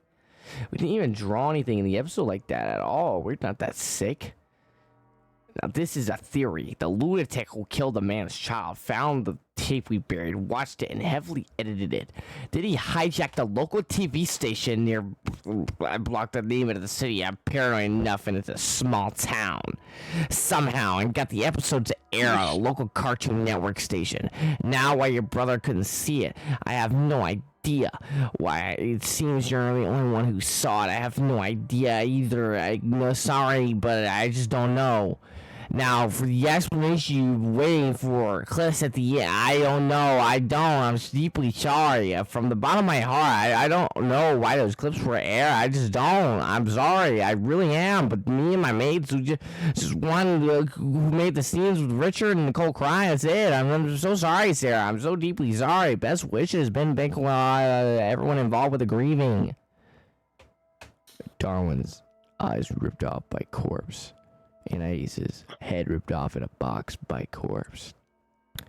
Gumball strangled by a rope. Suicide. Amazing World of Gumball, The Grieving 2. To be continued. There better not be a fucking follow-up to this shit. I do not know how to feel about that. Oh, dude! Oscar-winning performance by James Babes Juck. Give him a round of applause. I've never God, read that was a- so much... I've never read worse shit in my entire fucking life. Dude, that was dog water. Like, it actually Just- started off pretty fucking good. Like, the beginning kind of had me... No, Fuck you for making us read this. Dude, the bad part was like lulls you to false insecurity. Like the first like few paragraphs, you know, it's kind of engaging. Describing. Yeah, it was. It's kind of was, yeah, engaging. very It's like it's not great, but it's like a slow hand job. Like it's still good enough that you get hard, right? You get it up. It's Yeah, a it's slow like, hand yeah, job. You can kind yeah. of feel the coming. You know, there's a little pre-cum dripping out, and then Yeah. the fucking like the next few everything else is like, oh, we're just gonna fucking stop. We're gonna fucking stick a knife to your dick. We're gonna fucking cut it and chop it the fuck off. The tip of your fucking dick's gone now. You're bleeding out your fucking cock. You wanted to get hard? You wanted to fucking ejaculate? No, you're gonna ejaculate fucking red piss blood. That's all you fucking get. That's what this whole fucking reading was. Fucking awful, dude. It was awful. Literally the worst thing ever, dude. False, like, ugh. It lulled me into believing that it might actually be kind of decent, and it was just fucking it's so terrible. bad. Oh, it's so bad. It was. Oh my god, lost episode, guys. But it's literally them in a box with their heads cut off, blood everywhere. Last episode, cocky pasta. Guys, look, they're crying because there's blood. Guys, they're crying because their kids are dead. Lol. Dude, how did you find this episode, dude? There's no way you found this episode. We buried it under fucking Mount Rushmore. Gong. That was so fucking shit. Never again, dude. Never fucking again.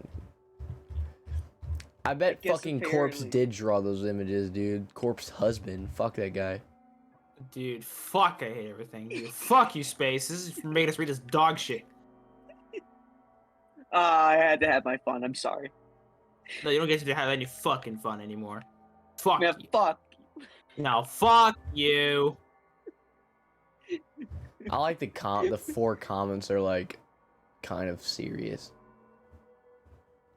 What are the I'm comments tempted say? to leave a comment saying I've never read something more profusely horrible in my entire life. I know. Like, I'm surprised. Like, I'm gonna be honest. I feel like this was a troll pasta. I'm gonna be completely honest. It I probably think it was is. supposed. So The fucking bad. grifter. What the fuck is The the gritty. The gritty. Yo, The gritty. amazing Okay, world we're of gonna read Gumball Mr. gets- Mix and Mario, and then I'm gonna go to bed. No, don't go to bed. I Okay. love you, James. Don't go to bed, please, Daddy. I need to. No, you don't. Just stay with Stay with us while we. Mayona got it wow. Stay with me. Dude, that story Cause actually piss you you're off. Wait, did that story all I actually piss you off? need. I hope to God They not. say love is glad That to was genuinely see, so bad that it pissed me off. but Yeah. darling, Did it really stay actually piss with you me. off? Damn, I've never actually seen a creepypasta piss James off before. That is fucking bad, man. It was terrible. It was literally so shit, dude. Fuck everything. No, I don't want a fucking clip, you fucking dick. Dude, Mr. Mix. All right, Mr. Mix. Mr. Mix, this nuts in your mouth. Got him. Get this shit off my Got screen. you. Fuck this game. Anyways.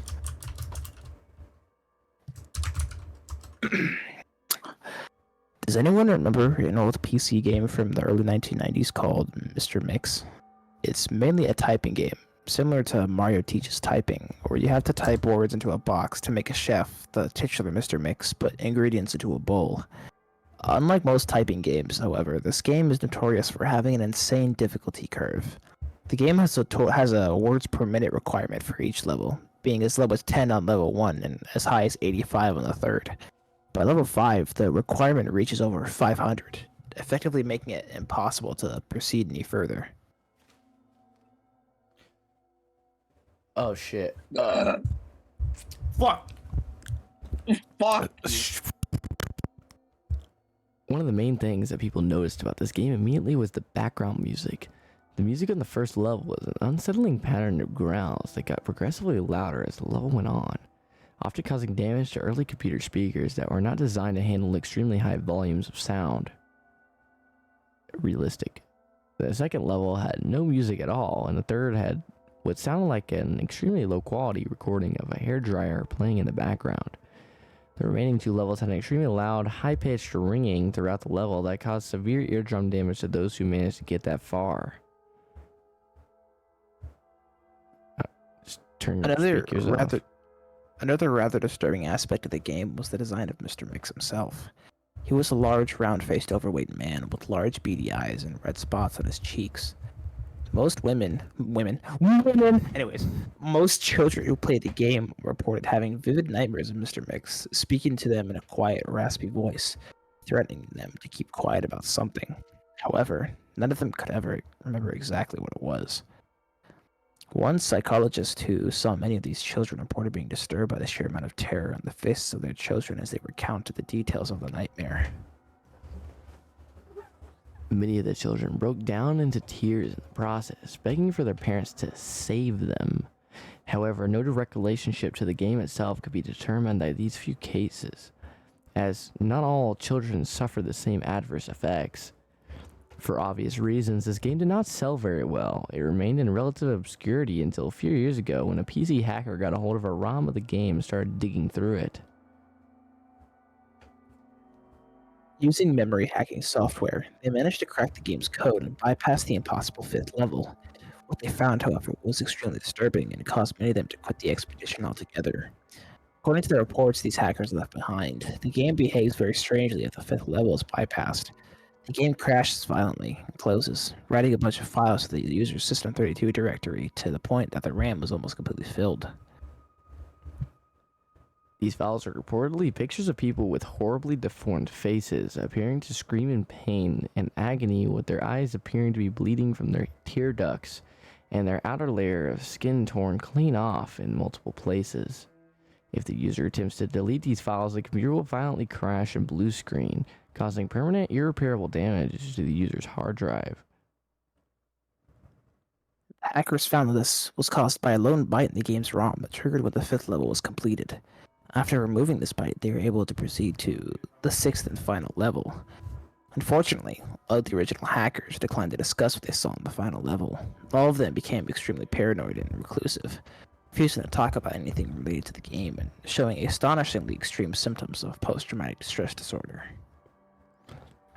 Most of them ceased to be able to form coherent sentences within a week, and within a month, all of them went missing. All remaining copies of the game were destroyed. To this day, no one knows what was in that game that caused them so much psychological damage. Maybe it's better that way. 2 years after this incident, a man was arrested after trying to kidnap an 8-year-old girl from a grocery store. Through DNA and fingerprint analysis, the man has been identified as one of the original hackers who viewed the final level of the game. He was wearing Oh wait, go ahead. He was wearing a white chef's hat and had a look of unspeakable malice and insanity on his face. When interrogated, the man would only say one thing. I'm Mr. Mix. Shh. It's just dumb. It's kind of funny, but it's just dumb. It's a little silly, a little quirky, but it has heart. We should give it points for that. You know, yeah, I can give it a little bit. It wasn't as bad as the last one. Let's be honest. Fuck you, Space. No one asked. You know, fuck you too, Tony. Fuck it. No. Anyways. It's at least doing its best. Like it's got. I'll give it a gold star. I'll give it a gold star. It's already doing a million times better by not being an adaptation copy pasta. I'll give it a big golden cock ring. That's what I'll give it. Yeah, that's what it deserves. I'll give it a. honestly. You know those little stickers you get from the doctor's office, little smiley face sticker. I'll give it one of those Yeah, for an truly. attempt. Yeah, there was an attempt. Yeah, you know those little SpongeBob band-aids that you get from like Walgreens? Yeah, I give it one of those. All right, here we go. Mario. That's oddly specific. Mario. Mario is a Super Mario World ROM hack pasta by SMW Central user Adam. The hack patch can be downloaded here. The patch itself is made by SMW Central user Mario, whose avatar is a SMW Mario without a face. She used to not be seen as inactive. 1 month of no activity makes you inactive on SMW Central. As She posted mysterious and eerie things every now and then, just before she would turn inactive, as if recent. The SMW Central account has been disabled.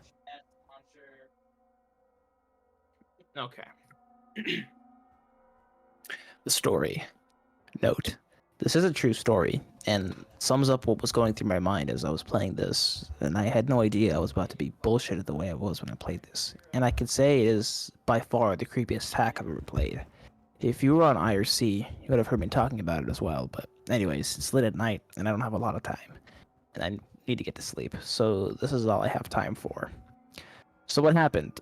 So it all happened on tonight of all nights. I was bored, obviously contemplating what I thought I could do to waste time as I chatted with the people in SMWC. We had good times, shared a few laughs together. Out of boredom, I decided to patrol the hacks waiting to be moderated section. Seems that we had quite a bit, 33 if I recall correctly. The first few hacks I saw when I sorted them by date were a couple really horrible ones with bad screenshots to boot. Naturally, showed these hacks to the centralities currently on SMWC. We were laughing at how bad some of them were, but then I got to a hack called Mario. Just that. Nothing more. Nothing less. The description seemed quite odd, as if some Japanese hacker was trying to translate the original plot of Super Mario World into English and failing horribly. I showed this to Kieran, and he started laughing at the description. It read as follows. As you play the role of Super Mario Plumber, verify that you are beautiful. Purin Setsu Zotoro, again, Bowser kidnapped the evil king. It is your job to save her. The hack includes 6 levels of very long. I simply dismissed this as I was trying to act Japanese and release a crappy hack with some edits or so. That's what I thought it was, at first. Curiosity got the best of me. I decided to download the hack, not knowing what I was in for. Since the single screenshot of the hack was the title screen with nothing but the letters Mario from Super Mario World's title screen, I thought it was a little odd how there were no dates or anything either, as hackers usually place their names and dates on the titles to mark when their project was started.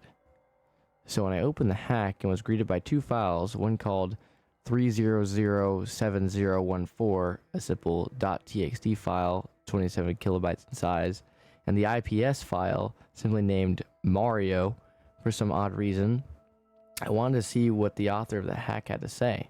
When I opened the hack in Notepad, there was nothing but indistinguishable symbols and letters and punctuation, sort of like how when you open a ROM in a text editor like Notepad. Seems like the author just completely copied his ROM to .txt form, though I could be wrong. Taking a closer look at the top of the .txt file, mixed in with the gibberish, I found the only thing that looked like English here. Here is a piece of what I found. Ineligible. Find me, find me, find me, find me, find me, find me, ineligible. To be honest, I didn't know what to make of this, and I thought it was to simply waste some of my time by making me find some text in the gibberish file. That I'm willing to bet no one will ever be able to make sense of. I decided that, because my interest was growing steadily, I would start looking through my horribly disorganized download folder for a copy of a clean ROM, which I had downloaded a great deal of time before the events of tonight unfolded, and an IPS patcher. Of course, my choice for the job was Lunar IPS. So I then proceeded to move the ROM and the IPS patcher to the folder with the hack, and patch the ROM, not knowing what to expect next, and I quickly hurried to drag it to the ZSNES. And play what I thought was to be terrible in the form of a ROM image. I noticed on boot up that the author had taken the time to change the header of this hack. Instead of the usual Super Mario World you normally see when booting up a ROM in ZSNES, it just had the letters Mario there again. At this point, I gained a little hope, because normally people who do horribly half-assed edits to the ROM generally don't know enough to change a header title.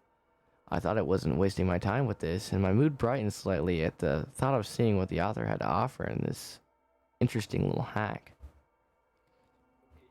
So the title screen loaded, exactly like it would with Super Mario World, except it just had Mario on the title, like it had mentioned earlier. Something else had grabbed my interest more so than the unusual absence of the layer 3 tiles on the title screen. Mario's normal bright colored and happy palette seemed, how can I put it, dull? What was once violet like red was now more seemed like gray with a slight red tint to it. And I'm firmly sure his pants were looking more gray than blue, too. I thought this was strange, and I wondered why he had decided to give Mario such a dull palette. Regardless as to what his intentions were, it felt that something was wrong. Not in the sense that the palettes were slightly bad, but that the hack was just empty. Like something had happened. Upon pressing start and selecting a new file, like a lot of other countless Mario hacks I have played in the past, there was some sort of intro screen that basically described the entirety of the plot in a short paragraph, just small enough to fit into a small black box. I began reading, and for the most part, the message stayed the same. But there was one key factor that made this interesting. Apparently, the main antagonist of this hack wasn't Bowser at all. It was Mario? The message read as follows. What the? This wasn't... Oh, wait, hold on. Let me read the message first. Welcome. This is Dinosaur Land. In this strange land, we find that Princess Toadstool is missing again. Looks like Mario's at it again. What the? This wasn't the original message from Super Mario World, I thought to myself. Normally, I wouldn't think anything of this, seeing as how, over my nearly 2 years at SMW Central, I have played countless hacks and have seen many different intro messages, but this one really stuck out. At this point, I definitely knew there was something odd about this hack. Upon letting the intro level music play, I pressed the start button on my controller to finally get the overworld and begin my journey into this unknown hack. Upon entering the overworld, everything seemed normal. Same old level path, same old music, but the level names were different. Instead of Yoshi's house, like it had been every time I played Super Mario World, it was just now simply just Yoshi's. The house part was gone. I thought this was strange, and I began to lose hope in the hack, because it seemed like barely anything had changed at all from the original. I was hoping to see something new. Well, unluckily for me, I got my wish, as you will see when you read on. I decided to enter the level out of curiosity. When I entered, the whole house that's normally there was gone. No more smoke, no more fire, no more little birdies, no more treehouse. All that was left was the message box. I decided to hit it. Upon opening, the message I expected to be there was replaced with what seemed like binary. Apparently it says notepad. At this point, I was on IRC telling everyone about how the hack was starting to weird me out, which in itself yielded some sarcastic responses, but hey, I expected it. Anyways, after this, my interest level in the hack skyrocketed, and along with my paranoia, oh boy was I in for a fun surprise. So I decided to head left. Upon reaching what was before known as Yoshi's Island 1, the level was now labeled Never Come Back. And now I thought things were going to be all Kaizo Death Trap, because generally this is what people name their levels in Kaizo hacks to make sure the player doesn't go there. To my surprise, it wasn't quite that way though. I wish that it had been. Upon entering level 105, I was greeted by the insanely loud clown car sound that Bowser's flying vehicle makes right before Peach falls out. Of course, with my headphones being moderately high, the sound scared the living shit out of me, which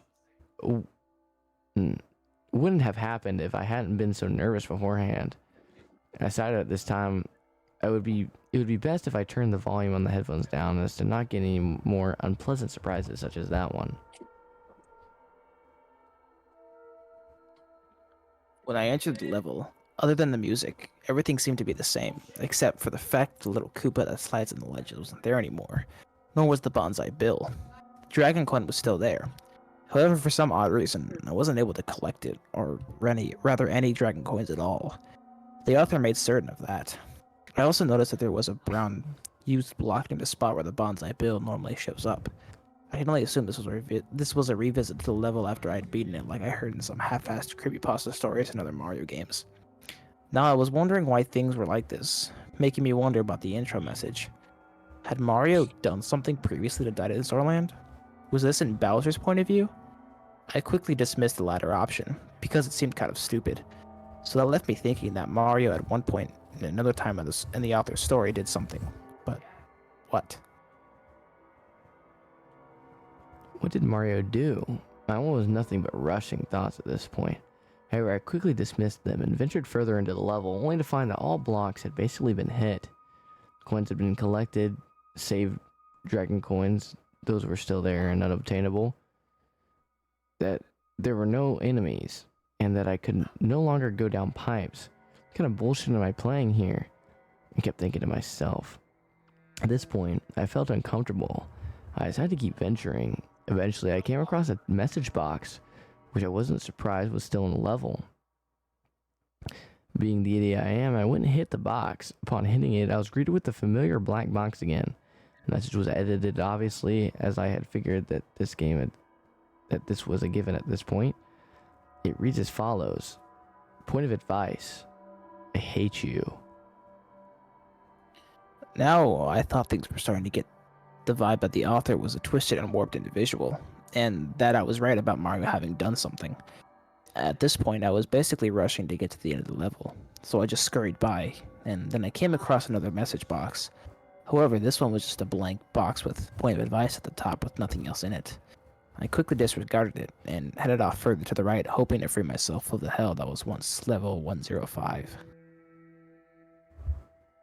Upon reaching the end, I saw a fire flower in the top block where the four-way block intersection used to be. However, it was too high for me to reach by normal means, so I just continued onward like the blind, curious idiot I am would be.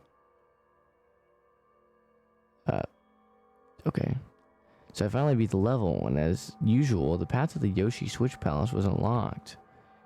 I decided to head up the path that normally leads to the Yellow Switch Palace, and I found that when I entered the main overworld, every other landmass and decoration besides the ghosts from the ghost houses and Yoshi's Island itself were gone. Nothing really changed at the Yellow Switch Palace except for the Switch message. All that changed was that Switch Palace was changed to Mario World. Boring. Anyways, just when I thought I was done with this abomination that calls itself a hack, I found that Yoshi Island 2 has also been edited. Oh joy, I thought to myself, sarcastically. Upon reaching Yoshi's Island 2, I found that it had been renamed to Yoshi's House, the original name of level 104. I decided to enter and found that the palette of the level had been changed, along with the background. They seem to have been changed to the same palette as Yoshi's Island 3, greenish tan and such, except the background was pushed down some and that was now a rotting brown color, and that the vegetation of the FG in the foreground was no longer present. I decided to explore the level a bit and came across the trail of Koopas that countless players have used the shell to rack up free 1-ups with. I decided to ignore them and go see if any more of the level was changed. I eventually came across the question mark block that holds Yoshi, and decided to free him. Upon freeing him, I received this message. Hooray, thank you for rescuing me. My name is Yoshi. On my way to rescue my trapped friends, Mario trapped me in that egg.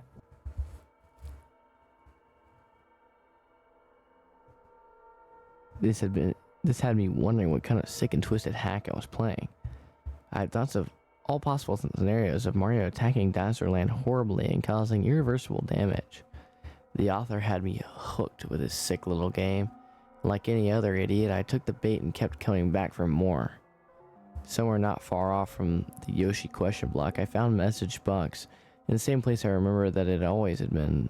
Though, if I've learned anything at all from playing this, it's that whatever had to be in that message box message was not going to be even remotely normal in the slightest. This made me hesitant to hit it, but I ended up doing so anyways. I wanted to find out more. The message I was greeted with was as follows. But, is there anything I can do to change your mind? What the fuck? I thought to myself. What the hell did this even mean? Change my mind? What would I change my mind about anyways? Was this about Mario and whatever he did? And about how people were trying to convince him to stop? Was Yoshi talking to me through message boxes? Or was it about me? About me trying to play the hack, asking me as if the hack was trying to talk to me through message boxes? Either way, whether it was for more backstory on what Mario had done, or if it was questioning my decision to keep going, I decided to keep progressing despite the obvious signs that I should have quit playing the hack a while ago. As I progressed further, I found out I was alright. I was right, all vegetation was now gone, and nothing was left at all, save a few enemies like chucks and moles and such. Even the pipes were gone. I came across another message box, like all times before. I decided to hit it. I was greeted with yet another cryptic message. Point of advice. This is the selfish way out. The selfish way out. What the hell? Was he calling me selfish for continuing to play the hack despite his warnings? Had Mario made some kind of selfish decision that only benefited him? Was she still trying to talk to me? What was this guy trying to tell me? At this point, I was creeped out to the point that I was shaking slightly. A mix of anticipation, fear, and the fact that my room was terribly cold last night. I closed the message box and once again proceeded further. The area with the mole seemed the same, except for the fact that the block next to the vine block was gone, along with the happy clouds and dragon coin the vine allowed access to. This made me feel gloomy, to say the least. Not so much frightened as I was depressed. It's a feeling I couldn't really explain well. From this point on, it was basically just a big empty stretch of land to the end of the level. I proceeded quickly. I wanted to get the fuck out of there, as I felt that I had spent enough time looking around. So me and Yoshi, I still had him at the time, opened up the next path on the overworld. It too was changed. What was once Yoshi's Island 3 now read as Yoshi Island 7. Memories of Super Bobido World flooded my mind. How levels would take giant leaps in number order, which made it seem ridiculous. Though at this time, I didn't quite find it as humorous due to the common sense and obvious reasons explained earlier. I entered the level. As I entered, I was woken by a solid black background and a blue and gray colored floor. The place seemed frozen, lifeless and barren. There was nothing in the level at all, save the gold point. Just a clear stretch of land with nothing else at all. I quickly lost interest and finished the level. This was what seemed like the most empty and creepy level in the game. Though, as you'll read on, it gets far worse.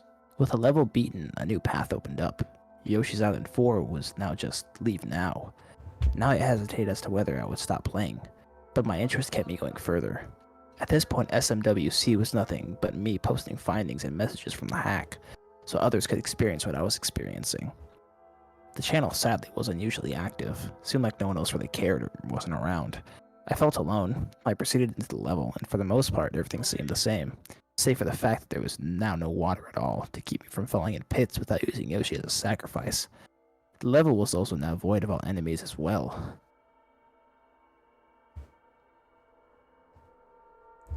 Whenever I got to an area that seemed too far for me to jump, I found that I could just walk right across of the air, thus getting rid of the need to use Yoshi as a sacrifice. It's apparent that the hack wanted me to keep him. I could tell that much. I was able to get to the pipe that usually led to the exit level. I went in and found that the room was exactly the same, everything in the right place. And nothing edited, or so I thought. The message box once again broke the mood of that brief moment of relief I had gained upon entering the pipe. At this point, I was questioning whether I should keep going to see how it ends, or quit now while I still have a bit of common sense left. The message box was still indistinguishable, and I couldn't really make sense of it. For a moment, I tried to figure out what the box meant, but eventually I just gave up and beat the level. I figured that box wasn't worth the time anyways. With the level beaten, the path to the first world castle open, now renamed from number 1 Iggy's Castle to number 1 Go Back. I sure did feel welcome here. Sarcastically. You get it if you cut. You get it. You get if you cut the at the end. If you collect, you can. Indistinguishable. I decided to completely ignore the level name, as I just wanted to get this over with and be done with it forever. What seemed like a normal castle intro was made especially creepy given the fact that I had to dismount Yoshi. I felt for the first time I was actually abandoning him and wish I had taken him with me. The inside room of the castle looked strange. There was this darkish bluish green black lava on the ceiling. There were goalposts that looked like pillars. Aside from that, next to each pillar, there was an increasing amount of message boxes. Next to each pillar the further I got. The room was basically just a big hallway with no enemies or anything of the sort. Every message box I pressed either gave me a blank box with Yoshi's signature at the bottom, or a message that read as follows. Don't you think you caused enough trouble? Another cryptic message, though at this point I wasn't surprised. Not the slightest. Again, the thoughts in my head started circling, wondering what exactly Mario had done, why he was here, and why everything seemed to hate everything about him, and want him gone forever. I was feeling more depressed and scared at this point, to be honest. I had no idea what to expect next.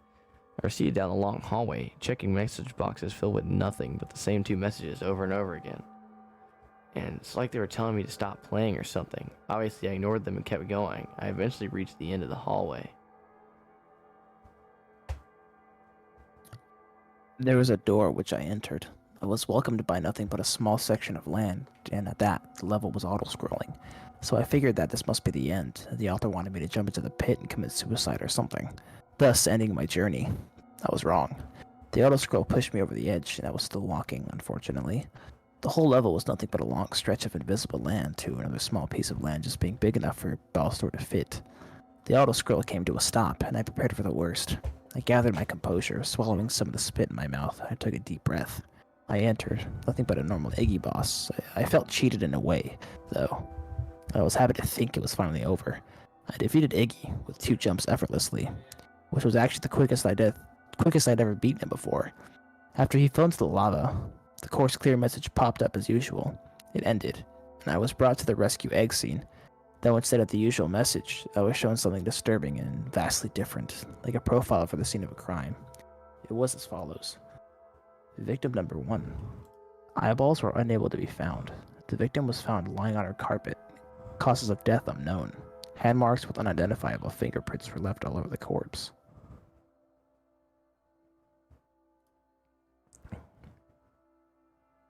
What the fuck is wrong with this guy? As I said as I read the disturbing message. I mean, it was a hack, but still, who the hell was the victim? Why were her eyes gouged out? And just what could have made those unidentified fingerprints that were found on her body? Was this Mario's doing? Is it what the author was trying to tell me? And furthermore, was the girl Princess Toadstool? It took me a while to see if I read the message correctly, and then proceeded outwards, though I was wondering what happened next, since the main map was completely gone and there was no trace of it anywhere. To my surprise, it still showed the path marked for Donut Plains, the event tile still being there, marking the path to the lone level on the giant map that was once the main world. It was still called Donut Plains 1. I thought we were finally done once more, but when I entered the level, I could see that, like the previous times, I was once again wrong. Upon entering, I saw 2 message boxes. They said as follows. There's no way out of here. Fly away. I found it quite strange that both message boxes were contradicting each other. One was telling me that there was no way out of this accursed hell. The other one was telling me that, if I could fly away, I could be free. Though I saw no feather or enemies to grab one with. Was this telling me that I could either rise up and go to heaven, or stay in hell forever, wallowing in despair? Did I need to cape to proceed? What happens after this? Is the whole game like this? I began to create more thoughts in my head, trying to figure out the message boxes out, but to no avail. I proceeded to walk to the right. I made a jump, but I found I was stuck in an area. There was an invisible wall, and I thought I had a dead end. When I landed, I tried moving right again to see if there was any way to go. All of a sudden, I heard the pipe sound. I was making the pipe animation, except there was no pipe present, so it looked quite odd. I was then taken to a level with a black background, stone blocks for ground, and a small door. I was immediately given a mushroom to prevent me from entering it. So I proceeded further to see if there was anything else in the level. I found that the room was nothing but a long stretch of concrete blocks and doors that were too small for me to enter because of the mushroom I got. It's obvious that the author didn't want me to go through any of them, or I wouldn't have gotten the mushroom in the first place. As I proceeded, I found myself at a dead end. Since there was nothing left for me to look at, I tried to go right again. It worked. I went through the brick wall. It acted like a pipe. And I did a pipe animation that looked like I was going into the darkness. I was then taken into a small room with what seemed like a pit and a wall. I jumped down the pit, seeing how there was no other option, though I found that the bottom of the pit was solid. I tried pressing down in a bunch of areas until I came across a pipe. Mario slowly did the pipe transition towards downwards off screen. Expecting another level, I waited, but there was no more. Just a black screen. I was unable to move, unable to pause or exit the level, or move. There was nothing. Nothing at all. This was the video game representation of death. Crash. Mario had died. After playing, I think I finally understand what was happening. I believe Mario was atoning for his actions, eventually being plummeted into a hell that looked exactly like Yoshi's Island, where he was lost to the grip of death forever. I was finally done playing and quite relieved at that. The nightmare was over. Activity on the IRC seemed to be back up again. I quickly shared my tales with the rest of the SMWC and typed this documentation of it. If you feel daring enough, you too can witness my tale firsthand. Remember guys, it's only a hack, it can't hurt you. Or can it? The aftermath. This hack, being the first of its kind to hit SMW Central, of course gained a lot of attention. Even the site's founder and administrator, Kieran, currently Kieran Menor, who then immediately recognized the TXT file that Adam mistook for the SMC, converted it into a TXT as a JPEG file due to its header. He tried manually converting it back to JPEG, but the result was barely viewable. The only recognizable part was the very top. Then continued searching Google for images with his attempt's resolution, and the second result struck him as relevant. You can find Kieran's post here. The original attempt only displays a broken image now. This hack's novelty on SMW Central wore off, however. It was removed from the hack database after being accepted for being the first of its kind. A creepypasta hack.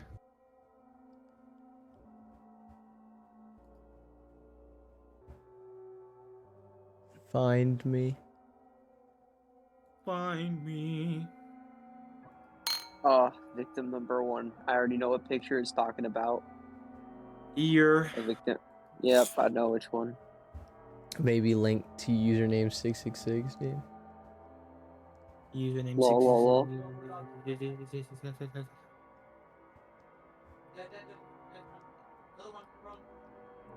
Username 666 was trash, but yeah, the find me image with the Mario hack. That one's actually kind of creepy. Yeah. Yeah. I think It's the a sticky lot paddle better said if it. if you endure the creepypasta hack yourself. Mhm. Yeah. Okay. I think Here's a my thing, playthrough here's of my the thing. hack is a lot more effective than a text version of it, but it's still pretty good. Yeah.